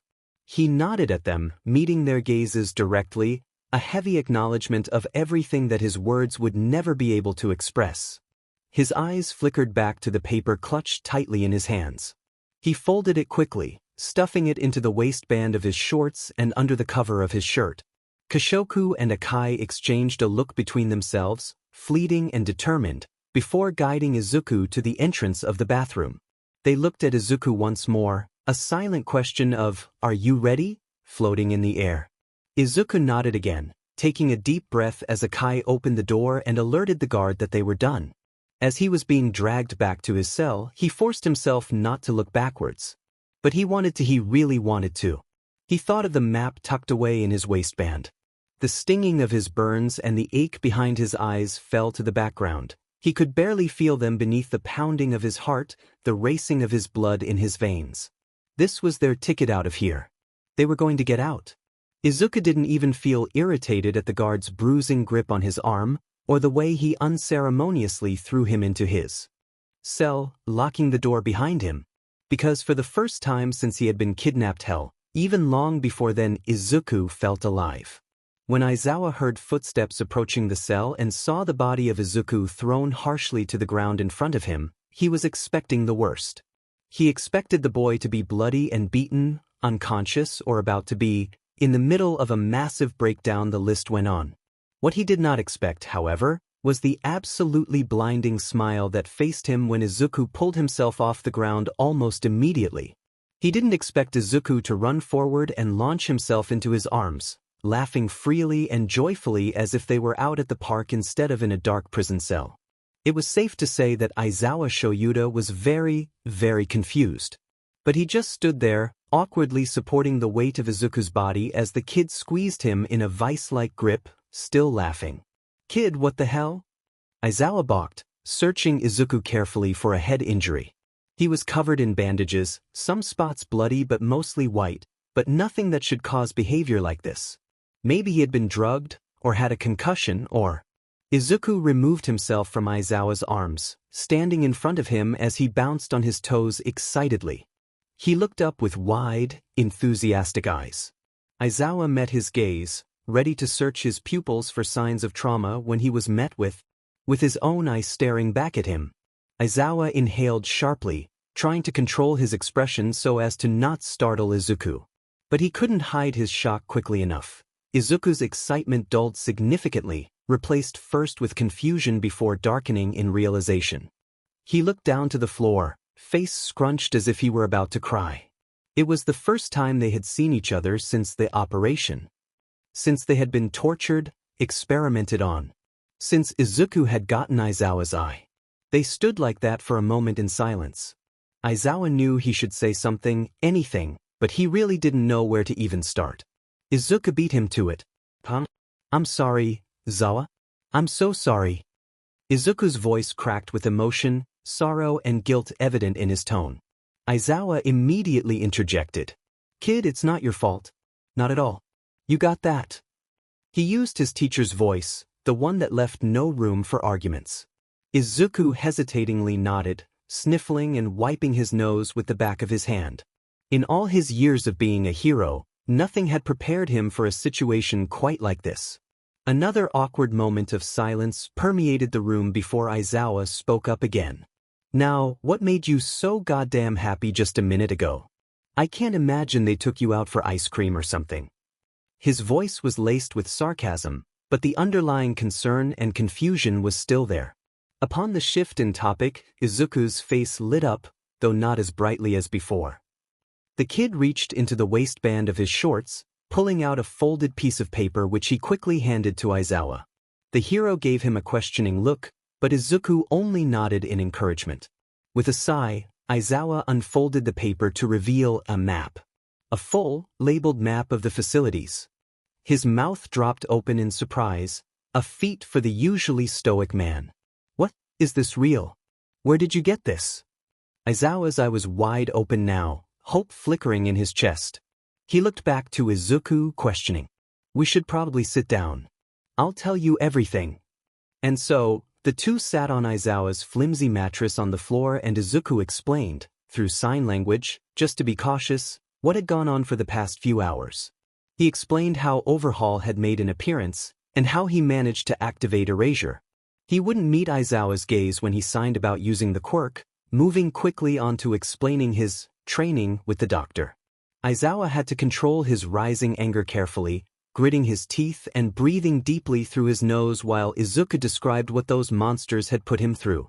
He forced himself to sit patiently while his kid signed, eventually describing his interaction with the doctor's associates. When he finished, the room's quiet seemed to grow even more tense. Aizawa took a moment to dissect all of that. He was still processing losing his eye. The pain was a constant reminder, aching with every beat of his heart, still processing the fact that Izuku now apparently shared Aizawa's quirk. Or maybe it was gone. Maybe they had taken it from Aizawa completely and given it to Izuku. But that didn't feel right. He could still feel his quirk in his body, it was just muffled. It was definitely still there, but with the quirk suppressor back in his shoulder it was hard to tell if he'd still be able to use it, or if it was as strong as it had been before. Shaking his head furiously, ignoring the dizziness that came from the action, Aizawa tried to clear his thoughts. He couldn't dwell on his quirk right now. He had to focus on Izuku, on moving forward, on the plan. They were practically handed the key to their escape. Aizawa scrutinized the map carefully. At first, he thought it was a sick joke, some psychological torture designed to F with their emotions or something. But looking at the map, it matched up perfectly with the parts of the facility that Aizawa had seen so far.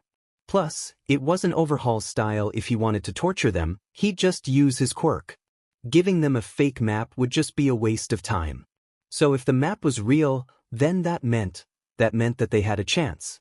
After a few minutes of thinking, Aizawa's calculating gaze met Izuku's. And he grinned. Izuku's eyes widened in shock at his smile, growing even wider as Aizawa reached into the sleeve of his shirt and pulled out the scalpel he had taken from the doctor's office. Izuku's mouth dropped open, closing briefly before opening again. The kid was like a fish out of water. He looked back and forth between the scalpel and Aizawa, blinking as if trying to understand what he was seeing. Looks like it's our time to leave, kiddo. At those words, Izuku's face crumbled, his eyes shining with tears, glinting with hope. He carefully removed the scalpel from Aizawa's grip, setting it on the ground safely before launching himself into his hero's arms for the second time that night. The pair held each other tightly, staying like that for quite some time. If tears were shed by the hero and his kid, well, no one would be any wiser. Izuku and Aizawa, after emotionally processing everything, got to planning.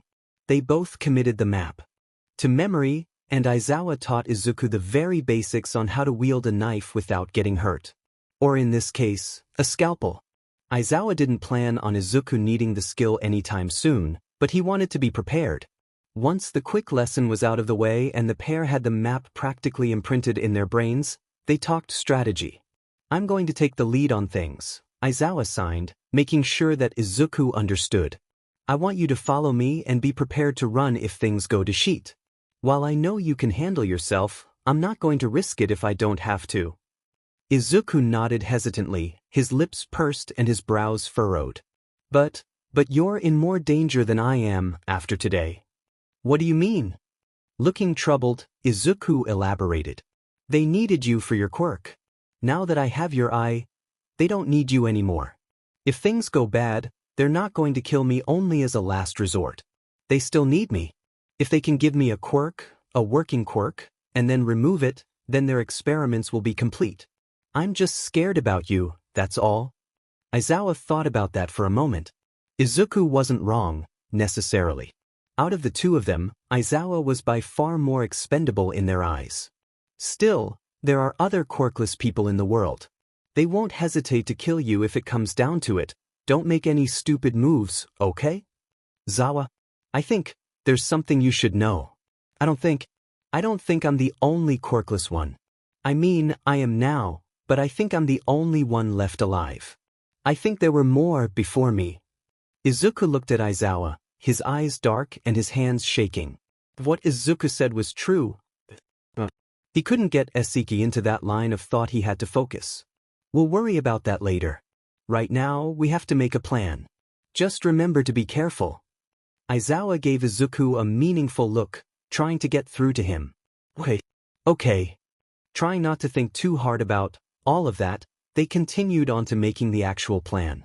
The first obstacle standing in their way was getting out of the cell and past all of the guards.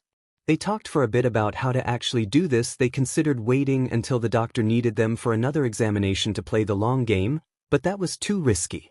Eventually, they decided it was best to get one of the guards to open their cell, knock him unconscious, and make a break for it. As for how to actually get a guard to open the door for them, that was still being figured out. Izuku suggested repeating what he did last time, banging on the door and screaming, but Aizawa wasn't sure the guards would fall for that again. Aizawa thought about it for a little, trying to isolate a weakness, something the doctor and Overhaul wouldn't take any chances on. He looked at Izuku, his gaze moving from the kid's quirk-suppressing collar to his mismatching eyes. Now that could just work. After ironing out the details, Izuku and Aizawa decided on having Izuku fake a medical problem like a seizure or heart attack. Logically, the guards should be on high alert because they're still looking out for any side effects from the new quirk. Both of them winced at that, but it meant that they'll rush in to make sure everything was okay. Hypothetically, at least, the guard, or guards if they were unlucky, would open the cell door, and Aizawa would ambush them while they were distracted with Izuku. It wasn't a perfect plan, but it was all they had for now. The general escape route was easy to make with the help of the map. If they just could make it to the garage, Aizawa was sure that they could find some sort of transportation to drive to safety. After all, a facility this big had to have vehicles to transport staff, materials, resources, etc. Izuku piped up, offering his ability to hotwire cars in case they couldn't find any keys, which was helpful, but a little concerning. Aizawa didn't ask how he had learned that. He was incredibly curious, but he couldn't afford to lose focus right now. They had a decent plan, but it wasn't done yet. Aizawa decided it was time to rip the band-aid off and bring up the topic they both had been avoiding. We need to plan for Overhaul. Aizawa watched Izuku's face carefully once he finished signing. The boy's eyes darkened, and he looked to the ground, clenching and unclenching his fists tightly. The kid was smart. He knew what Aizawa was going to ask him to do. His eyes flickered over to the scalpel lying on the stone floor, only a few feet away from the pair. You could cut off one of his fingers or something. He needs his hands to use his quirk, and I think it's a 5-point activation. Maybe break his arms? Or target his eyes so he can't see to use his quirk in the first place. The longer Izuku went on, the more grateful Aizawa was to be on the kid's side. He really hoped he could keep Izuku away from Nedzu because if the two ever met, he was sure they'd be able to accomplish world domination. Aizawa took a deep breath, choosing to speak instead of signing this time, interrupting Izuku's rant. Kid, you know I don't stand a chance against him without my quirk. Izuku seemed to curl into himself at those words, drawing his knees up to his chest and wrapping his arms around them tightly. The doctor replaced my quirk suppressor implant. I need to get it out. I need your help with that. It's too close to one of my carotid arteries for me to take out alone. Listen, I know it's not ideal. I can't. Aizawa persisted, trying to calm Izuku down.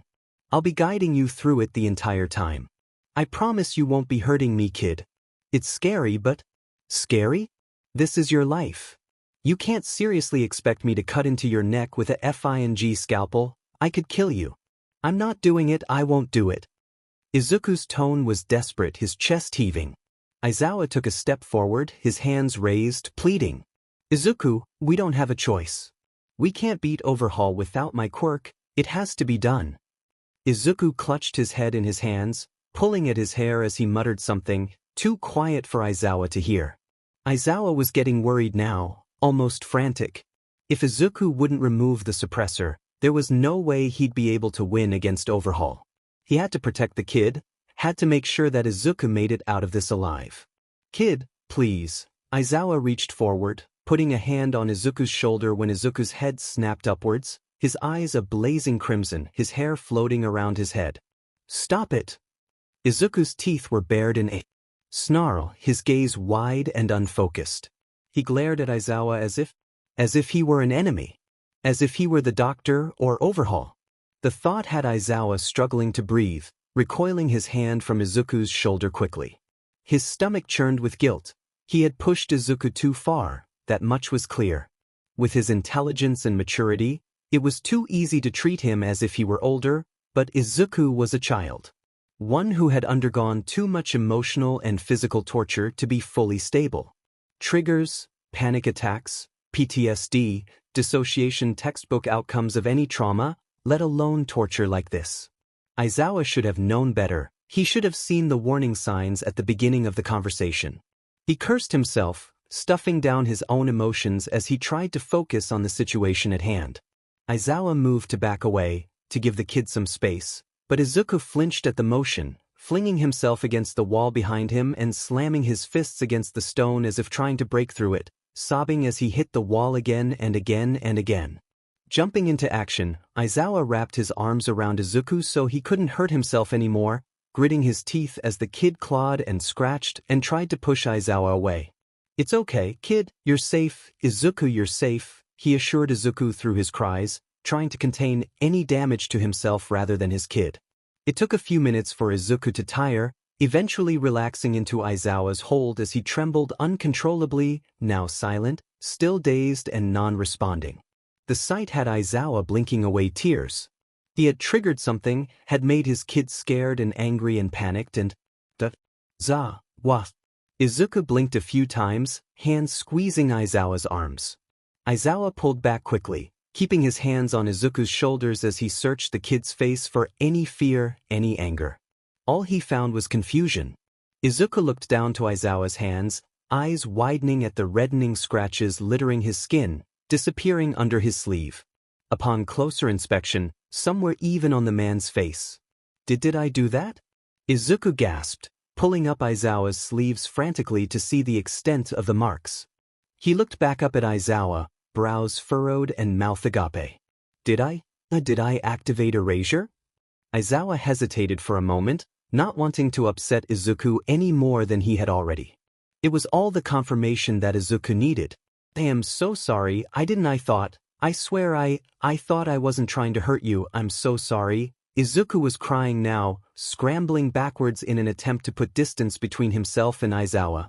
The hero just pulled the shaking kid into another hug, as gently as he could manage.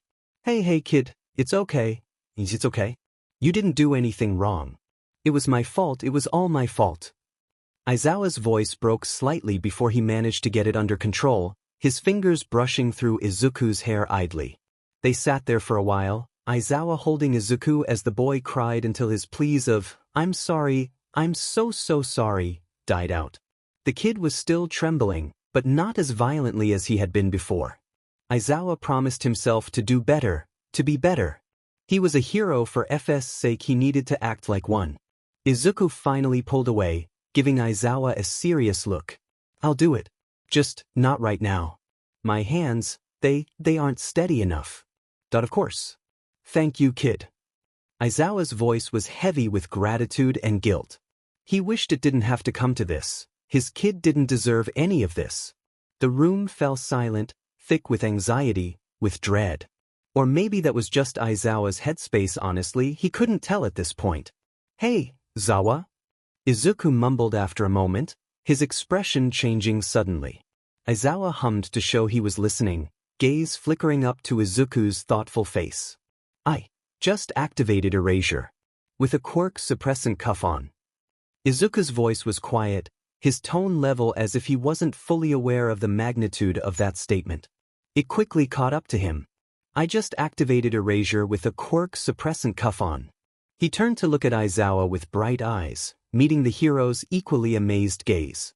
They shared a look for a brief moment, processing the implications of that. Aizawa was the first to break the silence, amusement evident in his tone. "Well, sheet." Izuku just grinned, obviously coming to the same conclusion as Aizawa.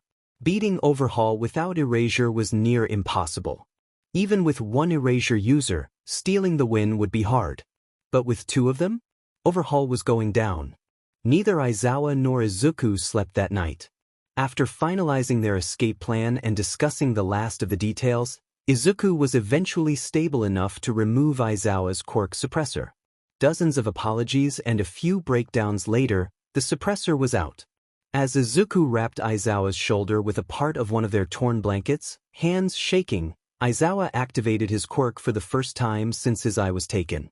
Erasure surged through him with a warm familiarity, and the anxiety gnawing a hole in Aizawa's chest dissipated. He was worried that without both of his eyes, his quirk function would be severely affected, but that didn't seem to be the case. He could feel the ache of his empty eye socket whenever he used his quirk now, and he didn't think he could use erasure for quite as long, but it was nothing he couldn't handle. He was still getting used to his changed depth perception. Moving and fighting proved to be rather difficult with only one eye, accompanied by random swells of dizziness and nausea, but he was making it work. He didn't have a choice, really. Izuku was still learning how to actually use erasure, which Aizawa had given him some quick tips for. It was weird to say the least. Neither of the two acknowledged the horrifying reality of that whole situation. They didn't have the luxury to do that right now. Aizawa did, however, wonder how the kid was able to use erasure with the quirk suppressing collar still tight around his neck. Izuku had mumbled something about quirk factors and electromagnetic waves, but Aizawa stopped trying to understand after Izuku brought up something called a Bose-Einstein condensate. He could think about all of that later. He had more important things to worry about. More important things being Phase 1 of their plan. Phase 1, as Aizawa had named it, consisted of 3 main steps. Attract the guards' attention, force them to enter the cell. While Izuku distracts the guards, Aizawa jumps on them and knocks them out. Leave the cell and proceed to Phase 2. It sounded much simpler than it really was. In actuality, the number of things that could go wrong were staggering, but Izuku and Aizawa chose to ignore that little fact in favor of proceeding with the plan. Aizawa met Izuku's gaze with a serious expression, standing in front of him near the cell's door. The boy stared back, determination glinting in his eyes. The sight was both reassuring and absolutely terrifying. The Izuku before him was so very different from the child that Aizawa had met however many months prior. Aizawa realized with a start that Izuku didn't look like a child anymore. He had seen too much, had lived too much to be considered a child. The thought made Aizawa's chest tighten uncomfortably. He wondered when he had stopped seeing Izuku as a defenseless kid and started seeing him as a trusted ally. Over the months of intense physical training, countless torture sessions, the eternity of sleepless nights somewhere in the midst of all the chaos, Izuku had become someone Aizawa depended on, someone he trusted with his life. Someone he cared about, like a son. A warm hand rested on his shoulder, and Aizawa was pulled out of his thoughts. He raised his head, once again meeting heterochromatic eyes, darkened with worry. Aizawa? Izuku's voice was hesitant, weary of a future neither of them could guarantee. The sound of his full name was enough to bring himself back to the present. He took a deep breath. Now wasn't the time to get caught up in his thoughts. He gave Izuku the steadiest nod he could before reaching out to place his hand on the boy's head, ruffling his hair gently. "It'll be okay, kid. We'll be okay." His voice was softer than usual, trying to convey feelings of reassurance. Aizawa wasn't sure it worked. But his kid just nodded back at him, gaze heavy with resolve, as he moved to his position. Aizawa took another deep breath. It was now or never. Hiding the stolen scalpel up his sleeve, the underground hero approached the heavy metal door of their cell. Izuku, closer to the middle of the room, lay on the stone floor, preparing for the guard's presence. Once Aizawa was sure that Izuku was ready, he drew back his closed fist and banged harshly against the cold surface, yelling out, "Someone come quick! You bastards F him up with my quirk, he's not F breathing. I swear I'll murder every one of you if my kid dies, I'll RIP your F throats out. He's not F breathing." It didn't take long until Aizawa's frantic cries were cut off by the rushed clanging of locks opening. He was quick to jump to the side, narrowly avoiding the swing of the door as guard number 1 ran in, panic evident on his face. He apparently had some brain power as he shut the cell door behind him, but his intelligence ran out when he chose to ignore Aizawa in favor of checking on Izuku. Izuku, who was currently convulsing on the floor, clutching his throat and gasping for air.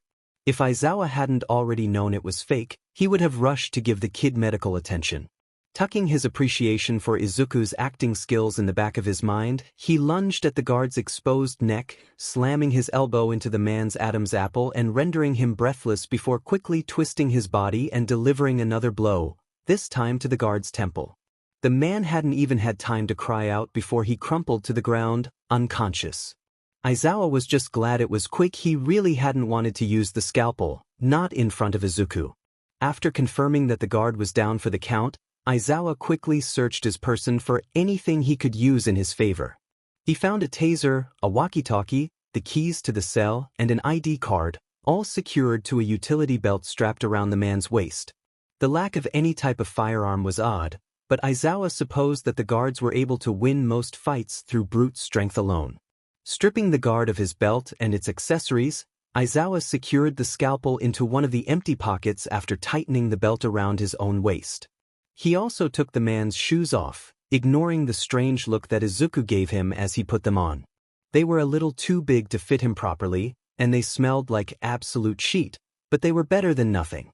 He wanted to give Izuku the shoes instead, but they would have only fallen off of the kid's feet.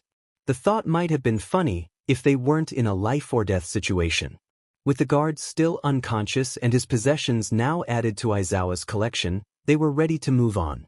Making sure that Izuku was close behind him, Aizawa cracked the door to the cell open slowly, peeking his head out to search for any unwelcome visitors.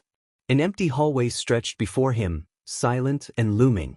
Aizawa beckoned to Izuku, ushering him out of the cell and locking the door behind him as quietly as possible, tucking the keys back into the belt. He met Izuku's gaze, his pulse racing against his throat, and nodded. It was time for Phase 2. All things considered, Phase 2 was simple. Make it to the garage without dying.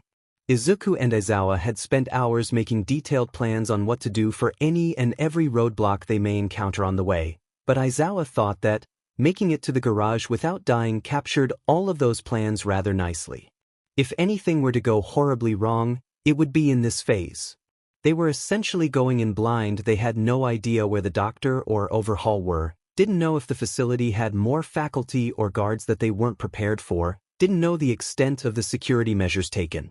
There were a lot of unknowns and very few certainties. But it was their only chance, and they had to take it.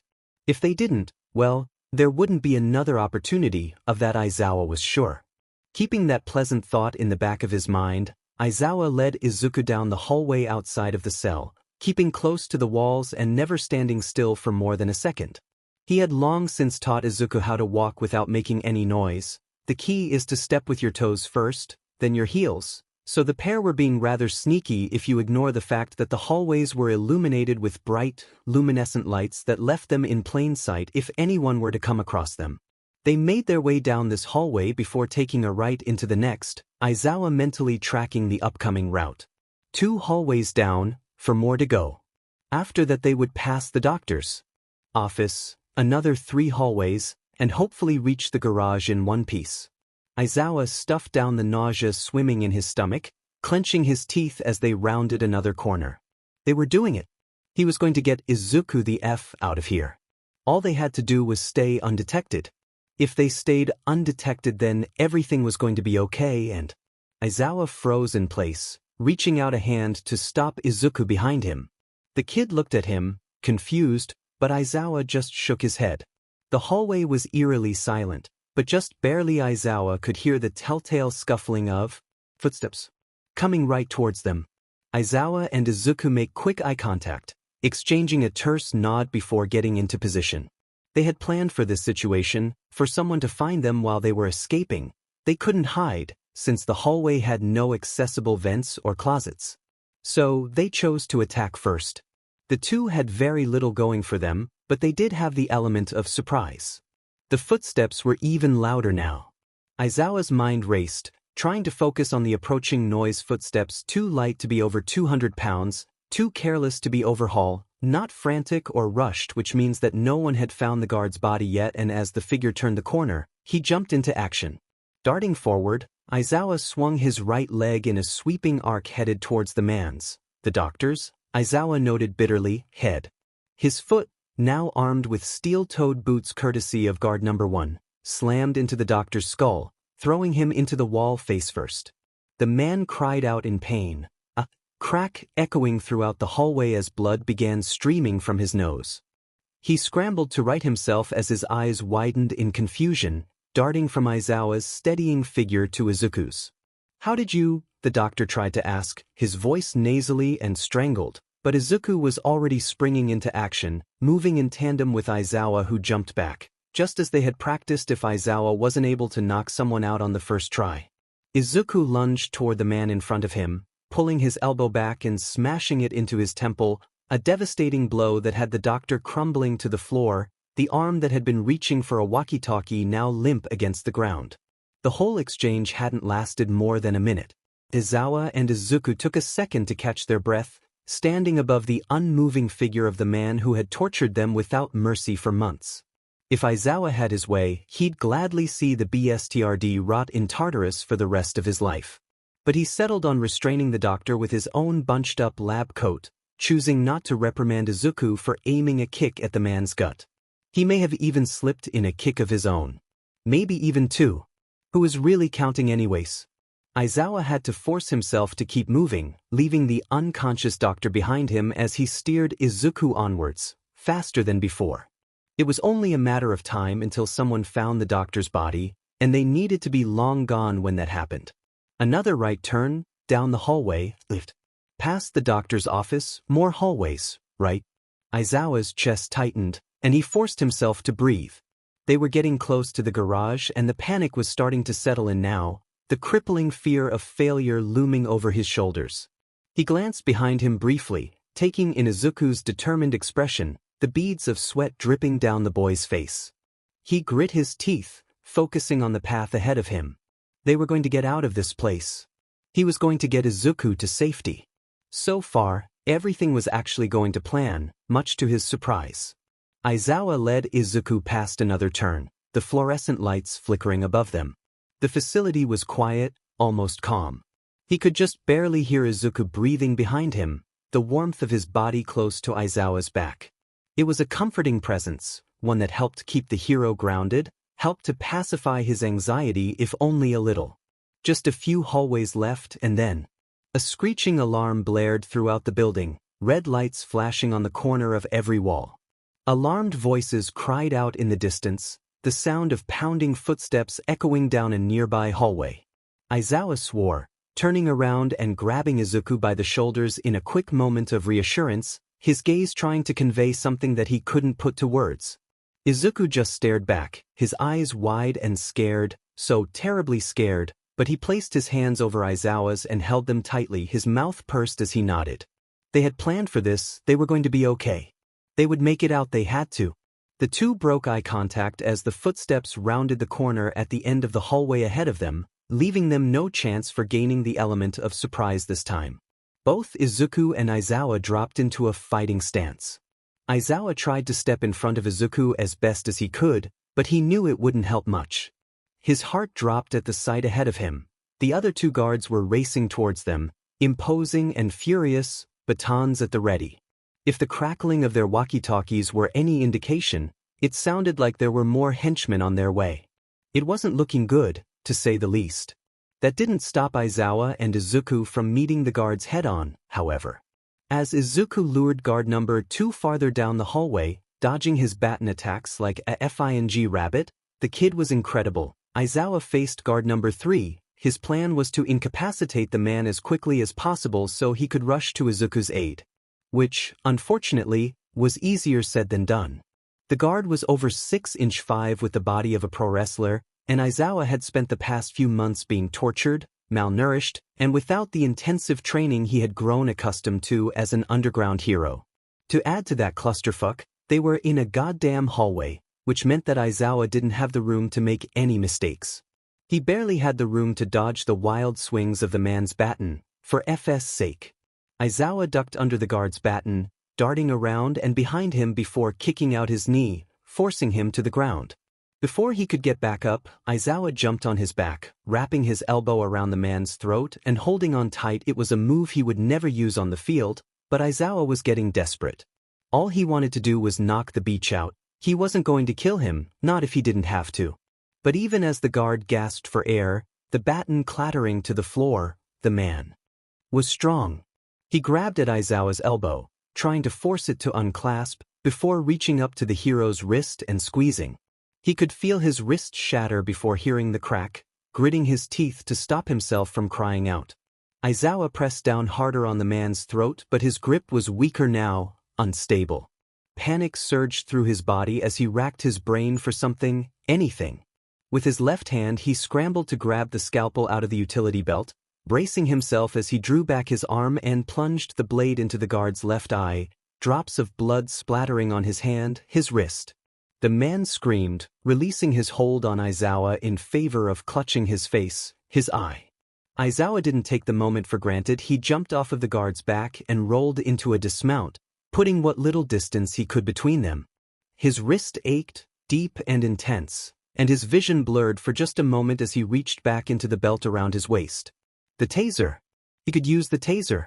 Aizawa pulled the weapon out, ready to electrocute the half-blind piece of sheet, still on the ground, consumed with agony, when the hallway grew brighter, hotter. An absolutely gut-wrenching scream tore through the air behind him. Aizawa whipped around, only to see a stream of churning fire right where Izuku had been fighting. Izuku had told him, had warned him about the guard with the fire manipulation quirk, but he had been so panicked that he had forgotten, and now Aizawa activated his quirk on instinct, his hair flying around his face as he howled. Izuku! The flames died out and Aizawa saw his kid, trying to maintain a fighting stance but stumbling, dropping to one knee, now covered in burns. Aizawa could hear the guard behind him stir, but guard number 2 was still approaching Izuku and the kid had no way to fight back, nothing to attack him with. He needed to save his kid. He was going to save his kid. Aizawa rushed forwards, throwing himself between Izuku and the guard, tossing the BSTRD while Erasure was still active so he couldn't use his quirk. The man fell to the ground in a heap, convulsing as electricity surged through his body. Aizawa's eyes burned and his wrist was screaming at him, but he didn't have time to rest because the guard he had stabbed in the eye was back on his feet, running in his direction with blood pouring down his face. In his panic to help Izuku, Aizawa had left himself completely open. Something hit his abdomen, sharp and stinging, followed quickly by a crushing blow to his leg. He let out a strangled cry of pain, taken aback by the sudden procession of attacks. His head swam, while tearing its way up his throat. He had to get it together, he had to get it together. The guard was rearing up to attack again, his gaze wild and his mouth open in a snarl, and Aizawa swept out his left leg, the one that hadn't been hit, as high as he could, desperate to just get the man away from him, away from Izuku. By some miracle, Aizawa's foot slammed against the guard's head on the same side as the injury he had previously inflicted, clipping the open wound while his ear took the brunt of the hit. The guard stumbled backwards, falling onto his back with a cry of pain, writhing on the ground. Before he could even try to get back up, Aizawa staggered forwards, drawing back his elbow and bashing it into the guard's temple. Only when the man's massive figure stopped moving, still breathing, Aizawa reassured himself, did the hero allow himself a moment to breathe. He took a shuddering breath, his lungs straining with the action. Blinking a few times, Aizawa tried to rid his vision of the black dots surrounding his peripheral. Zawa! Izuku called out from the other end of the hallway, tripping as he tried to get to Aizawa. He was alive. Aizawa slumped in relief. His kid was alive. As Izuku approached, his face seemed to twist in horror, eyes locking on Aizawa's stomach. Aizawa furrowed his brows, looking down at the handle of the scalpel sticking out of his gut. The one he had left in the man's eye. Aizawa's world seemed to tilt, his head spinning as he tried to make sense of everything. The guard must have ripped it out of his own eye to use as a weapon. He managed to slash Aizawa pretty deeply before jamming the blade into Aizawa's exposed frame. His shirt was soaked with blood, dripping off of him and onto the stone floor. Too much blood. He was losing too much blood. Izuku was saying something, but Aizawa couldn't hear. Everything was getting darker, his eyes closing against his command. Falling. He was falling. It was Izuku's fault. He shouldn't have let his guard down, shouldn't have distracted Aizawa. 1 second he was dodging guard number 2's baton, and the next the man had pulled out a lighter and Izuku froze. He froze for just a second too long. He should have used erasure, should have taken the guard out before it got to this point, but he didn't, and Aizawa had to save him, and it was all his fault. After Aizawa tossed guard number 2, Izuku had taken the man's belt containing his baton, lighter, and walkie-talkie, trying not to pass out from the pain of his injuries. Aizawa had knocked out the other guard, thank God, and Izuku dragged himself towards his hero, his legs buckling with every step when he saw it. The blade. Aizawa's broken wrist, his mangled leg. All the blood, so much blood. Izuku barely had the time to process what he was seeing before he was lurching forward, running the short distance between them to catch Aizawa as he collapsed to the ground. The man turned his head weakly to look at Izuku. His gaze was cloudy, unfocused. Zawa. Damn it, Zawa. His voice could barely be heard over the alarms that were still blaring. He couldn't breathe, his throat closing in panic, his heart pounding against his chest. Izuku's eyes stung, and he couldn't tell if it was from quirk use or crying. That love it. Run. Aizawa coughed, his speech slurred. He tried to push Izuku away, tried to remove Izuku's hands from his shoulders, but Izuku just held on tighter. Just shut up, don't you FNG dare. I'm not leaving you. Izuku grit his teeth, taking as deep of a breath as he could before jumping into action. He wasn't going to let it end like this. Not like this. Izuku tried to remember all of the HeroTube videos he'd watched on first aid growing up, all of the times he had to bandage his own wounds or dress his own burns. He could do this. He had to do this. Setting Aizawa gently down on the ground, Izuku rushed over to the guard that Aizawa had stabbed. He wrestled the jacket that the man had been wearing off of his huge figure, quick to rip the light material into manageable strips. Moving swiftly back over to Aizawa, Izuku worked with shaking hands to remove the scalpel from the wound and tie the jacket strips around the man's stomach in large sheaths. He knew that pulling the scalpel out wasn't ideal. In every medical textbook he'd ever read, the general consensus was to not pull out the object when stabbed, but he couldn't carry Aizawa like that, couldn't risk the scalpel damaging his organs even more. So this was the next best solution, he hoped.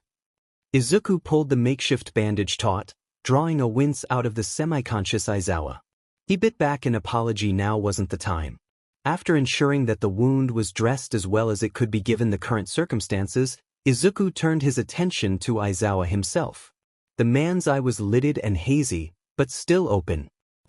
He moved Aizawa into a sitting position, face to face with him now. Zoa, I need you to stay awake. Can you do that for me?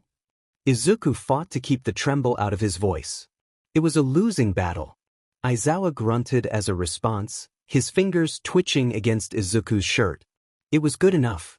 It had to be good enough. Okay.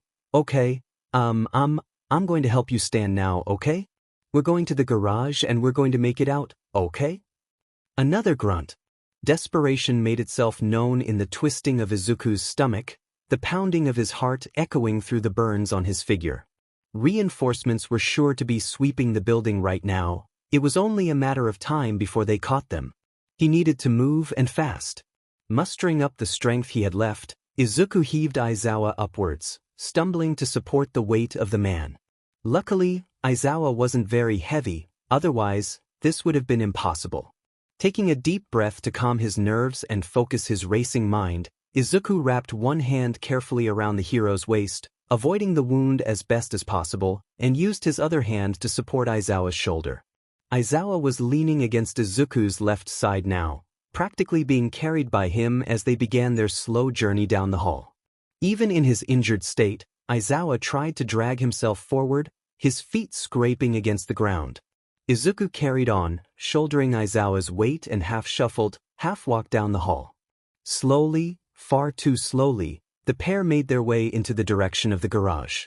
Several times, Izuku could hear the sound of pounding footsteps somewhere in the facility, terror eating away at his insides as he ducked against a wall, praying that they would pass. Please just pass. And by some miracle, they did. Sweat and blood were caked against Izuku's skin, his breath coming in shallow bursts as he practically dragged Aizawa forward as fast as he could possibly move. It seemed like an eternity later when Izuku and Aizawa finally made it to their destination, both on the verge of collapsing. The garage was, well, a garage. A big one at that. Concrete walls and floors that echoed every sound made, full of various tools and trinkets. It was surprisingly normal for such a messed-up facility. Inside the garage sat several armored jeeps, illuminated faintly by the dim glow of the overhead lights. The sight of actual vehicles made Izuku's heart soar.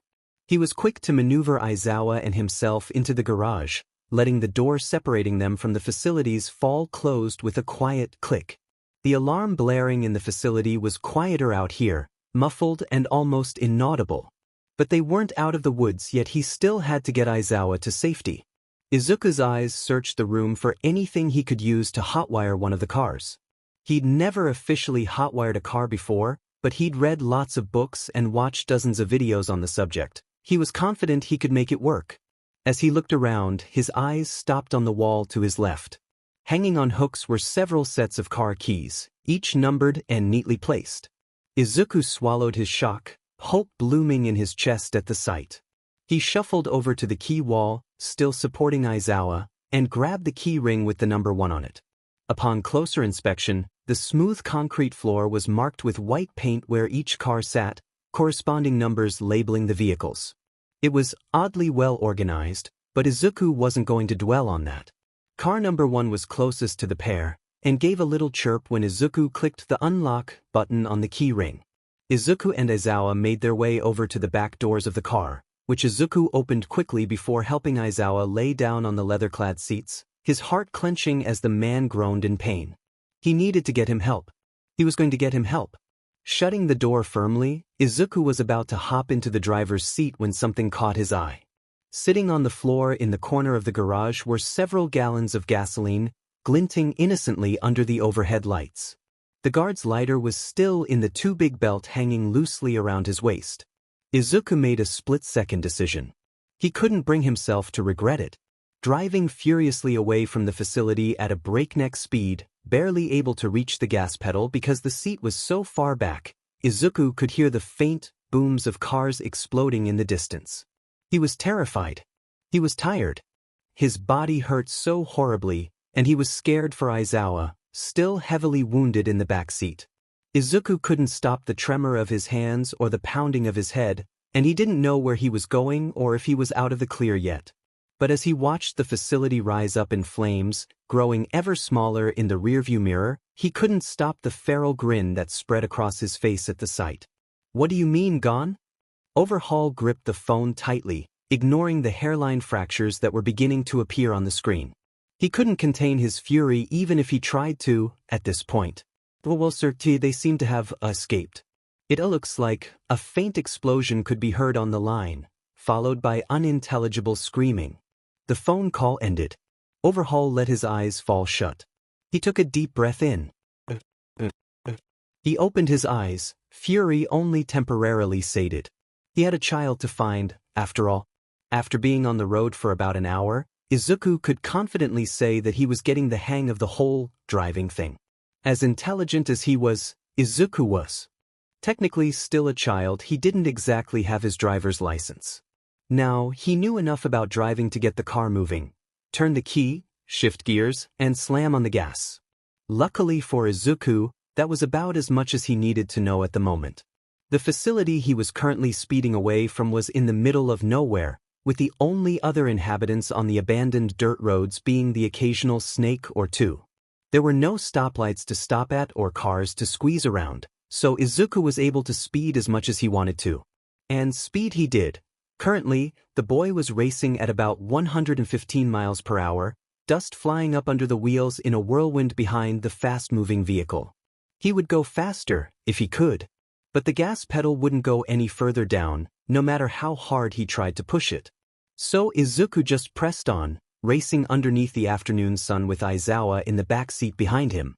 Every few seconds he would glance in the rearview mirror, trying to reassure himself that no one was following them.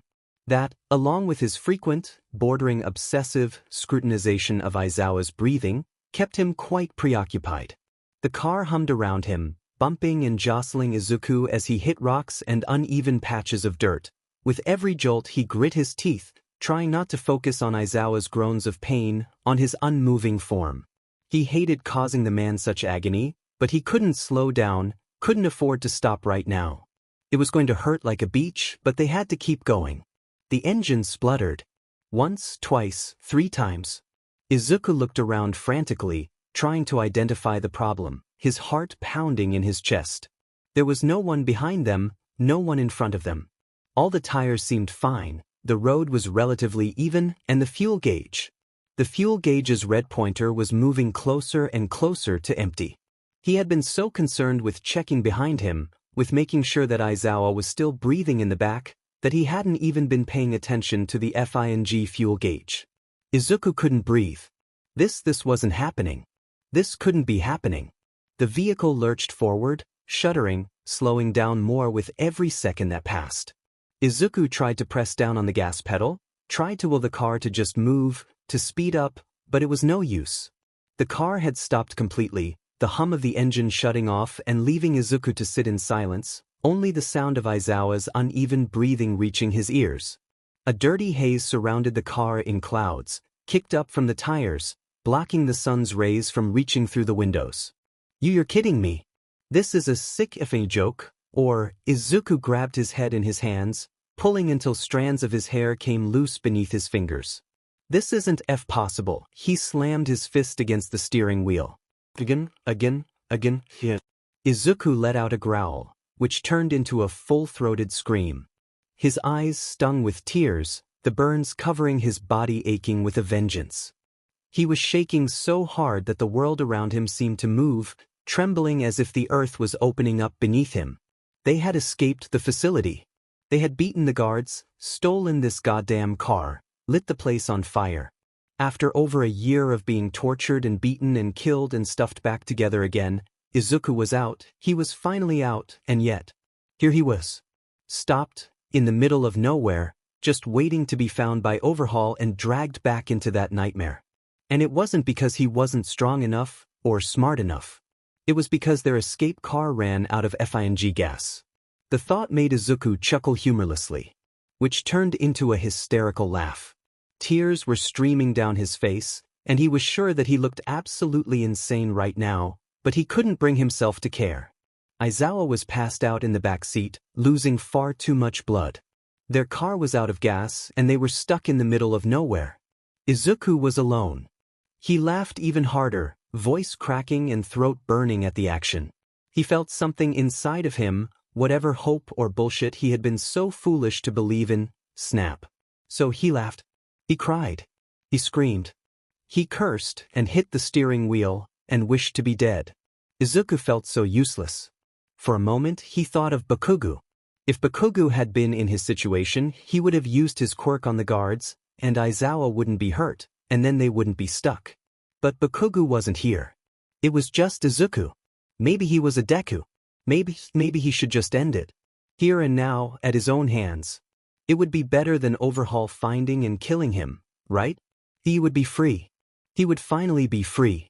Aizawa let out a groan from the back seat, still unconscious but not dead, not yet. Izuku rubbed his face harshly, trying to clear his head. He felt sick, his stomach churning and bile forcing its way up his throat. He couldn't leave Aizawa like that. Alone and in pain he just couldn't. He thought of the first time he met the underground hero. The feeling in his chest when the man talked about his husband, his students, his cats. The warm presence of Aizawa's body next to his as Izuku braided his hair with shaking hands. How, after every single nightmare of Izuku's, Aizawa would pull him into a gentle embrace, his low voice soothing and kind. Izuku made up his mind. He didn't care if he died. Really, he didn't. But he would fight with every last breath. He had to make sure that Aizawa made it back to his family safely. He owed the hero that much, at least. Uncurling his fingers from the steering wheel with a wince, Izuku took a deep breath. He scrubbed the tears from his face and shook his head fervently to reorient himself. He ignored the pain, the burns, the aching, It meant nothing to him right now. He was going to find a way out, somehow. Even if it was the last thing he did. Once he was calmer, he started searching the car for anything he could use. He didn't really know how much good it would do, but it was the only thing he could think of. The center console of the car had nothing of value, so he moved on to the glove box, located in front of the passenger seat. Inside were neat bundles of wires, some electrical tape, and a small pair of pliers. Nodding to himself, he continued his search. The middle of the car yielded no significant findings other than some bottled water, which Izuku immediately forced down Aizawa's throat. Once finished, Izuku made his way to the car's trunk, loose dirt and gravel embedding itself into Izuku's already bruised and cut feet. He stumbled forward, ignoring the discomfort. Upon opening the trunk with a small click of the latch, he was met with a series of supplies, stacked neatly one on top of the other. Izuku surveyed everything, silently rejoicing over the discovery of a small first aid kit which he tucked quickly under his arm. Besides the first aid kit, there were some jumper cables, a small generator, and a toolbox, all of which he removed from the car and placed gently onto the dirt road. Once he had cleared the trunk of its contents, he moved to shut the latch when his eyes caught on a small lip of the trunk's interior lining. Curious, he ran his fingers over the odd shape, moving closer to inspect what looked like a secret compartment. He digged farther, trying to find a way to unlock it. The panel opened up with a quiet click, revealing a cushioned built-in with several things stored carefully inside. A stack of $100 bills, a pistol, and a flip phone. Izuku's brain froze. He stood still for a moment, the heat of the sun warming his back, cool wind carting through his hair. A phone. There was a phone. The hope in his chest exploded once more, and he grabbed the small flip phone as fast as he could. Whipping it open, he dialed the number that Aizawa had him memorize when they had first begun planning without a second thought. It was only when the line began ringing that he regained some rational thinking skills. What was he even going to say? Would he even answer the phone? What if he hangs up on him? No one had believed him when he asked for help before. Why would anyone now? What about? Izuku's anxious thoughts were cut short when the line clicked, and a voice spoke. Namuri, I swear if this is you calling to prank me again, I'll dump glitter in your bed and you won't be able to get it out for weeks. The voice was brash and audibly annoyed, but not angry. No, it held an undertone of humor, one used with close friends and trusted companions. It was a tone Aizawa often used when joking with Izuku, although this voice was much higher in pitch and carried a lightness that Aizawa's didn't possess. Izuku was silent. He swallowed thickly. He tried opening up his mouth to speak, to say anything, but nothing would come out. After a moment, the voice spoke again. Hello? Anyone there? It was now or never. Izuku willed himself to vocalize something, anything. His voice cracked and he probably sounded like he was 5 years old, but he spoke. If Aizawa says? He says I can trust you. Izuku heard a sharp inhale from the other line, the crackling of the noise loud in his ear. Before the man could respond, Izuku continued. I need your help. Hisashi Yamada was not having the best of days. His morning started out fairly well. He woke up on time, ate breakfast, got dressed for work, and was on his way out the door with time to spare. That was before he stepped in a pile of cat puke. After cleaning up the mess on the floor and his hero costume's boots, he was running 10 minutes late to work. When he finally got to you, just as he was walking into the building, a bird sheet on his hair. Yes, actual bird sheet. It took him the better part of an hour to clean the bird poop out of his intricate hairdo, and it forced him to miss the staff meeting that Netsu had called earlier that morning. Fantastic. Then, he had to teach English to a bunch of high school students. Now, don't get him wrong, he loves his job. He doesn't, however, love it when one of his students goes on a rampage and destroys half his classroom when he found out he failed the most recent English test. It was safe to say that Hisashi was not in the best of moods. He was tired, said, and his carefully constructed hairdo had been ruined. So, when he sat down on his lunch break, he planned to relax, maybe read a little, and eat some sushi. He did not plan on receiving a phone call from a random number. Hearing his personal phone scream Britney Spears, toxic, had never made him so annoyed. He picked up, sighing, giving his lunch a longing glance. Namuri, I swear if this is you calling to prank me again, I'll dump glitter in your bed and you won't be able to get it out for weeks. Silence. He really didn't have time for this. She did this every now and then, usually to try and cheer him up when he was having a bad day, but he really just wanted to eat his lunch in peace for once. Hello? Anyone there? More silence. Hizashi was about to hang up when finally, someone spoke.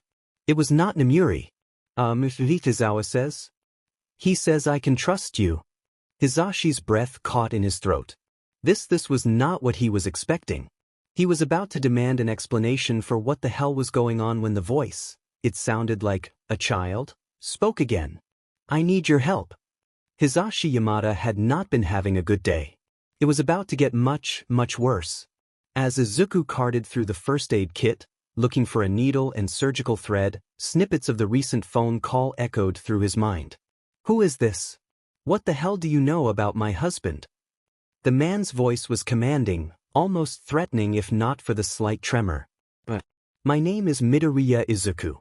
I'm 11 now, I guess. I was kidnapped by Overhaul a while ago. A couple months later, Zawa was kidnapped too. Listen, I know you probably have a lot of questions and you probably don't believe me, but I swear I'm telling the truth. Is he alive? It wasn't a question. No, it seemed like the man was too scared to actually ask. What? My husband. Shoyuta. Is he alive? Izuku paused at that. He could hear Aizawa's wheezing, uneven breathing from the back seat of the jeep. He held back a wince in favor of responding. Barely. Tell me what I can do to help you. After finding the supplies he had been looking for, Izuku opened the back door of the car to reveal an unconscious Aizawa, drenched in blood and sweat, his breathing shallow. The sight wasn't pleasant. Swallowing the lump in his throat, Izuku took a deep breath before sliding his hands under Aizawa's limp form, grunting as he heaved the man up in his arms. The position they were in was far from optimal. Izuku had to maneuver himself awkwardly to fit into the car at that angle, squeezing against the seats to get Aizawa out of the jeep safely. After a solid few minutes of fumbling, shuffling, and finagling, Izuku had managed to remove Aizawa from the back seat, placing him as gently as he could onto the dirt. It wasn't sanitary or comfortable by any means, but Izuku was desperate. He needed to stop the bleeding. Kneeling on the ground next to Aizawa with the small first aid kit open and ready at his side, Izuku took a second to breathe. He shook out his trembling hands, his heart pounding furiously in his chest. It was going to be okay. Everything was going to be okay. Izuku picked up the kit's miniature set of scissors. Once he started, he knew he wouldn't be able to stop until everything was stitched and bandaged. He took another deep breath. It was now or never. He cut through Aizawa's shirt and the makeshift bandage until the wound was exposed, swallowing the bile creeping up his throat at the sight. It wasn't a pretty thing. The man's abdomen had been slashed open unevenly, with the wound about a foot lengthwise and uneven in depth.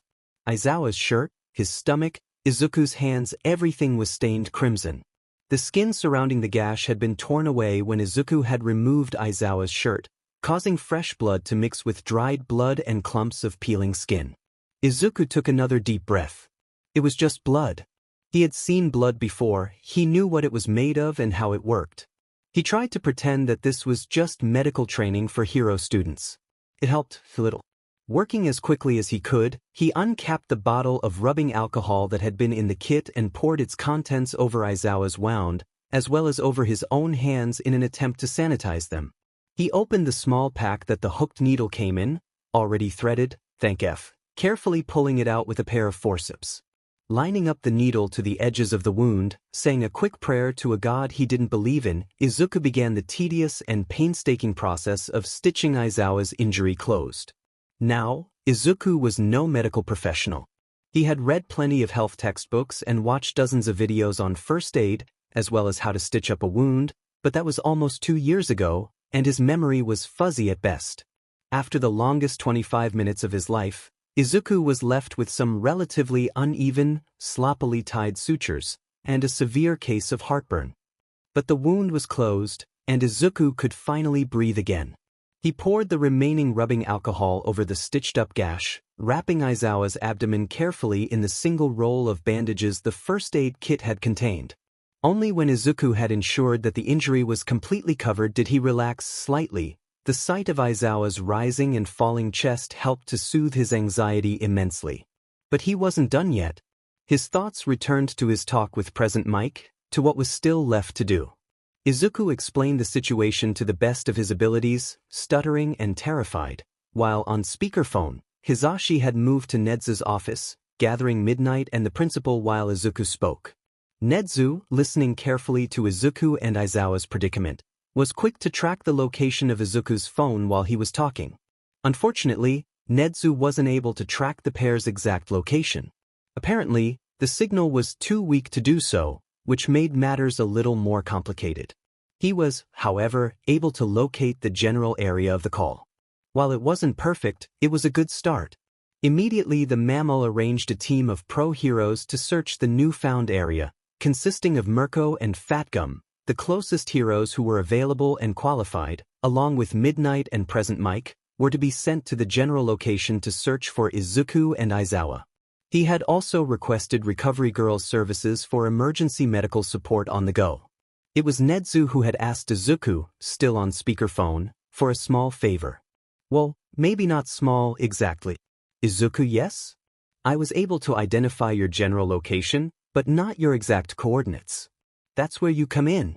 I understand you have a vehicle at your disposal, HM?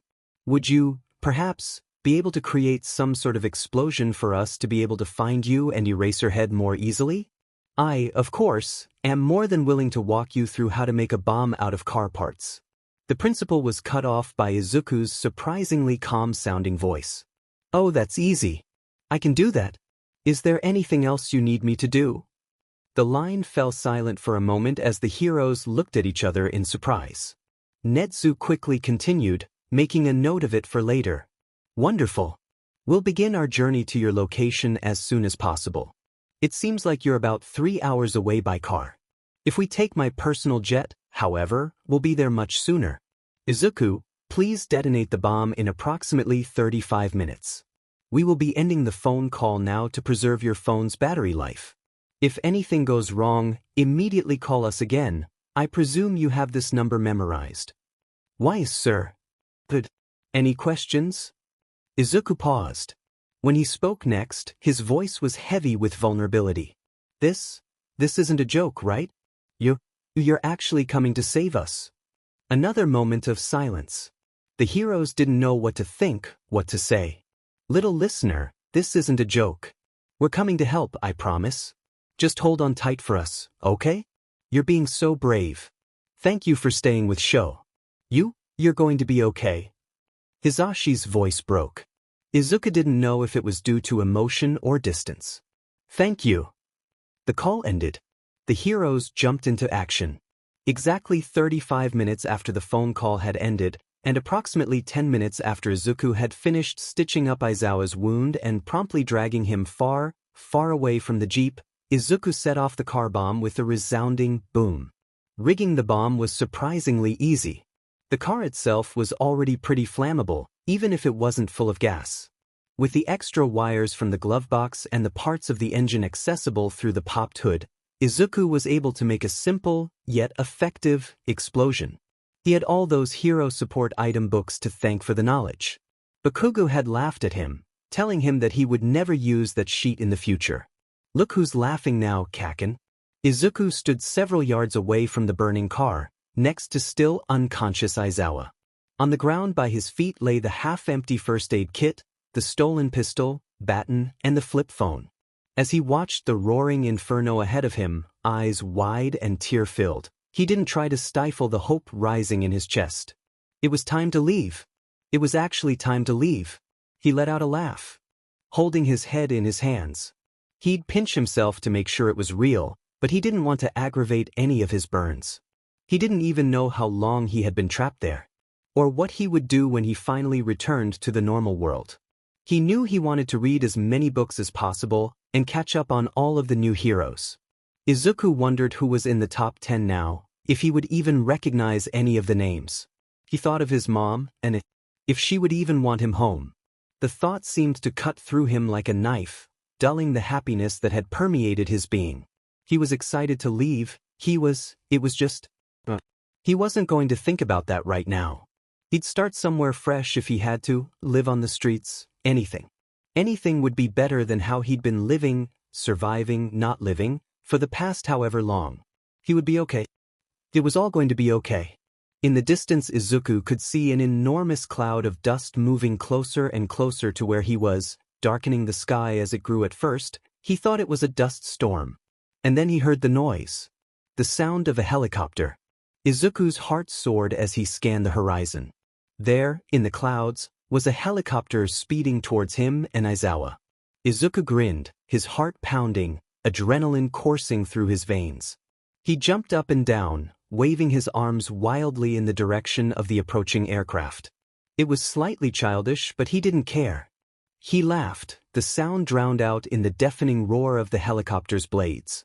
After what felt like an eternity later, the helicopter landed a few miles away from Izuku and Aizawa. Izuku's hair was whipping around his face from the wind, and he couldn't fight the smile that was etched on his face now. The fans of the propellers quickly put out the remaining flames of the car bomb before the slow whir of the engine died out, the sound of the spinning blades quiet now. Izuku blinked the sand and smoke out of his eyes, rubbing them with the back of his hand. He fought the urge to run towards the helicopter, but ultimately deemed it safer to stay put and wait for the heroes to approach him instead. Waiting anxiously, he bounced on the toes of his feet with excitement as the door to the helicopter opened. A figure stepped out and hopped gracefully to the ground, making their way slowly in Izuku and Aizawa's direction. Dust now hung heavy in the air from the wind disturbance, so Izuku couldn't quite see who was approaching, especially from that distance. He could tell it was only one person, though, which was a little odd. He thought they were sending a few heroes, not just one? Or maybe it was a scout, to make sure the environment was safe. Izuku had heard of that before, he supposed. As the figure got closer, Izuku's excitement faded as seeds of doubt planted themselves in his mind. Something felt off. He thought back to the phone call. Hadn't Nedzu said he was arriving in a jet? That was a helicopter, not a jet. Plus, it seemed too early for them to be here already, and why was the man walking so slowly? He'd think that present Mike would be quick to rush to help his husband, right? Unease grew in Izuku's gut. The figure took another step forward. Slowly, Izuku leaned down and picked up the pistol on the ground by his feet. He unclicked the safety. The dust cleared slightly, and Izuku strained to see the man who was now only a few yards away. The man with a purple feather collar and a bird beak plague mask. The man who had kidnapped, tortured, and murdered Izuku over and over again. The man walking towards Izuku with fury in his eyes and no gloves on his hands. Otherwise known as Chisaki Kai or Overhaul. Yeah, that one. Because Izuku had forgotten one very important thing. The fire from the car was a signal to heroes, yes. But there was nothing stopping it from signaling to villains. When Izuku identified the approaching figure as Overhaul, it was like the world around him had frozen. The wind had stopped, flakes of dust suspended in the air like a dream. Maybe it was all just a dream. A godforsaken nightmare that just kept going. But Overhaul took another step forward, and Izuku remembered that he didn't have to be asleep to be trapped in a nightmare. A few months ago, Izuku would have panicked. He probably would have tried to distract Overhaul from Aizawa's unmoving form, tried to coax a villain monologue out of the man until the heroes came to save him. The mere sight of Overhaul would have sent Izuku into a panicked frenzy, unable to move, to act. But Izuku wasn't the same innocent little kid that Overhaul had kidnapped. No, Overhaul had torn that boy apart before piecing him back together into something different, something unnatural, something dangerous. Izuku was tired. He was in pain. He couldn't walk in a straight line and his entire body ached. He had fought and cried and screamed and he was done. As Izuku met Overhaul's gaze, he didn't feel scared. He just felt angry. So, as Overhaul made his slow approach towards him, Izuku made an executive decision. He raised the gun in his hands, steadying his aim before shooting Overhaul right in the foot. And boy, did that feel good. Overhaul screamed, dropping to his knees, looking at Izuku with shock etched into his features as if he didn't actually expect him to pull the trigger. "Leave me the F alone," Izuku spat, pinged the gun and aiming at Overhaul's chest. He was still several yards away, but he wasn't going to drop his guard, wasn't going to let him get the upper hand. He didn't really know what he was doing, just that he was trying to buy time, trying to keep the BSTRD away from Aizawa. Slowly, Overhaul reached up to remove his mask, letting it fall into the sand and dirt next to him. The sight of the man's full face was startling, so much so that Izuku's grip on the gun almost faltered. "Almost. Do it then. Kill me." Overhaul's voice traveled clear across the distance between them, stealing the air from Izuku's lungs. He didn't look away, couldn't look away. He needed to take the shot. Overhaul was vulnerable, Izuku had the advantage. He blinked a few times, trying to remember to breathe.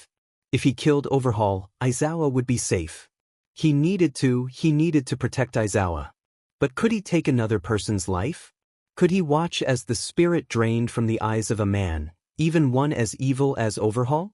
Could he live with his blood on his hands, his limp body in his nightmares every day, every night? He would be a murderer. If he took the shot, would he be any better than Overhaul? Than the doctor? Izuku could hear Aizawa's rasping breaths behind him, and he made up his mind. He could live with nightmares. He could become the monster. Whatever it took, so long as Aizawa made it back to his family safely. He pulled the trigger, gritting his teeth and turning away his head. As nothing happened. The click of the weapon rang empty.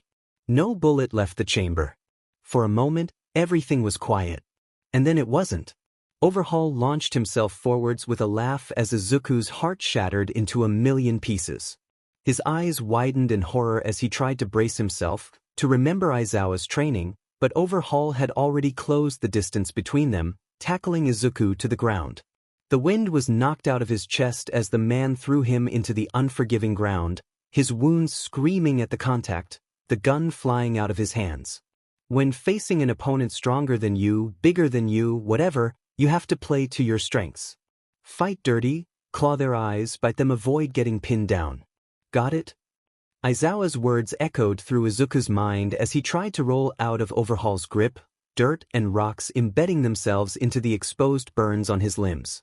He screamed, grabbing a handful of earth and flinging it at Overhaul's face, scrambling away from the man frantically.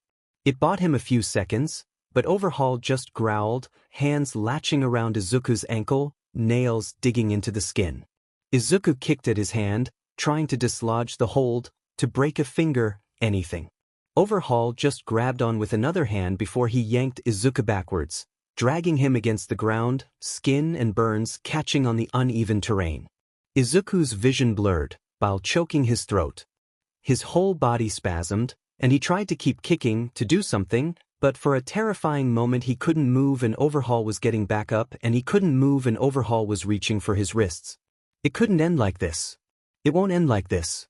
He heaved a shuddering breath, the wave of paralyzing agony passing over him momentarily. Overhaul latched onto one of his arms in an iron hold, but Izuku thrashed in his grip, screaming and scratching and biting, feeling feral, acting feral. He spit at Overhaul, hoping for some sort of reaction, for some sense of relief. Overhaul backhanded him across the face, his head hitting the ground from the blow, and Izuku saw stars. Not the reaction he was looking for. "Will learn, never done, from me again." Overhaul rasped in between breaths, jerking Izuku's wrists until they were forced against the ground above his head. Izuku tried to struggle more, but his movements were sluggish, slow. Izuku slurred, blinking as he was hit with a wall of nausea. He shook his head weakly as Overhaul switched his grip, restraining Izuku with only one hand as his other slammed into the earth beside him. The ground shook violently, groaning at the contact. Izuku didn't know what was happening. He was too panicked and dizzy, still trying to regain his breath and style the fear exploding in his chest. He barely had the time to cry out before the ground shaped into cuffs around his wrists, still pinned together above his head. The same was happening to his feet when he regained the ability to think properly. Immediately, he activated erasure, and the moving of the earth ceased, falling quiet once more. Izuku hadn't even considered Overhaul's quirk working on non-living things. In all of the adrenaline and chaos of their escape, it had never come up before. The thought of such a quirk, one so powerful that it could reshape not only man but the earth too, was terrifying. His head was clearing slower than he had hoped it would, but it was clearing, thank F-. Overhaul staggered upwards to stand by Izuku's side, scrutinizing his handiwork. The ground underneath Izuku was sunken slightly, having been moved and reformed to bind his wrists. The sharp gravel dug tightly into Izuku's skin. He couldn't move his hands an inch. But he could kick his legs. He shifted his body at the waist, sweeping out his legs with as much force as he could manage. He hit one of Overhaul's legs, making him lose his balance. He could do this, trying to sweep out his legs again when Overhaul's boot slammed into his leg, pinning it down. Without giving Izuku the time to recover, Overhaul stomped on his ankle once. Twice. Again and again and again until Izuku was screaming, a loud crack tearing through the air. Izuku's legs fell limp against the ground, his left leg pulsing with a red-hot pain that could only mean a broken ankle. Izuku tried to stop the tears from falling down his face, but it was no use. The pressure building behind his eyes was growing and he was in pain and he didn't know what to do, and Overhaul was glaring at him with a fury that Izuku had never seen before, and he was reaching down to touch Izuku again, to hurt him. "Wait, stop please," Izuku cried out, voice breaking pitifully. Overhaul stopped for a moment, eyes boring into Izuku's. "Now, child," he spat out the word like a curse, "you aren't in any position to be making demands. You seem to have forgotten who you belong to." He was leaning down now, close enough that Izuku could see himself in the man's pupils, twisted and warped. He wanted to blink so badly but he resisted, tears blurring his vision as he stared right back at Overhaul, fear paralyzing him in place. "I'll go with you. Please, just leave Aizawa. I'll come with you. Please." Izuku was sobbing now, finally succumbing to the urge to blink. The static of erasure faded to the background, his hair falling limp around his face.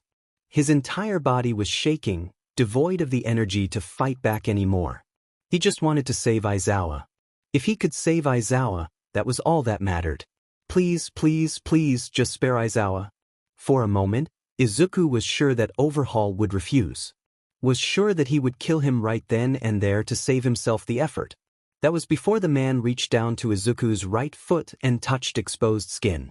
Izuku let out a blood-curdling scream, thrashing in his bounds because it hurt.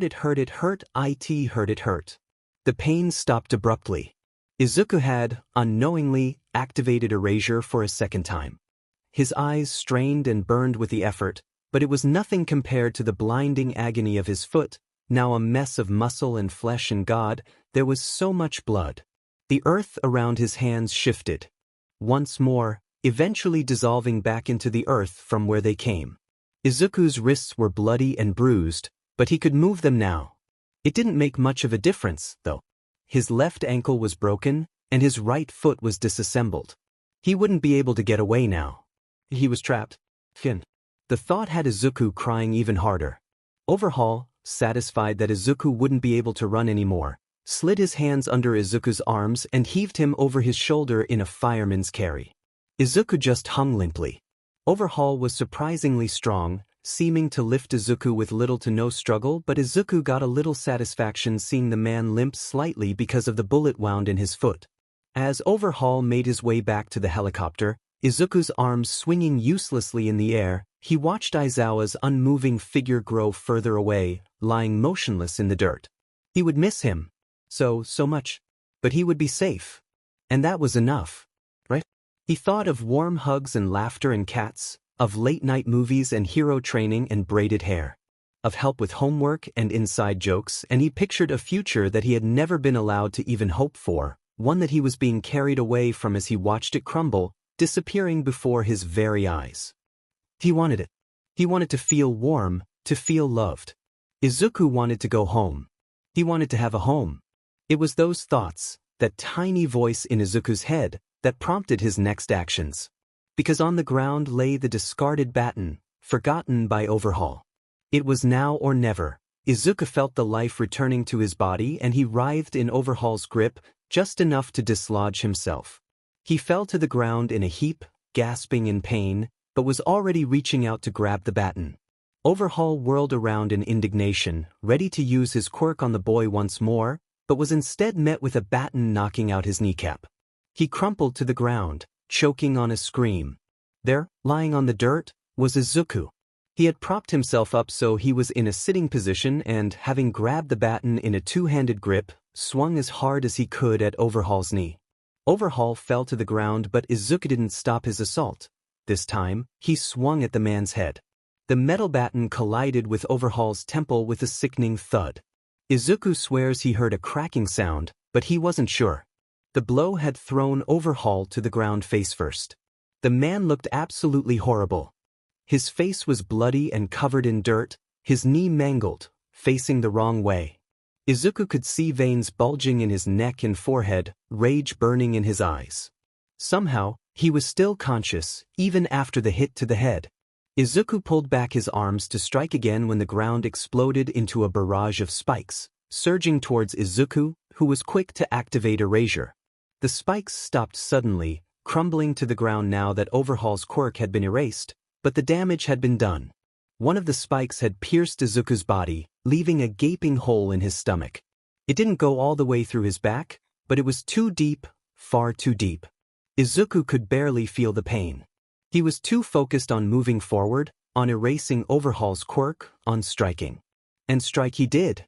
He lunged forward, kicking off with his broken ankle, screaming, before slamming the baton into Overhaul's temple again, until the man was limp on the ground, unmoving. Izuku's breathing was ragged as he let the baton fall from his tight grip to the earth. He could hear a wheezing, wet noise coming from somewhere. As he stumbled to his knees, he realized that it must be coming from himself. He glanced down at his abdomen, and the gaping hole in his flesh glared back, a mass of torn skin and muscle, pouring out blood. His vision was darkening at the edges, head spinning. His back hit the ground, lungs aching at the chore that was breathing. Weakly, he looked over to where Aizawa was lying several yards away, safe from Overhaul. Izuku could see his chest rising and falling, shallow though it was. Relief surged through his body. At least Aizawa got to go home. Izuku felt tears still streaming down his face, could feel the warm sun and the cool earth on his body. He stared up at the sky, gasping for air. It was a beautiful blue, full of fluffy clouds and flying birds. It was so pretty. Shivers racked his body suddenly, a chill overcoming him. He blinked a few times, slowly. He was tired. So tired. This was death. Izuku was dying. He wasn't exactly surprised. He had known from the start that the chances of making it out alive were slim. Oddly enough, he was pretty calm. Maybe it was the blood loss. Knowing that Aizawa would be okay helped a lot. Izuku thought of his mom. He ached to be held in her arms one last time, rocked gently to sleep to the tune of her humming. His heart clenched at the thought. He really didn't know why he even wanted that. His mom hadn't hugged him for years, and she wasn't that woman anymore. But he couldn't stop himself from wishing. It was a deep burning that burrowed itself in his chest. He was sad. Not because he was dying, just because he was dying alone. He was tired of being alone. So tired. He wondered if anyone would miss him. If he would even get a funeral. He doubted it. Izuku thought about Aizawa, his husband and his cats. He had heard so much about them, it was heartbreaking that he would never be able to meet them. To say hello, let alone goodbye. He wanted to say goodbye to Aizawa. He never wanted to say goodbye to Aizawa. He thought about his dreams of being a hero. Lying on the ground, staring up at the sky as black spots dotted his vision, he mourned the loss of the person he could have been. The hero he could have been if people had believed in him. If he continued his training with Aizawa. If All Might hadn't told him to be more realistic. Tears continued to stream down his face.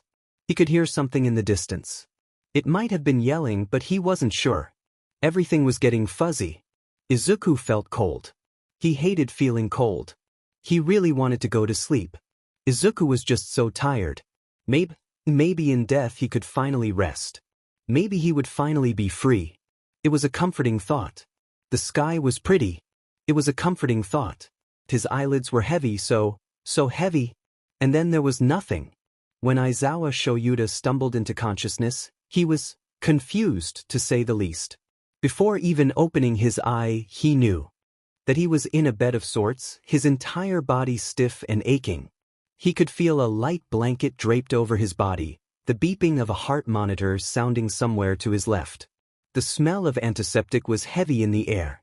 His eye flew open and he launched upwards into a sitting position, ignoring how his body protested the action. Aizawa scanned the room he was in with growing panic. It was some sort of experimentation room, or something. The room wasn't huge. There was the bed that Shoyuta was currently in, and a chair beside it. There were no windows. The only light came from the stark white fluorescent strip in the ceiling. He realized with a start that he wasn't bound to the bed. Nor had they replaced his quirk suppressor. Big mistake. Pushing himself out of the bed, he reached first to turn off the heart monitor before removing the 4 from his arm. He tried to think, tried to figure out where he could possibly be. He remembered escaping with Izuku. They fought the guards and he got stabbed. They found a car and he remembered fire? An explosion? He couldn't recall anything else. For a horrifying moment, he faced the thought that he had been avoiding ever since awakening. The thought that maybe their plan didn't work. Maybe they had been recaptured and moved to a new facility. Maybe they had even been separated. Fear and guilt suffocated him, clawing at his throat. It was his fault. It was all his fault. If he had been more careful, if he hadn't gotten stabbed, then they would have made it out. Then Izuku would have been safe and he needed to find his kid. He would save him. He would make things right. Pushing down any and all intrusive thoughts regarding Izuku, Aizawa took another look around the room he was in. He gained his footing carefully. His leg, the one mangled by the guard, seemed to have been healed, probably the doctor's work, but was still a little unsteady. The wound on his stomach felt much better than it did, however it wasn't fully restored. With every step he took, he could feel the injury shifting, stinging, screaming. He ignored it in favor of walking over to a nearby cabinet, rooting through the drawers quickly. He was able to find several disposable scalpel blades, which he promptly unwrapped and held tightly, one in both of his hands. He would have stuffed more in his pockets, but the weird gown they had put him in didn't have any. A quick glance over the room revealed nothing more that Aizawa could use. He didn't have the time to search very thoroughly, though. He needed to find Izuku. They could be doing anything to him right now. He needed to get his kid and get out. Aizawa approached the door to the room he was being held in. He was still disoriented, still trying to wake up fully, but he knew he didn't have any other choice. Taking a deep breath, he tried the handle. To his immense surprise, it was unlocked. He didn't know whether to be uneasy or ecstatic. Really, did they think he was in a coma or something? Had he been in a coma?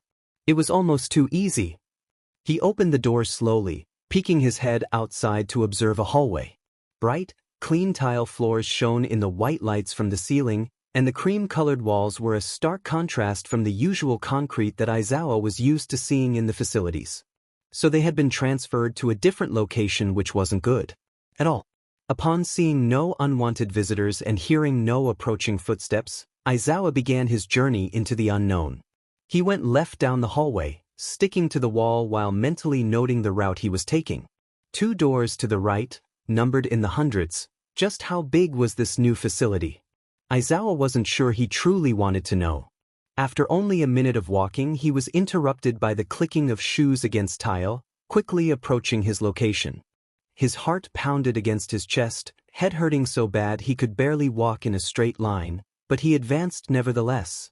He needed to take the element of surprise, to jump the figure before they could gain their bearings. As seamlessly as he could manage, he grabbed the stranger right when they rounded the corner, pinning them to the nearest wall with a snarl on his face, holding one of the disposable scalpels against their throat. The figure turned out to be a woman, dressed in light blue scrubs and holding a clipboard. Her eyes widened in shock, and she opened her mouth to speak, but Aizawa didn't give her the chance. "Scream and I'll slit your throat," he threatened, never taking his gaze off of her. Now, Aizawa wouldn't actually slit her throat, even if she did scream, but she didn't need to know that. The woman just nodded as much as she could with a scalpel pressed against her neck, her eyes wide and fearful. But now, where is Izuku? The woman swallowed thickly, confusion etched into her features. I am sorry, I don't know who you're talking about, but I'm sure I can help you. As the woman rambled nervously, her voice shaking, Aizawa considered his options. He had been an underground hero for almost 10 years, and a teacher for most of that time. He knew when people were lying. She was telling the truth, Aizawa was sure. But how could she not know who Izuku was? He was their cure, right? And she had scrubs on, so she was likely a part of some medical team to torture them, heal them in between torture sessions. If Izuku were here, she would know about him. Maybe he was in a different facility? Unless he didn't make it. That would explain why Aizawa was still alive. They would only withhold from killing him if they needed him, needed his quirk. The thought had Aizawa sick to his stomach, the world spinning around him. More footsteps echoed down the hall, approaching his direction. He had to go. He had to find Izuku. Aizawa stepped back from the woman, quickly turning to the opposite direction of the hall before sprinting, staggering every few steps from the pain of moving at all. He ignored the shouts behind him, the crackling of radios signaling for backup, choosing to focus on his path ahead. He could barely see straight, his vision blurring at random, and he would blame it on an injury if his cheeks weren't wet, his very own teardrops forming a path for his captors to follow. Please be okay, kid. Please just be alive, just be alive, just be alive. Footsteps pounded against the tile, racing after him. The lights above him were white cold. I'm on my way, Izuku. Please, God, anyone, let me save my kid, please. Aizawa rounded a corner, gritting his teeth at the pain the action caused, only to slam directly into someone, knocking both of them to the ground in a pile of twisted limbs. The figure made a noise of surprise, but Aizawa was already scrambling to his feet, trying to regain his breath as he stumbled forward. Before he even made it down the hallway, the stranger he had just barreled into pounced on him, sending them both to the floor again. Struggling to free himself from the man's grip, trying not to scream because his stomach was killing him, Aizawa jabbed an elbow backwards as hard as he could. He could hear his opponent wheeze for breath, his hold on Aizawa loosening. Wasting no time, Aizawa switched their positions, ending up on top of the man with one hand pinning down his arms, the other holding a scalpel at his throat. Aizawa searched the man's face, ready to demand Izuku's location, to find any hint of a lie, when he stopped. Light greenish-yellow eyes met his, wide in surprise and full of emotion. He knew those eyes, had dreamt of them every night since he had been captured, but they had never looked at him like that. Strands of dirty blonde hair had been pulled out of a messy bun, wild and greasy around his face. He remembers tucking that hair softly back into place, remembers pushing it out of his face in the morning before the sun rose, warm and gentle and peaceful. Aizawa froze in place, too shocked to move. The man he was sitting on seemed to be in a similar state of disbelief. It was a dream. It had to be because he would wake up and it would be gone and he couldn't afford to believe it was real, couldn't handle it. The silence was broken when the man spoke, his voice heavy and shaky but hopeful, full of so much love. It was everything that Aizawa had been missing, everything he would wake up chasing, everything he latched onto to keep himself sane, to keep himself human. Show. It was the voice of his husband. And it was real, it was perfectly undoubtedly real. Aizawa blinked, his heart ready to explode out of his chest. Then blinked again. He looked more closely at his surroundings. Posted on the walls were informational signs about lung cancer and physical therapy, surrounded by pictures of smiling children and doctors. He hadn't noticed the signs hanging on the ceiling, pointing in different directions and labeled with things like Hero Ward and Cafe. In his frantic attempt to escape and find Izuku, he hadn't noticed the plastic wristband hanging on his wrist, with the words Muzutafu General Hospital printed neatly on the side. He looked down at his hand, the one currently holding a scalpel to his husband's throat. The reality of the situation dawned on him. Zashi? Hizashi didn't know what to expect when he arrived with the assembled group of heroes to the place they had tracked Izuku's location to. He knew it wasn't going to be pretty from what Izuku had described on the phone. Shoyuda was in bad shape. He was expecting that, at least. He was even preparing himself for some type of conflict, just in case the two had been followed. But finding Izuku bleeding out in the dirt, covered in burns ranging from 1st to 3rd degrees in severity, sporting a broken ankle and the gory remains of his other foot, with a gaping wound in his stomach? That was not expected. Not in the slightest. Nor was the unconscious body of Overhaul, lying only a few feet away from Izuku, beaten and bloody. Or the FING helicopter. It was a mess, to say the least. The heroes got to work immediately. Considering the severity of both Shoyuta and Izuku's injuries, it was unsafe to even move them to the jet. Recovery Girl and Murdo operated emergency first aid on Izuku and Shoyuta first, while Fat Gum secured Overhaul in the jet. Normally, Recovery Girl would be able to use her quirk to heal their injuries immediately, but she was scared that the strain would kill them in the process. Hizashi had rushed over to his husband's side the moment that he could, ready to lift him onto a stretcher, to carry him to safety, and he froze. He couldn't breathe, his heart seeming to stutter in his chest. He laid eyes on his husband for the first time in 7 months since his disappearance, and he couldn't even move. Hizashi would never forget the day that Aizawa Shoyuta was declared dead to the world. Detective Tsukachi, along with 2 police officers, showed up to his house on an early Monday morning. Hizashi had been getting ready for work when the doorbell rang. With a scoff, he hurried to open it, expecting to see a frazzled Shoyuta coming back from his shift, having lost his keys in a fight for the umpteenth time that month. He was fully prepared to tease him about it mercilessly before hugging him gently and shooing the tired man off to bed. He wasn't prepared for the grim faces of the detective and his subordinates, carrying the tattered and frayed remains of Shuta's capture scarf in their arms. Hizashi looked at the scarf, and back at the detective's face.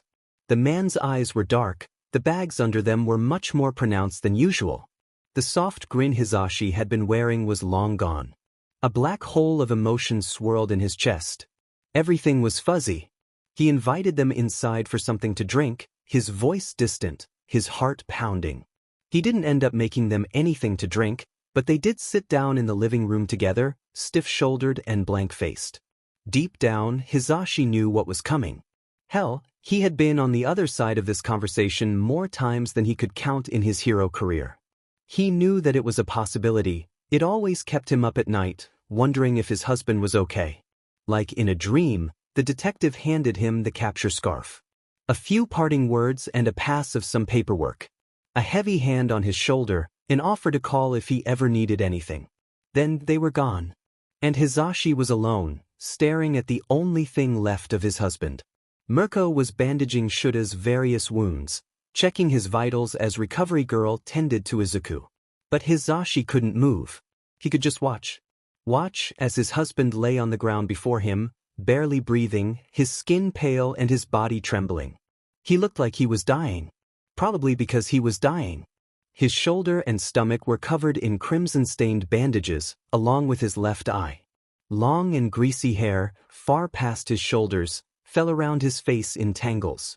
He was covered in blood and sweat and dirt, and he wasn't moving, and for a horrifying moment Hizashi's mind flashed to a wooden coffin lowering into the ground on a rainy July evening because he couldn't do that again, not again.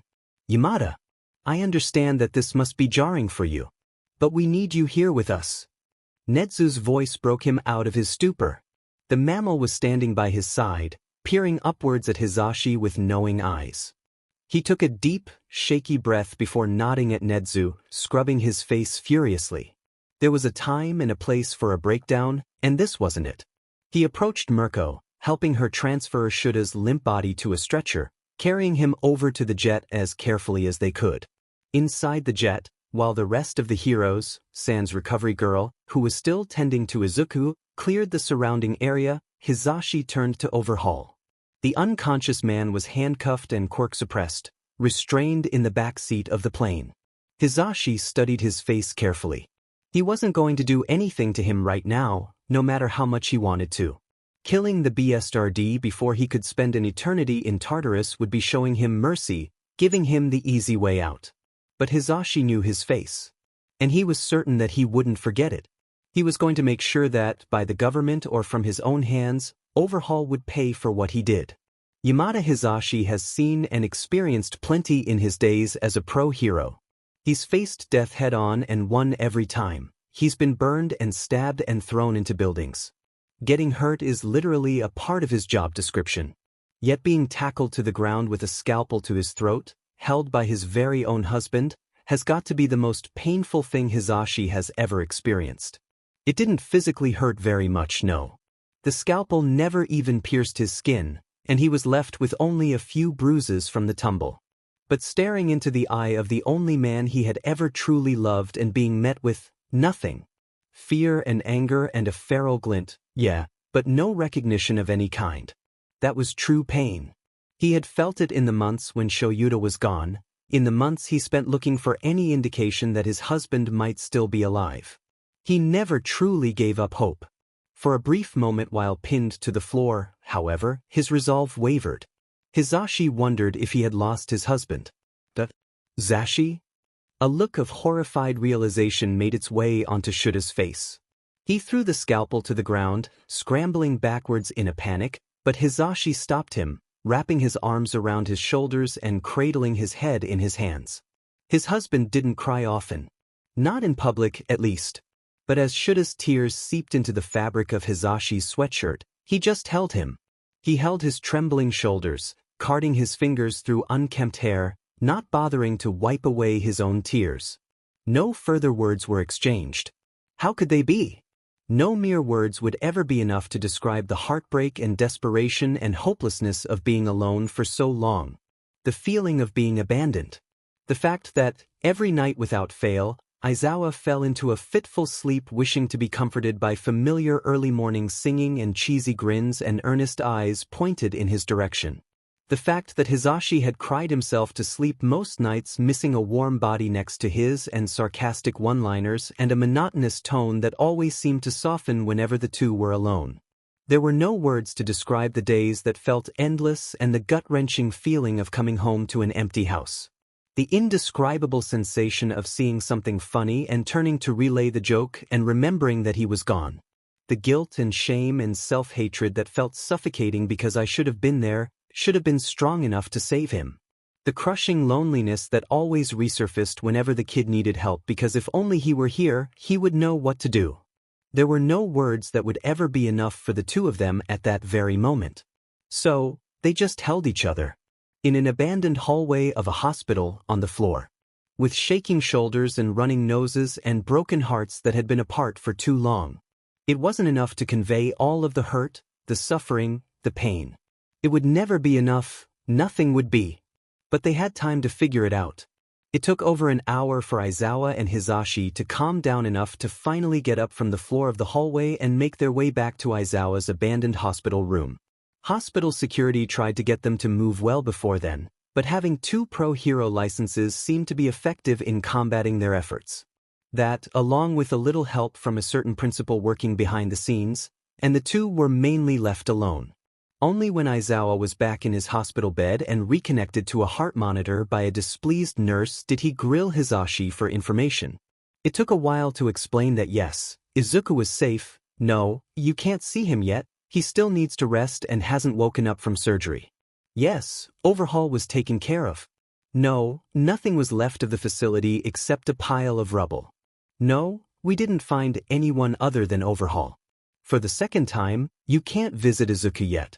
Yes, he's going to be okay. No, you can't drink any coffee, the doctors would literally kill me if I let you. Yes, Namuri is safe, she's coming to visit later today. Zashi, I still don't see why I can't visit the kid. It's not that big of a deal, we could slide another bed in. Hisashi sighed, pinching the bridge of his nose tightly. He couldn't find it in himself to be annoyed, he was just so relieved and happy to have his husband back. But he had been awake for the past 48 hours straight, and was running on pure adrenaline alone. He didn't know how much more he could explain before collapsing into a heap on the floor. The little listener was really banged up when we found him. He was in surgery for almost a day straight. Almost all of his internal organs were failing, he was covered in burns, he had a broken ankle and a concussion, and his foot might need to be amputated. Not to mention the mental trauma. Aizawa shot upwards in bed, his eye widening in shock. He what? You didn't tell me that before. What the f happened while I was unconscious? Hizashi paused for a moment, taken aback. Shoyuta was rarely this.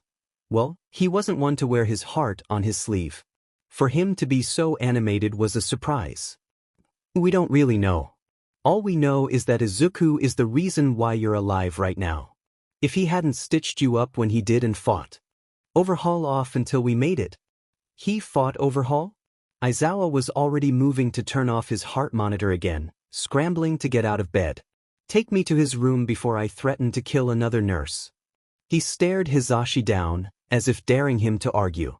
Hizashi just balked at his husband. He stood motionless for a moment in the hospital room, mouth opening and closing rapidly like a fish out of water. After managing to process all of that, he quickly pulled Aizawa back from approaching the door. You really shouldn't, Hizashi tried to say, before Aizawa interrupted. Zashi, I am going to see my kid even if it means fighting everyone in this goddamn hospital. Nothing you say or do is going to stop me. Please, just come with me. Hizashi met Aizawa's gaze, and his resolve crumbled. His hands were shaking, wide with fear. It made Hizashi wonder with a heavy heart what despicable things the two had gone through together to warrant such protectiveness. Regardless, he knew that he was fighting a losing battle. Fine. I'll take you to his room, Hizashi sighed, placing a hand on Aizawa's shoulder. But you need to go in a wheelchair. Aizawa looked like he was about to protest, but Hizashi just raised his eyebrows. Scoffing, Aizawa nodded, his shoulders sagging. Hizashi wasn't sure if it was in relief or exasperation, but he would take it. It was only after Aizawa was situated in the wheelchair that Hizashi processed what he had said. So, when were you going to tell me that you adopted a kid? The room fell quiet for a moment as Aizawa turned to look at Hizashi, his gaze warm, a small smile on his face. Surprise? Hizashi couldn't help the laugh that escaped his lips, loud and bright and full of love. He should have known that his husband would get kidnapped only to come back with a kid. He leaned down to press his forehead against Shuta's, holding his head with both hands as he laughed, and then as he cried, smiling harder than he had in months. Shoyuta chuckled with him, his breath warm against his chin, hands tangled in Hizashi's hair. He was going to be a father. They were going to be fathers. You really know how to keep a man on his toes, Hizashi said, pulling away from Aizawa after he regained his composure. He swept his thumb across his husband's cheek gently, chasing the warmth they had shared. Come on, our kid's waiting. How much can I pay you to book it down the hallway? Aizawa muttered as Hizashi started pushing him to Izuku's hospital room. Hizashi just laughed. If Shoyuta were in better shape, he might have even considered it. But the walk to Izuku's hospital room wasn't far, no matter how anxious Aizawa was to get there. Upon arriving at the kid's room in only a few short minutes, both Hizashi and Aizawa were surprised to see that Izuku had a visitor. Sitting in one of the uncomfortable side chairs in the corner of the room was none other than the principal of UA High School, Nedzu. The mammal didn't seem surprised in the slightest to see the pair sneaking into the room and greeted them warmly. Ah, Shoyuta. I must say, I'm glad to see you again. I assume you're here to visit young Izuku, yes? Aizawa nodded in confirmation, taking over his wheelchair to get closer to Izuku's bedside. Hizashi watched as his face dropped, worry eating away at his insides. He couldn't begin to imagine how seeing the kid like that would feel. Izuku wasn't looking great, to say the least. He seemed so small in the hospital bed, connected to machines that Hizashi couldn't begin to recognize. He was strikingly pale, with bags under his eyes that were dark enough to pass as bruises. Actually, they might have been bruises. Hizashi wasn't sure. Practically every inch of the kid's body was covered in bandages, his 2 feet heavily casted and propped up with pillows. Hizashi put a hand on Aizawa's shoulder, noting how quiet the room had gotten. Aizawa met his gaze, his eye cloudy and unfocused. It was another minute before Aizawa spoke, turning his chair back around to face Nedzu. Why are you here? Hizashi winced at his tone, knowing that he was just trying to protect the kid. They weren't exactly friends with the principal, more like colleagues, so his presence was less reassuring and more worrying to Shoyuta, he was sure. Relax, Sho. Nedzu was the one who tracked you two down. We flew out on his jet. We wouldn't have gotten there in time without his help. Aizawa appraised Nezu carefully, seemingly unsatisfied with Hisashi's answer. Thank you for your help, Nezu. Now why are you here? What's wrong? As diligent as ever, Shoyuta. The principal chuckled quietly, holding up his paws in a placating gesture. I promise that I mean no harm being here. I merely wanted to gather more information on the child so I could better understand the situation. You two seem very close. Tell me, did he ever speak to you about his biological family? Not often. From what I gathered, I figured he had run away or was living in some type of group home. He never mentioned a father and only ever mentioned his mother once or twice, but it didn't sound like a good relationship. Some of his scars are too old to have been caused by the doctor or overhaul, even before I got there. The mood in the room sobered dramatically. Nezu just nodded, his face dark. How long, exactly, had young Izuku been in captivity before you arrived? 5 months. Aizawa clipped out, his voice tense. Hisashi stifled a gasp, eyes widening in shock. Nezu's whiskers twitched, his paws held tightly together in his lap. Understood. You see, I only ask because as of 5 months ago, Midoriya Izuku was still living with his mother, Midoriya Inko, according to all school and tax records. No missing persons report was filed before or after the kidnapping. Luckily for us, Detective Tsukachi will be visiting shortly to collect your statement. I'm sure he wouldn't mind dropping by Ms. Inko's residence to look further into the matter. After all, we have more than enough proof to arrest her on grounds of child negligence and tax fraud. Nezu flashed a manic grin, one that Aizawa returned in kind. Hisashi was sure he could feel the temperature of the room drop by several degrees. The moment of chaos was interrupted by a knock on the door. All heads turned in the direction of the doorway as a lone man walked in, tired eyes widening at the audience facing him. Ah, speak of the devil. Detective Tsukachi, thank you for coming on such short notice. Detective Tsukachi bowed politely, approaching the trio of assembled heroes. Of course, Nezu. It's no problem at all. Tsukachi responded, his words genuine if a bit tired. He turned his gaze to Aizawa, a sad yet warm look making its way onto his face. Shoyuta, it's good to see you again. You really had everyone thinking you were dead. Next time, come back quicker, okay? It'd save me the paperwork. The detective smiled at Aizawa softly, offering his hand to shake. Aizawa took it with a nod, looking Tsukachi up and down. Must have been a hell of a lot of paperwork, detective. You look like sheet. Unfortunately, we're not out of the woods yet. I still need to take your statement. If you're ready now. Tsukachi's gaze flipped between Aizawa and Hisashi, trying to gauge the mood of the room. But if you need more time, by all means, it's yours. I'm fine. Let's get this over with quickly. I want to be here when my kid wakes up. Tsukachi raised his eyebrows, looking from Izuku still lying in bed, to Aizawa, in his wheelchair.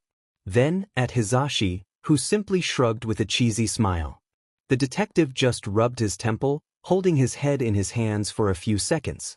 Hisashi felt a little bad for him. He'd be the one handling the adoption paperwork, after all. Right. You can fill me in on that later. For right now, there's an empty room a few doors down that the staff here have cleared for us to use. Both Hisashi and Aizawa hesitated, falling quiet. Tsukachi gave them a knowing smile. Hisashi, you're welcome to join us if Aizawa consents. The policy is one guest according to department rules.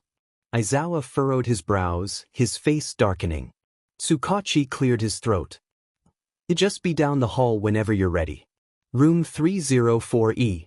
The detective bowed politely to the room's occupants before making his way out the door. Nezu, excusing himself elsewhere, followed Tsukachi into the hallway, closing the door softly behind him, which just left Hisashi and Aizawa alone with Izuku. Look, I know it's not ideal, Aizawa started, pausing at the look on Hisashi's face, the tears collecting at the corners of his eyes. He immediately reached out and held the man's face gently in his hands, wiping the few tears that had begun to fall. I'm sorry, I know you'll be down the hall. Zashi, I promise I'm coming back. He tucked a stray strand of hair behind Hisashi's ear tenderly, his gaze soft. I'm coming back. I'll always come back. Hisashi squeezed his eyes shut, nodding slowly. He knew it was true, he knew it.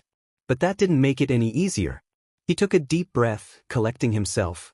How about this? How about you watch over the kid for me?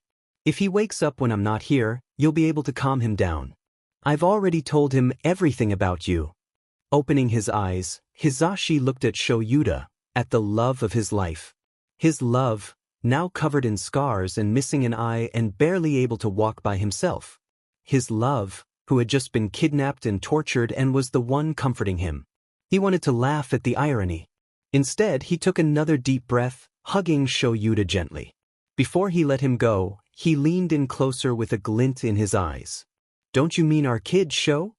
The whispered words caused a small flush to rise to Shuta's cheeks, the man promptly rolling his eyes. I'll watch over him for you. You better come back. Hisashi's tone was joking, but his words were serious. Aizawa nodded firmly, his gaze never leaving his husband's. Hisashi watched as Aizawa wheeled himself out of the room and down the hall, ignoring the stifling fear in his chest, the panic in his blood. He trusted Tsukachi, Shoyuta and the man had worked together for years, and he was a good person. With a sigh, he turned back to Izuku, plopping gracelessly into the uncomfortable chair next to the kid's bed. Hisashi didn't really know what to think about the small child lying in the hospital bed in front of him. He was incredibly grateful that Shoyuta hadn't been alone during his 7 months of captivity, but horrified and angry that a child had to experience whatever horrors Izuku must have gone through. He was also a little scared, he was just now realizing. He and Shoyuta had been talking about adopting for years, but this was real, and he was so happy and excited, but what if Izuku didn't like him? What if he didn't want him as a parent? What if he wasn't good enough? He just didn't know how to prepare, didn't know how to proceed. So when Izuku's eyes shot open with a start and the boy began to hyperventilate and rip the 4 out of his arm, well, it was safe to say that Hisashi was taken by surprise. Jumping up, Hisashi rushed to Izuku's side, scrambling to calm him down and stop the damage.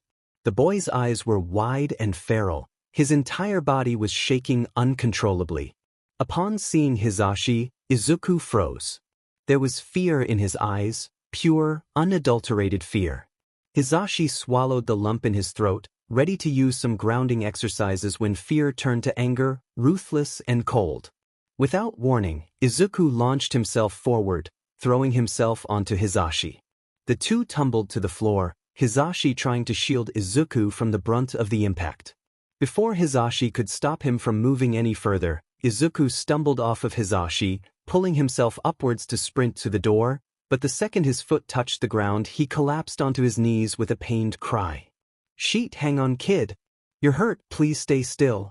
Hisashi immediately ran to block Izuku's exit, positioning himself between Izuku and the door.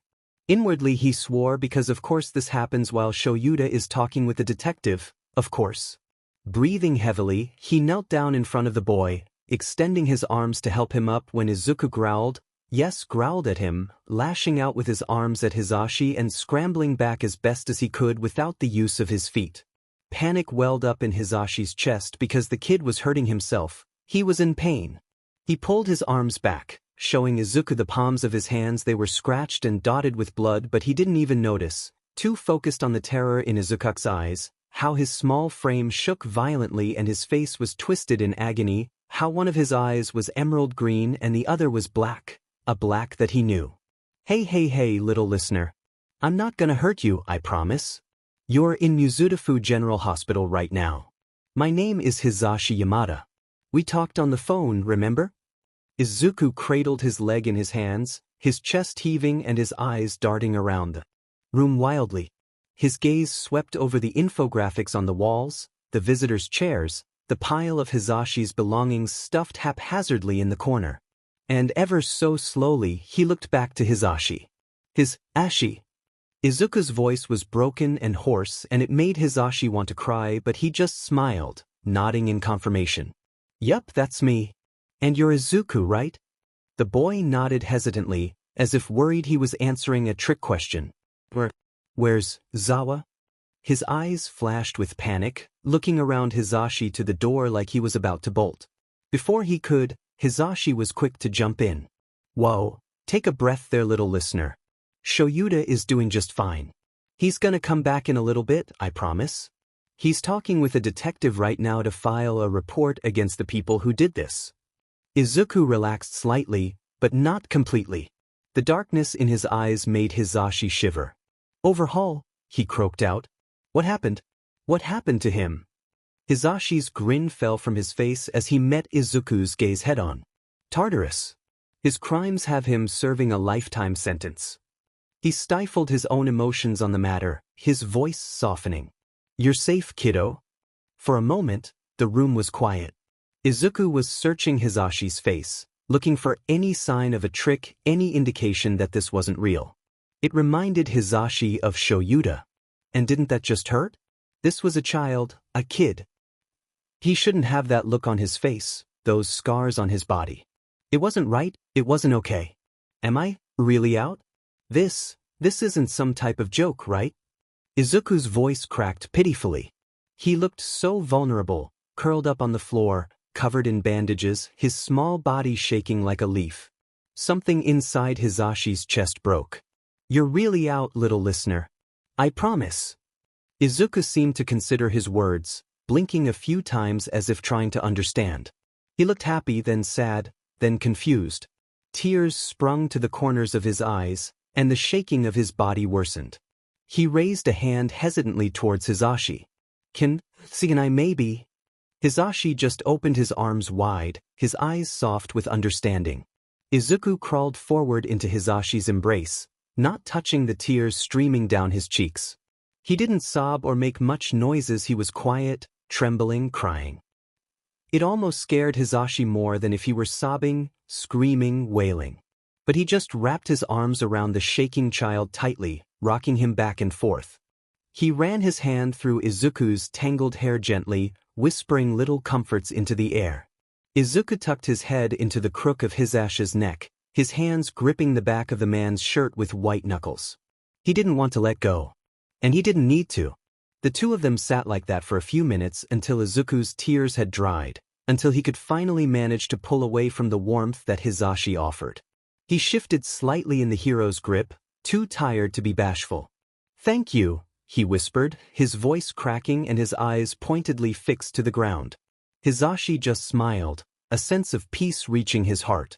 It would be okay. It was going to be okay. Anytime. Anytime. He swept his thumb along Izuku's cheek, wiping away what was left of his tears. Up this close, he could see tiny little freckles that he hadn't been able to see before, all over the kid's face, his nose, his forehead. Like little constellations, like millions of stars. The sight had Hizashi tearing up himself. He was still worried about being a parent. He was still terrified that he would make the wrong move, that he would F something up, that he would get hurt on the job or something even worse. Hell, he wasn't even sure Izuku knew he was being adopted. But looking at the kid in his arms, his kid Hizashi knew. No wonder Shoyuda was so protective of him. Because Hizashi would walk through hell and back for the child in his embrace, no hesitation whatsoever. A child who had seen far too much for a single lifetime, who was strong and smart and brave and so incredibly kind. A child who was torn apart by everyone else around him and left to build himself back up alone. A child who desperately needed support and love and care of family. And Hizashi was determined to give him just that. Aizawa had no reason to expect Izuku's hospital room to be any different after only 2 hours of being gone, but it seems he had underestimated both his kid and his husband. Opening the door slowly, Aizawa began wheeling himself into the room, stopping suddenly when he noticed the state it was in. For a second his blood froze. All he saw was an empty bed and an floor that had been ripped out and blood.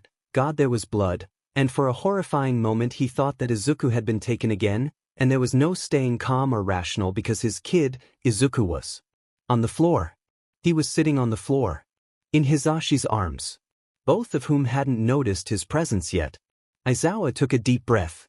Then another one. Once his heart had stopped trying to escape from his chest, he called out, "Kid!" His voice held desperation and fear and sorrow, but it also held love, so much love, and Izuku whipped his head upwards and his eyes widened and he detached himself from Hizashi's arms as fast as he could to scramble to Aizawa, still on his knees because the poor thing couldn't walk. Before Izuku could injure himself any further, Aizawa had already dragged himself out of his wheelchair, pulling Izuku into his arms as they sat on the floor together. The pain in his stomach, the aching of his limbs, it didn't matter. None of it mattered because Izuku was here, buried in his shaking embrace, and he was safe, he was safe, he was safe. His shoulders shook and he was crying out of the only eye he could, pulling back to hold Izuku's face in his hands to make sure that it was real, and it was, thank if it was. He had been so scared. Because he failed. He left Izuku to fight alone. When he was the hero, he should have been the one carrying Izuku to safety. He was the reason the kid had to fight Overhaul, the reason why he was so hurt, and it pained him more than anything in the world to know that if he had only been smarter, faster, stronger, then he could have actually helped. It was all just too much to process. Aizawa could barely hear what Izuku was muttering incoherently. "Zawa, I was so scared, so scared. He was going to take me back and you weren't getting up and you were barely breathing and there was so much blood, too much blood, and your skin was really hot and I couldn't do anything, I couldn't do anything, I couldn't do anything. I woke up and I thought I was back and my feet hurt and you weren't here and I thought you were gone, I thought you were gone." Over the sound of his own voice, broken and aching and pained. "Kid, I'm right here, I promise I'm right here, I'm not leaving you, I'm so sorry. You did such a good job, I'm so proud of you. We're okay, we're going to be okay, everything is going to be okay. I promise, I promise, I promise."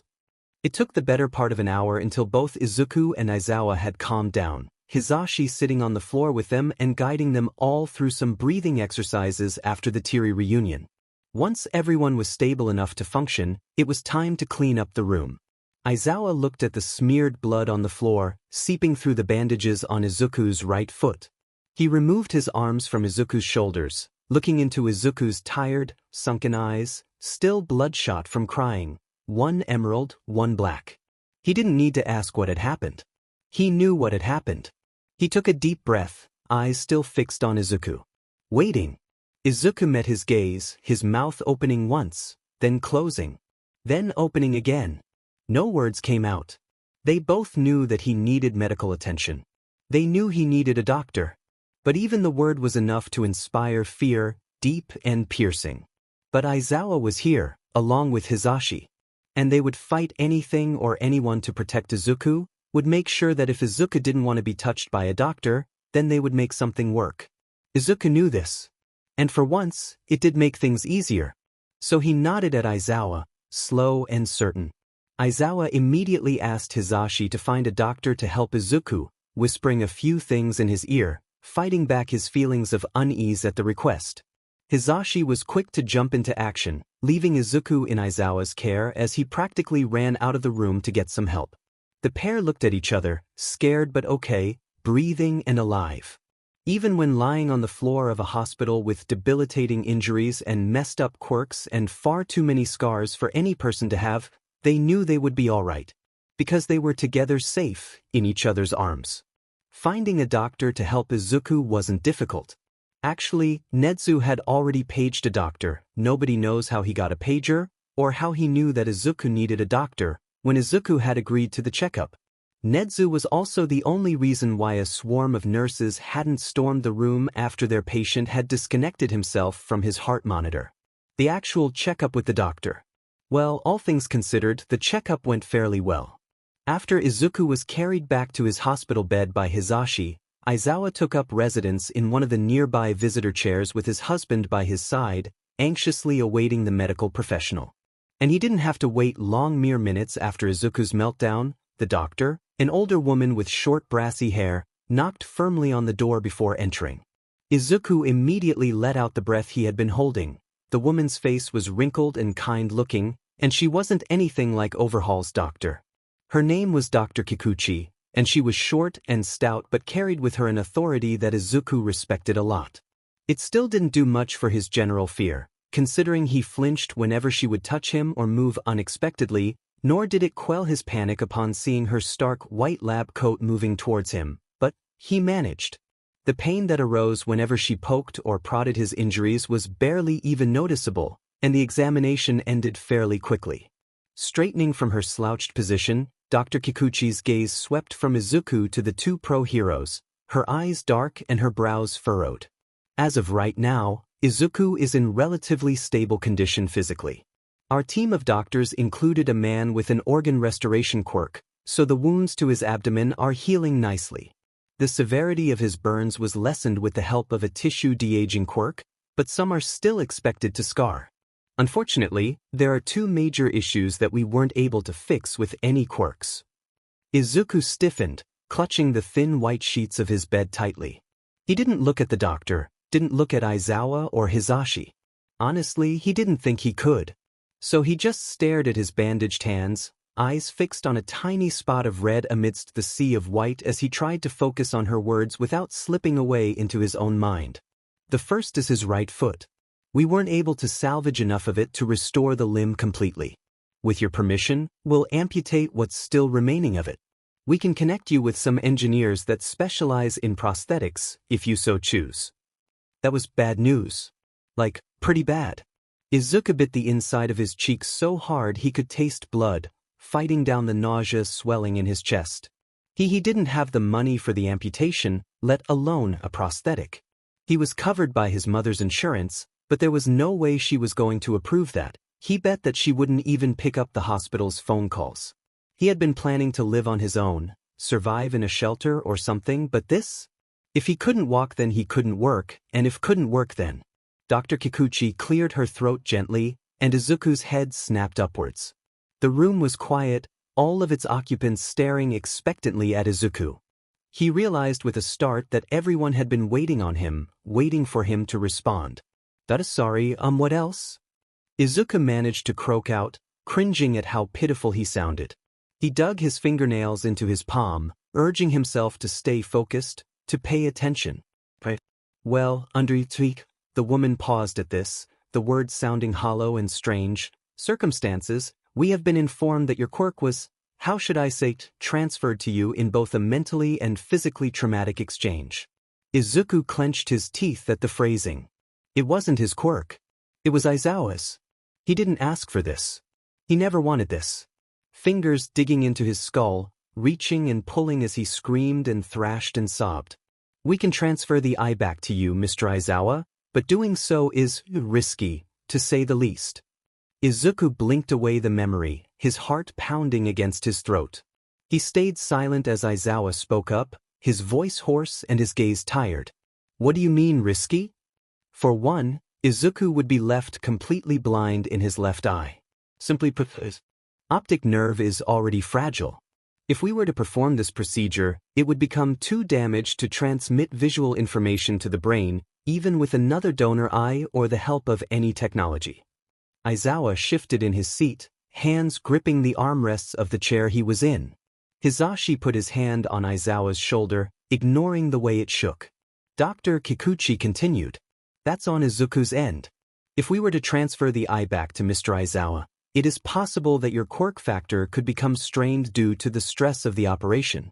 However, if you do decide to transfer, the chances of regaining full vision are promising. The room fell into a tense silence. Dr. Kikuchi waited for someone to say something, but no one did. She pursed her lips knowingly, her eyes filled with sadness. That is all. If you have any questions or concerns, I am more than welcome to answer them. This is, of course, your choice. I'll prepare the necessary paperwork and drop it off as soon as I can. Until then, I wish you all the best. She bowed politely before gathering her equipment and leaving the room. Even after the door clicked shut behind her, no one spoke. After a few minutes of quiet, Hisashi stood from his chair, gently removing his hand from his husband's shoulder. I think you two have some things to talk about. I'll be outside if either of you need anything. Hisashi's voice was lower than usual, lacking the usual dramatic emphasis that he used often as present mic. He spared one last worried look at Aizawa and Izuku before excusing himself from the room quietly. Neither of them spoke for a while. Aizawa stared at the floor, unmoving. Izuku tried not to lose himself in the past. It was a tense silence. You should take. I'm not going to. The two spoke at the same time, stopping abruptly upon hearing the other's voice. Surprised, their gazes met. Aizawa nodded encouragingly at Izuku, prompting him to continue. He did so hesitantly, trying to steady his breathing as he picked at the bandages on his hands, fingers catching on the uneven strips of fabric. You should take your eye back. I can't, it's not. His voice cracked, and he tried to continue but found himself unable to. Aizawa's empty gaze softened into something more sad, more tired. He ran a hand through his hair, his face downcast. Kid, it's better than you being blind in one eye. It's the logical thing to do. Your quirk. Izuku turned to Aizawa, the words bubbling out of his mouth before he could stop them. It's not my quirk, he spat out. It's yours and you need to take it back. You're a hero, Zawa. You're Eraserhead for F's sake. He didn't want to be having this conversation. They shouldn't be having this conversation. I can still use my quirk just fine, Aizawa interjected, his eyebrows furrowed. Sure, it's going to take more time to get used to, but that's nothing compared to the alternative. Izuku scoffed in disbelief, pulling at his hair to stop himself from screaming. It's your eye, Zawa. I'm not keeping it. What is so horrible about having my eye that you would rather be blind for? I know that the quirk is weird and different, and I know it's a lot to handle right now, but you don't know anything, Aizawa. Aizawa clamped his mouth shut, staring at Izuku in a mixture of disbelief and hurt. Izuku stared right back, tears now streaming steadily down his face, his chest heaving. He ignored the twinge of guilt he felt, too caught up in the argument to stop now. If I keep your eye, I'll be reminded every day that I'm the reason why they took your eye. I'm the reason why they tortured you, why you're covered in scars, why you were separated from your family. I don't need a reminder for something that I already know. Izuku's voice cracked, but he kept going, choking out a humorless laugh. Hell, the look on Hisashi's face when he realized that I'm the reason why his husband is half-blind was more than enough for me. And to top it all off, I have your FING quirk. Did you know how much I wanted to have a quirk like yours growing up? Any quirk really, I just wanted a quirk. And now I have one, but every time I use it all I can think about is Overhaul's hand at your throat, ready to rip you apart because of me. Izuku could barely breathe, vision blurring from his tears, shoulders shaking uncontrollably. He stifled a sob, gritting his teeth angrily.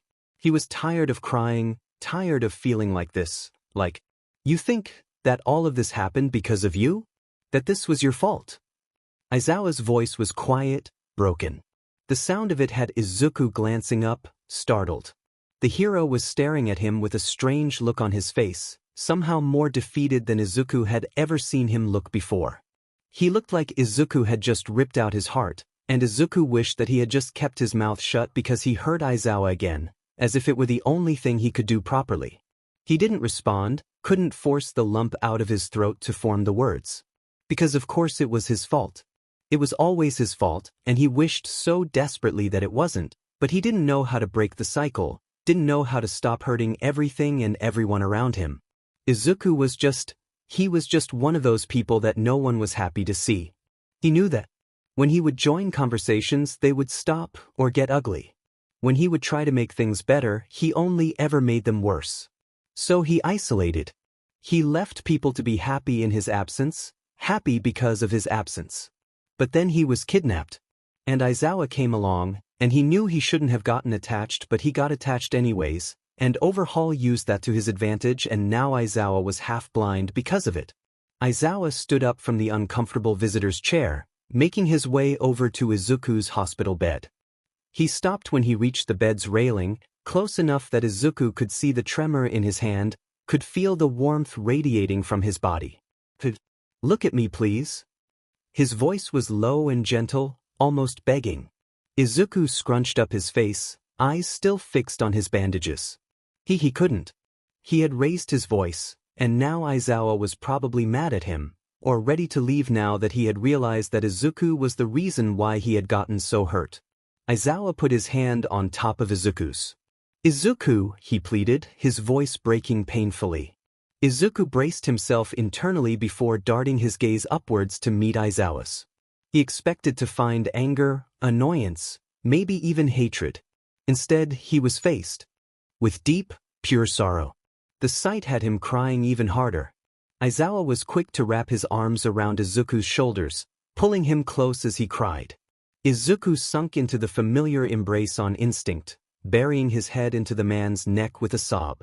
Aizawa just held him, one arm wrapped around Izuku while the other stroked his hair comfortingly. A moment passed before he pulled back, face to face with Izuku. "Kid, none of that was your fault. None of it. You and I were both hurt because of Overhaul. Because of the doctor. You had nothing to do with it, nothing." Part of Izuku wanted to believe Aizawa. But he couldn't, he just couldn't. He stared at the man, trying to get him to understand, trying to convey his guilt, his sorrow. "Zawa, the only reason why you were even kidnapped was because of me, because I was there. I was collateral for you, and I didn't mean to make it so hard for you, I just..." Izuku trailed off, covering his head in his hands. "If I had managed to die before you got kidnapped, none of this would have happened," he muttered to himself under his breath, the words coming out before he could really even think about them. Aizawa inhaled sharply, the sound of it loud in the quiet room. Izuku's stomach sunk. He didn't think that Aizawa would be able to hear that. He shouldn't have said it in the first place. It was stupid, so stupid. "What do you mean, managed to die?" Izuku let his hands fall to his lap, trying to think of something to say, some way to explain the mess that he had gotten himself into. Nothing came to mind. "Izuku, what did you mean by that?" Aizawa asked again, his gaze worried and scared, and Izuku wished he had an answer, but he felt like he was suffocating and falling at the same time, and all he wanted was for Aizawa to forget everything he had just said. But deep down a voice inside Izuku screamed to tell him, to tell anyone, to just be honest for once. So he took a breath and started talking. I was alone. For a while. Before you came.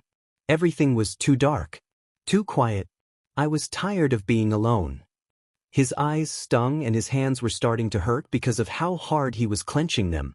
"They were doing bad things because of me, and I didn't want that to happen anymore, so I stopped eating, and it almost worked. I was so close, but the doctor noticed and he made me eat, and he threatened to kill my mom if I didn't, so I did, but if I had just kept going for a little bit longer." Izuku's frustrated rant was cut off once again by Aizawa pulling him back into a strong embrace.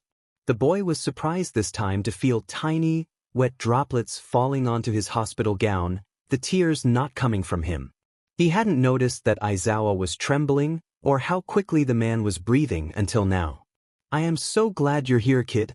Never, ever forget that. You mean so much to me, Izuku. I want to help you with this. Please, just let me help you with this." The words were muffled by the hug, but it didn't bother Izuku. Because for the first time in his life, it didn't matter that Izuku was quirkless. It didn't matter if he was strong or weak, didn't matter if he was slow or fast, smart or not. He didn't need to prove his worth to Aizawa. Didn't need to clean the house or pay the bills to receive such kindness. He existed. Even when he was loud and angry and rude, Aizawa was nice to him. He still loved him. He was happy that Izuku was alive and around him, and he wanted to keep it that way. The thought was too much for Izuku to comprehend. But he had time. "If you really don't want your eye back, then I'll keep it." The words were spoken before he really had a chance to think things through, but it felt right, somehow. Buried in Aizawa's arms, stuck in a hospital bed, Izuku had never felt so loved. He was still conflicted about the eye, not to mention the baggage he had to work through regarding having a quirk now. But maybe, just maybe, it didn't have to be a sign of his own weakness anymore. He hoped that one day, it could be a reminder of this moment. Of warmth and compassion and kind words that no one had ever bothered to tell him before. Maybe one day. Once all of the paperwork was officially filled out, Izuku's right foot, what remained of it, was amputated. The surgery took several hours, but was successful. He didn't ask about the cost honestly, he didn't want to know. He figured he'd be in debt for the next few years. It was worth it as long as it meant he could walk. At least, that's what he told himself. He still had 6 more days left in the hospital for extra monitoring, which meant a lot of sleeping, gazing longingly outside the window, and spending time with Aizawa and Hisashi. Aizawa was still in the hospital for another 2 days, so the heroes were around Izuku quite a bit. Izuku didn't want to think about what it would be like when they left, so he chose not to. His mom still hadn't shown up, which wasn't surprising to Izuku. He didn't ask if the doctors had tried to contact her, if her number was even the same, if her insurance went through. It wasn't something he wanted to draw any attention to, especially not in front of Aizawa or Hisashi.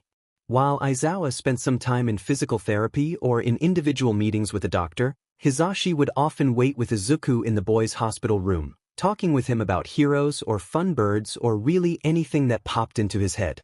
Izuku had grown to appreciate Hisashi's company immensely. While he adored Aizawa, the man was more quiet, reassuring. Hisashi, on the other hand, was like energy personified. Any semblance of a thought that Izuku had was immediately picked up and ran away with, bright and loud and friendly.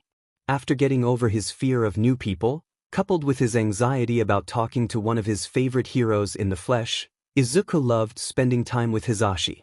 It was surprising, really, how quick Izuku was to warm up to Hisashi. His closeness to Aizawa helped Izuku trust him more easily, but Izuku thinks Hisashi is just that nice of a person. Aizawa had talked about Hisashi like he was a walking ball of sunshine, but Izuku hadn't actually seen it in action until recently. The day after Izuku's surgery, when Izuku was confined to his bed and bored out of his mind, Hisashi had entered his hospital room carrying a cloth bag, a kind smile on his face. "Hey little listener. How are you feeling?" "Oh, I'm good, Mr. Present Mike. How are you?" Hisashi laughed fondly, plopping down into a nearby chair. "I'm doing just fine, kid. You know, you don't have to call me my hero name when I'm not working. You can call me Yamada, or Hisashi if you want. Sho calls me Zashi, you could call me that too." Izuku's cheeks felt warm as he nodded, feeling a little awkward. He was never good with new people, especially after being in captivity for so long. It was like all his social skills just flew out the window the second he tried to open his mouth. But Hisashi never pressed him, never made him feel bad about it. It was nice. It was really nice. Oh, almost forgot, Hisashi reached into the bag on his shoulder, pulling out a few things and handing them over to Izuku. "I figured you'd be pretty bored just sitting here all day, so I brought you some stuff to keep you occupied. I didn't really know what you liked, but Sho said as long as you can write you'd be good. So I got some notebooks and pencils, but that seemed a little boring, so I also got a coloring book and markers."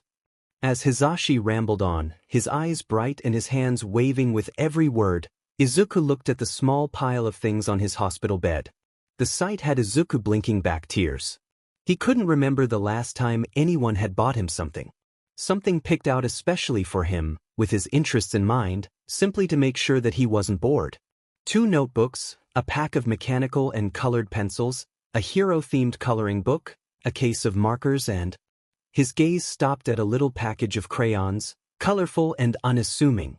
Overhaul held the crayon in between his fingers, and Izuku watched as the paper covering bubbled, merging with the wax beneath it as the whole thing warped, unholy and unnatural. Izuku took a deep breath, looking back at Hisashi. The man stopped talking, his excitement replaced with worry, eyes wide with panic. "Oh my gosh, are you okay? I didn't mean to upset you. I told Namuri to get a few coloring books just in case you didn't like that one, but she said that one would be fine, so I went with it, but I can totally get you a different one." "No, Izuku's voice cracked. He realized he was crying, but made no move to wipe the tears streaming down his cheeks. "It's perfect. It's more than perfect. Thank you, Hisashi. Thank you." He tried his best to convey his gratitude, how much this meant for him, but he didn't know how, didn't know where to start. "Thank you," he said again, tears still falling down his face as his hands shook, holding the package of crayons that Hisashi had picked out for him, had bought for him, had given him. Hisashi's worry melted away as he gave Izuku a small smile. It was sad and it was knowing. Of course, Izuku. Of course. The two sat together comfortably, just enjoying the other's presence. Hisashi would make funny faces at Izuku every now and then to try and cheer him up, which Izuku would obviously reciprocate. By the time that Aizawa returned from physical therapy, The pair were laughing together about silly dad jokes. Izuku didn't want it to end. He really didn't want it to end. The days passed faster than Izuku had wanted them to, and soon enough it was Izuku's last day in the hospital. As ironic as it may seem, it was the best week of Izuku's life. He spent so much time with Aizawa and Hisashi they had decided to stay in the hospital with Izuku until he got discharged, only ever leaving occasionally to get new clothes or toiletries. Izuku didn't know why they wanted to stay with him, but he wasn't complaining and was too scared to ask lest he scare them off. But they played games together and drew weird pictures and laughed about nothing and everything. They even practiced sign language together since Hisashi was deaf, although he communicated verbally as well. Izuku had asked about it after the three had finished a game of Go Fish. "Present mic, Mr. Hisashi, sir?" "We'll work on that," the man said with a smile. "What's up?" "Oh, right. Sorry. Hisashi, I was wondering, you said something about your hearing being permanently damaged because of your quirk. But you and I are talking right now, not signing. So, you can still hear?" Growing up, my quirk did a real number on my inner ear. I'm deaf, but was able to get a cochlear implant." At this, the man turned his head, dragging a section of his hair back to reveal a circular device embedded in his head with a cord connecting to what looked like a singular hearing aid on the shell of his ear. "Before I lost my hearing completely. Without it, I can't hear a thing. Even with it, some noises are hard to make out. It's not perfect, but I make it work. I still sign a lot with Sho, and I try to stay involved in the community. Does that make sense?" "Yeah, thank you, Hisashi, sir." Hisashi spared an exasperated look to his husband. "Shoyuta, where did you find this kid?" "I think it's the other way around. The kid found me." The corner of Aizawa's mouth curled upwards, his tone playful. Izuku smiled, cleaning up the playing cards and putting them back in the case. Hisashi stood up with a sigh, kissing Aizawa on the forehead as he made his way over to the door. "Okay, I'm going to go check on the discharge paperwork. Should be about ready and then you'll be all set, kiddo." He left the room with a smile, quiet falling in his absence. Panic struck Izuku like a truck, a crushing weight against his chest. He had prepared for this. He knew that this was coming, knew that he would be on his own, but it didn't make any of it easier because he loved them, he really did, and if they forced him to go back to his mom's house, she would just kick him out the second they turned their backs and he would never see them again. And Aizawa tapped his forehead lightly, eyebrows furrowed. Izuku's head snapped up, blinking a few times as he tried to school his expression, cursing himself for getting lost in his own fear. "Sorry, I zoned out. What's going on?" "Right?" Aizawa surveyed Izuku closely before continuing. "I just asked if you were excited to finally leave this place, kid." It was a valid question. Normal, given the circumstances. But it didn't help to quell the bile creeping up Izuku's throat, the almost painful static inching its way from Izuku's fingers to his hands to his wrists. After his mom would kick him out, he had to find work, food, shelter. But he still didn't have a right foot. Maybe he could build his own prosthetic? He remembered an abandoned beach filled with trash. Maybe he could find some materials there and make somewhere to sleep out of an old car or something. He hadn't even considered what school would look like, but he assumed that he'd continue his education at a public library if possible. "Kid, what's the problem? Talk to me." Aizawa's tone was soft, barely able to be heard even from his position at Izuku's bedside in one of those awful visitor chairs. Izuku looked up quickly, not realizing how long he had been lost in thought for. Rushing to cover up his pained silence, he tried to reassure the man. "Oh, sorry. And nothing's wrong, I'm excited." "Definitely." Izuku cringed internally at how suspicious that sounded. Based on the look Aizawa was giving him, he didn't buy it either. "You want to tell me what's actually wrong, or am I going to find out when something blows up in a few hours?" Izuku flushed at having been caught in his lie. It was embarrassing. He blamed the pain meds for messing up his ability to lie, but it was probably just because he was a bad liar. He tried to pick out something he could tell Aizawa that wouldn't have the hero worrying or result in him being sent to an orphanage, something true but not the whole truth. "That I guess I'm upset that I won't get to see you," he started slowly, gaze fixated on a loose thread from the thin hospital blanket. He didn't think he could look at Aizawa without crying. I mean, I know that I shouldn't be, and I'm happy that you get to live with Hizashi and your cats, and I'm sure that I can build myself a phone to text you with sometimes. While Izuku rambled, Aizawa sat in silence, realizing that out of all of the people he had already told, all of the preparations he had made to clean out the spare bedroom and get the paperwork filled out, there was still one thing he had forgotten to do. One tiny little detail. And I know you work at UA, so I can always stop by for a visit, or not if you don't want that, which is totally fine. Sheet. Izuku's head whipped up, eyebrows furrowed in confusion at Aizawa's sudden outburst. Is everything okay, Zawa? Aizawa just stared at his kid for a moment, trying to find the right words. Something like, hey, so I kinda maybe adopted you and arrested your mom, sorry I forgot to tell you, didn't feel like the right thing to say at the moment. Zawa? Kid, how would you feel about, Aizawa paused, taking a deep breath. About coming home with Zashi and I? Izuku sat, motionless. His face was blank. The words didn't make sense to him. What? What I meant was that I both Hizashi and I want to adopt you. As our kid. Izuku's confused expression turned into one of shock. His mouth dropped open. You don't have to agree, I just thought it would. I mean, from what you told me about your mom and how she abused you and… Sheet, I just assumed you would be coming home with me after all we've been through together, and I should have asked earlier. I wasn't thinking. Aizawa's uncharacteristic ramble was cut short when Izuku started crying, choking out a sob. The hero froze, trying to figure out what to say. Kid, I'm sorry, you don't have to say anything, I didn't mean to upset you, Sheet. You want to adopt me? Izuku's broken voice seemed to echo throughout the tiny hospital room. He didn't know what to think, what to say. Aizawa's eye widened in realization. Izuku, I planned on adopting you practically 7 months ago. I'm sorry it took so long to ask. This wasn't what Izuku had planned for. It didn't make sense in his brain, didn't compute that they wanted to be around him, wanted to stay around him. I don't you understand? Izuku's voice kept cutting out, his throat too tight to form the words but desperate to ask, to know, to understand. Aizawa just pulled Izuku into his arms, wrapping the boy in a tight embrace. I want to help you understand if you'll let me. Does that sound okay?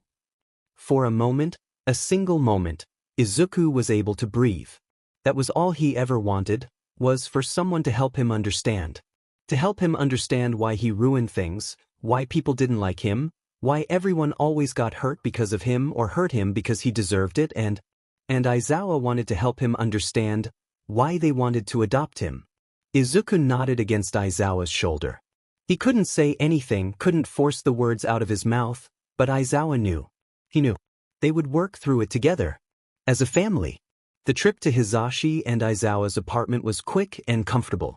After being discharged from the hospital with several packets of aftercare instructions and information on mechanics and prosthetic workers in the area, as well as a hearty supply of pain medication, Izuku, Hizashi, and Aizawa made their way to the car parked in the hospital parking garage. Izuku was still getting used to the whole family thing, and was surprised when Hizashi had offered to push his wheelchair so he didn't overexert himself. Upon reaching the car and struggling fruitlessly to pull himself into the back seat, Izuku was extremely embarrassed when Hizashi had picked him up, hiding his face in his hands as the hero laughed.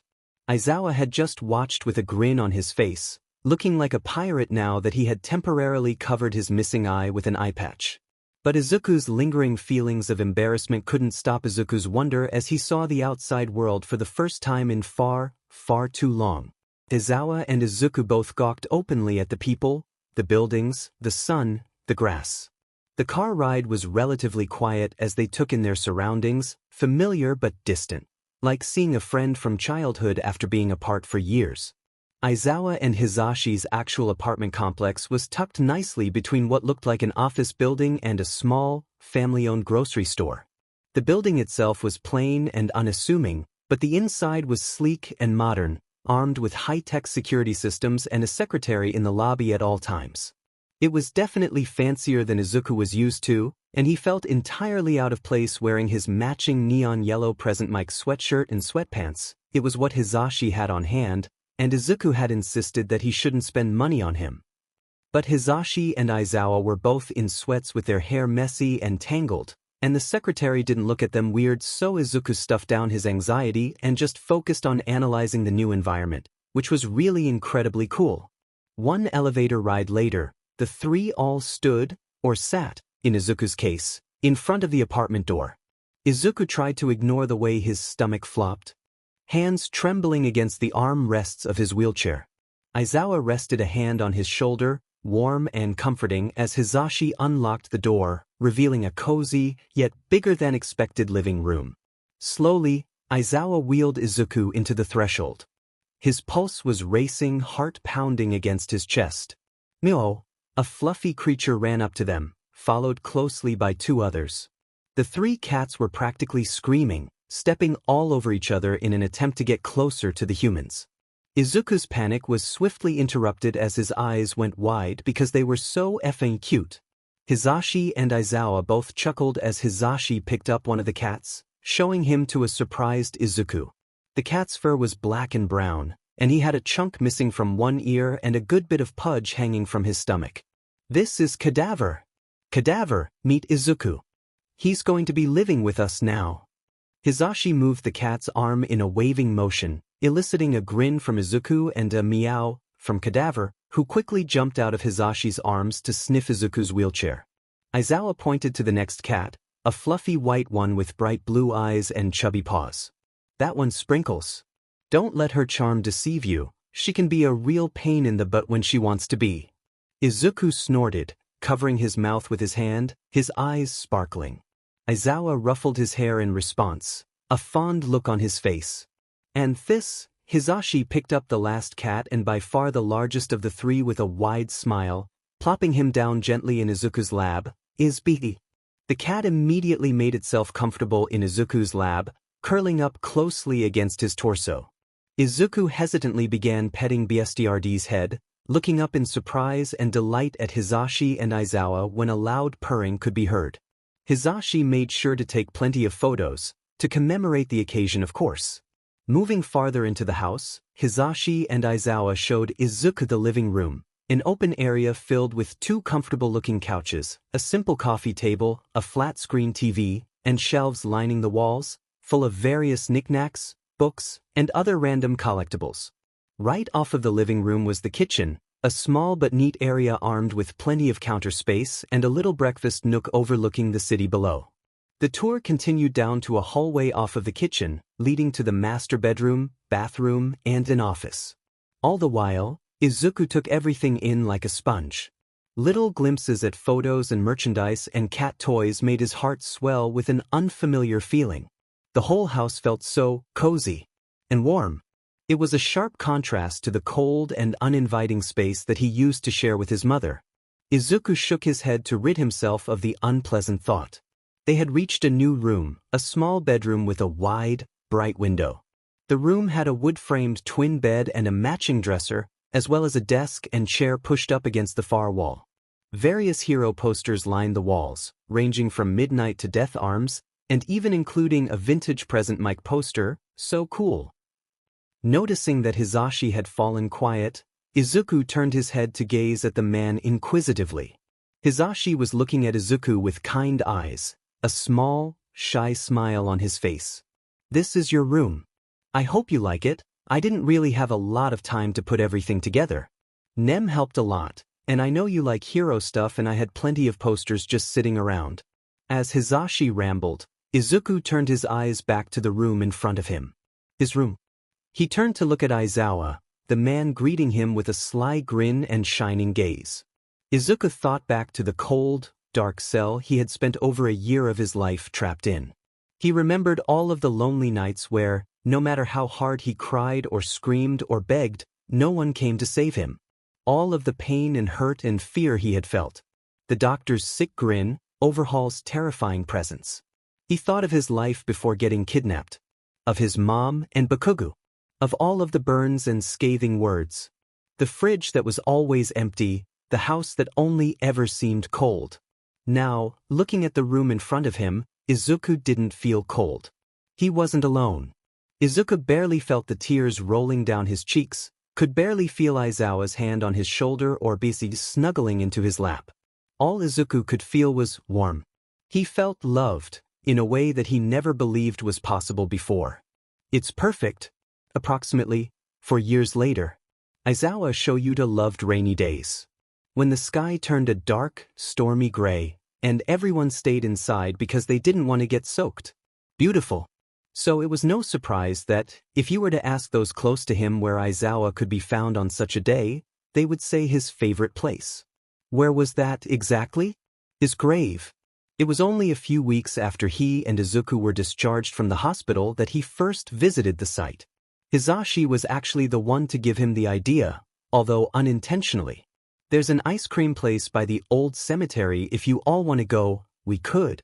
Aizawa's head whipped up, his gaze widening in realization. Zashi? Hisashi stopped his ice cream tangent, looking at his spouse with furrowed brows. Yeah, sure? We don't have to get ice cream, it was just a suggestion. No, not about the ice cream. The cemetery. The look of confusion never left Hisashi's face. Do I have a grave there? The room fell silent. Izuku, who had taken up residence in the breakfast nook, stared between the two adults, searching. The pleasant look on Hisashi's face had since dropped into a darker, more somber expression. Aizawa seemed like his usual stoic self, but the tension in his shoulders and clenching of his fists told a different story. Yeah, you do. Well, you did. The one in the cemetery was removed when we found you. Hisashi's voice held a seriousness that told of darker times. He busied himself with rearranging something on the kitchen counter, obviously uneasy at where the conversation had turned. The one in the cemetery? Is there another one? His hands stopped for a moment before continuing their busy work. Aizawa didn't miss how they trembled. It was just a spot for me to go, really. Nem visited sometimes. I knew from the start that something didn't feel right about your death. I never stopped looking for clues or more information, but I couldn't find much. Even with Ned's help, the only solid information we got was that you had been taken somewhere. So, it's not. Put a little something to remind me of you there, but not a tombstone or anything like that. Something twisted in Aizawa's chest when he thought about leaving his husband alone for such a long time, but he pushed it down. Where is it? Hisashi's eyes widened in surprise before meeting Aizawa's gaze. His expression of guilt and sadness softened into one of understanding, of warmth. Remember where you proposed to me? Aizawa didn't expect the emotion in his chest, the tightness in his throat at those words. He turned towards Izuku, who had been watching their conversation quietly, sinking slowly down in his seat as if wanting to give them more privacy. Can we go? Together. The room was quiet for a moment before Hisashi laughed, a bright sound that seemed to fill up the whole kitchen. His eyes were sad, but the type of sad that time would surely heal. Of course, Sho. Of course. On such a day as today, where the rain poured and the sky grumbled, that was where Aizawa found himself. In a secluded spot a good distance from the city, tucked away in a small, grassy clearing. It was a truly beautiful place, especially in the rain. The clearing held a little pond and a few abandoned benches, moss creeping up their legs. Sprawling trees shrouded the area from any stray eyes. Not that there were any, though. It wasn't a very busy spot, nor was it one you could wander upon by accident. Because of its sheltered nature, not many knew the place even existed. Which, in Aizawa's book, was an absolute win. Sat at the base of a magnificent maple tree was his grave. The dirt ground was muddy from the rain and fallen leaves covered most of the area, but Aizawa could still pick out the arrangement of stones Hisashi had carefully placed in the tree's shade. It was simple and nondescript, easily looked over without a second glance, but it carried a heavy importance to Aizawa. It was his own grave, after all. Soaking wet and exhausted from a finished patrol, Aizawa sat on one of the creaky benches, propped his legs up, closed his eyes, and breathed. Even after 4 years, there was rarely a night that passed where he didn't wake up in a pool of his own sweat, crying out silently at the twisted memories that haunted him. When he closed his eyes to dream, it was Overhaul that met his gaze, standing over the crumbling body of his son. He could never run fast enough before Izuku was gone, carried away by the wind. Hizashi would hold him, would wake him up when he would thrash in his sleep, but it never seemed to chase away the chill that followed. Last week, Izuku had broken down when he saw someone that looked like the doctor in public. It wasn't actually him, the man just had similar features, but still. The panic in his eyes wasn't what hurt the most. No, it was the look of angry determination, how he had already located all of the exits and potential weapons he could use to defend himself and those around him with.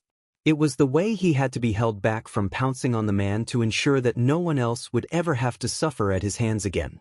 It was the hours afterwards, convincing him that he was safe and that no one was following them, trying to get him to let go of the broken pipe he had hurriedly grabbed to defend himself with, not even noticing how it sliced his hands open. Cleaning his bloodied hands afterwards and holding the boy as he sobbed because he was so sure it was him, he was so sure. Knowing that there was nothing that could be said or done to undo any of it, to make existing any easier for the child that had lived through too much. That was what hurt the most. Sometimes, on the nights where sleep avoided Aizawa's capture, he would keep watch outside Izuku's door. Logically, he knew that they were safe. That didn't stop the twisted feeling in his chest that screamed at him to protect, to guard. When Izuku found him doing this, he would invite the man into his room. They would sit together, Izuku on his bed and Aizawa on the floor, like they used to. Izuku would braid Aizawa's hair, and talk about what he had been learning in school or the hero fights he had been watching that day. They would watch the sunrise together and begin their day like nothing had happened. Whenever Aizawa was gone for too long without a text or call, Hizashi would frantically check his location to make sure the tiny dot on his phone screen was still moving, still blinking. Before, Aizawa had a bad habit of not responding to messages until hours after they were sent. Now, he responded in minutes. Aizawa opened his eyes. The rain was still pouring, but the sun was just beginning to peek through the clouds. He stood up from his seat on the bench and made his way back home, not glancing back at the stones that marked his grave. He had a family to say good morning to, after all. He didn't have time for dawdling. Since his addition to the family, Izuku had started up a handful of traditions. He greatly enjoyed holiday baking with Hizashi, as well as the annual Battle of Champions with water guns, don't ask. But his favorite tradition was helping Aizawa and Hizashi set up their classrooms at UA.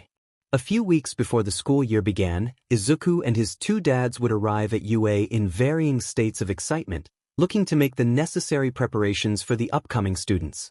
Hizashi always loved putting up posters and decorating his classroom. Aizawa enjoyed napping while his husband did that.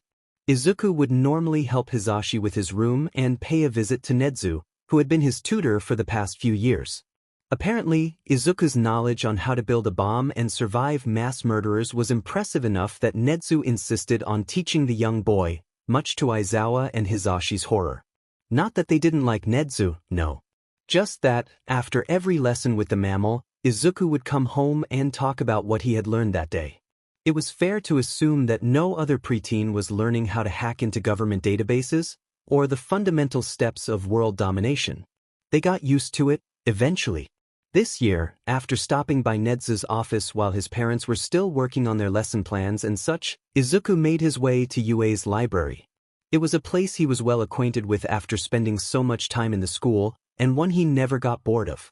How could he, when he was surrounded by thousands of books?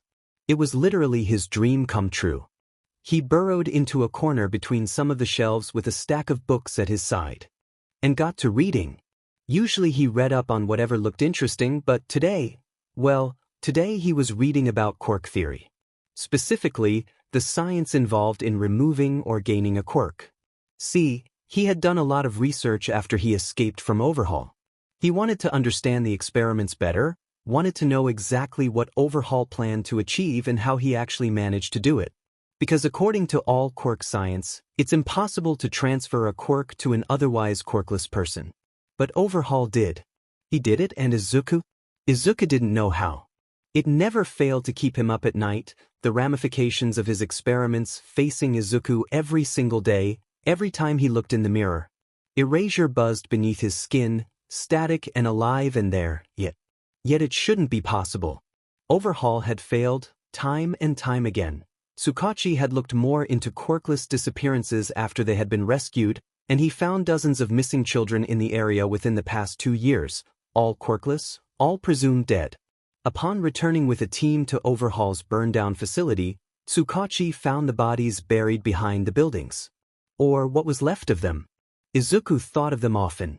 He thought of the 2 women, Akai and Kashoku, who had saved his life. Their bodies weren't found in the wreckage of the building. He thought of the doctor, who was still at large. He doesn't remember the last time he had a peaceful night's sleep. But he was okay with being tired. The burning of his eyes was a familiar feeling, almost comforting now. Looking back at the half-finished book in his lap and the notes strewn around him, he knew he should probably get back to his parents. Hisashi had wanted help decorating name tags, and Aizawa always drew DS on the backs of them. Preventatively, he always said. It was hilarious in Izuku's opinion, but Hisashi didn't think so. Sighing, Izuku collected his things and left the library, waving goodbye to the librarian with a smile. As he made his way down one of the school's insufferably long hallways, a figure carrying a stack of documents collided with Izuku's shoulder in a hurry. The papers flew everywhere, and Izuku would have been knocked to the ground were it not for his years of balance training with Aizawa. The figure, a tall and lanky man with blonde hair sporting an ill-fitting suit, was not so lucky. Izuku turned to make sure the man was okay, and was reaching down to help him up when he noticed the familiar 2-pronged, antennae-like bangs hanging limply in front of his face. Eyes wide, Izuku stumbled backwards, tripping over himself and landing on the floor painfully. The man looked upwards at Izuku, his blue eyes painfully apologetic and flitting around the sprawled papers with an air of panic. "I'm so sorry, my boy, I wasn't looking where I was going. Are you all right?" Izuku was frozen to the spot, unable to move. "My boy, this is only going to hurt if you don't cooperate. You should be more realistic. There's always the police force." The doctor's hands were reaching towards him and Izuku wanted to move. He tried to move but he couldn't and they were getting closer and all he could smell was antiseptic because he was back there. He was back and his hands were on him now. "Izuku!" Izuku snapped out of his panic when he heard Aizawa's voice yell his name from down the hall, running the short distance until he had Izuku in his arms. Aizawa gave the man a scathing look, his hair flying up around him as his good eye blazed crimson. "What the hell did you do to my kid?" he growled, the threat obvious in his tone. The man jumped backwards in surprise, holding his hands up in a non-threatening position. His eyes looked like they were going to pop out of his head. "Aizawa, I didn't expect to see you here. Well, I was in a hurry and I accidentally knocked into him and when I reached out to see if he was okay, he just froze." Aizawa scowled, erasure still activated. He held Izuku tighter in his arms, and looked about ready to tear the man apart before Izuku spoke up. "I'm fine really. Just triggered a memory. I'm okay, Zawa." His words were mumbled because of how Aizawa was holding him, but it seemed to do the trick as Aizawa's hair fell back around his face and his eye returned its usual inky black. Frantically approaching footsteps caused the 2 men to turn their heads, Izuku's still buried against Aizawa's chest, to reveal a panicked Hisashi barreling towards the trio. "Z, is everything all right? Is anyone hurt? Should I call recovery girl?" Hisashi's distressed ramblings were cut off by a stone-faced Aizawa, still glaring daggers at the man who ran into Izuku. "We're fine. We are also leaving." Seeing Izuku in Shuta's arms, Hisashi asked no further questions. Instead, he nodded and helped the pair stand up in the sea of papers. The 3 quickly moved towards the nearest exit, but were interrupted by the man calling after them. "Truly, I am so sorry, my boy." Both Izuku and Aizawa stiffened. Aizawa whipped around towards the man, ready to absolutely destroy him, when he was stopped by Izuku's hand on his arm. Ignoring the fear creeping up his throat and the rapid pounding of his heart, Izuku looked at the man head-on, now at the other end of the hallway, and grinned. "It's fine, All Might." Taking a moment to savor the shocked look on the number 1 hero's face, Izuku turned around and walked away, flanked by his 2 dads, leaving All Might dumbfounded in a literal pile of paperwork. Once they were out of the building, Izuku let the tears he had been holding back spill down his cheeks. Aizawa and Hisashi immediately pulled him into a hug so tight he could barely breathe, but it helped distract him from the pain in his chest and the pit in his stomach. He took a moment to collect himself, breathing deeply as he worked to separate the present from the past. He wasn't sure how much time passed before he pulled himself out of his parents' embrace, rubbing his face with his hands. He wiggled his feet in his shoes, one metal and one flesh. He felt the afternoon's sun on his face, warm and gentle.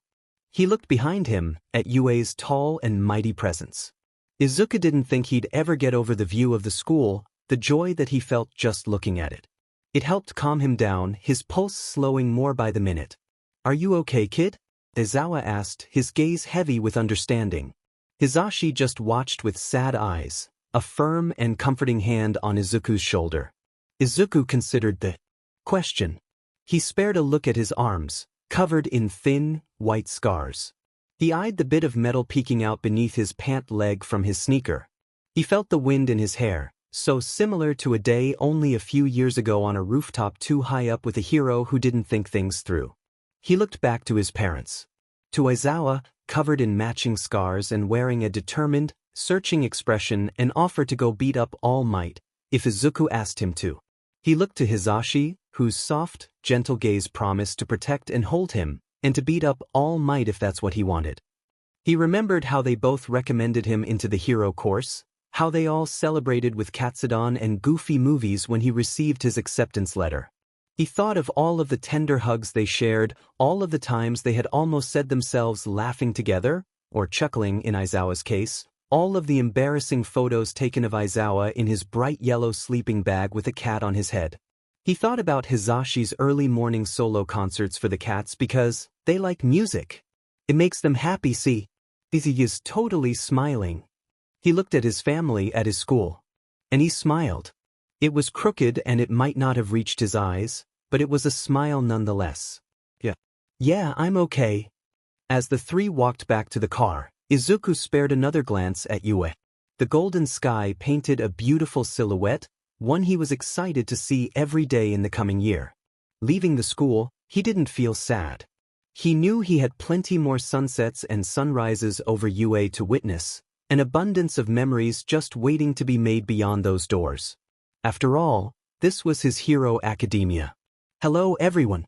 I'm sure you're all wondering why I've updated a story that was completed over 2 years ago, and this chapter is to help ease some of that confusion.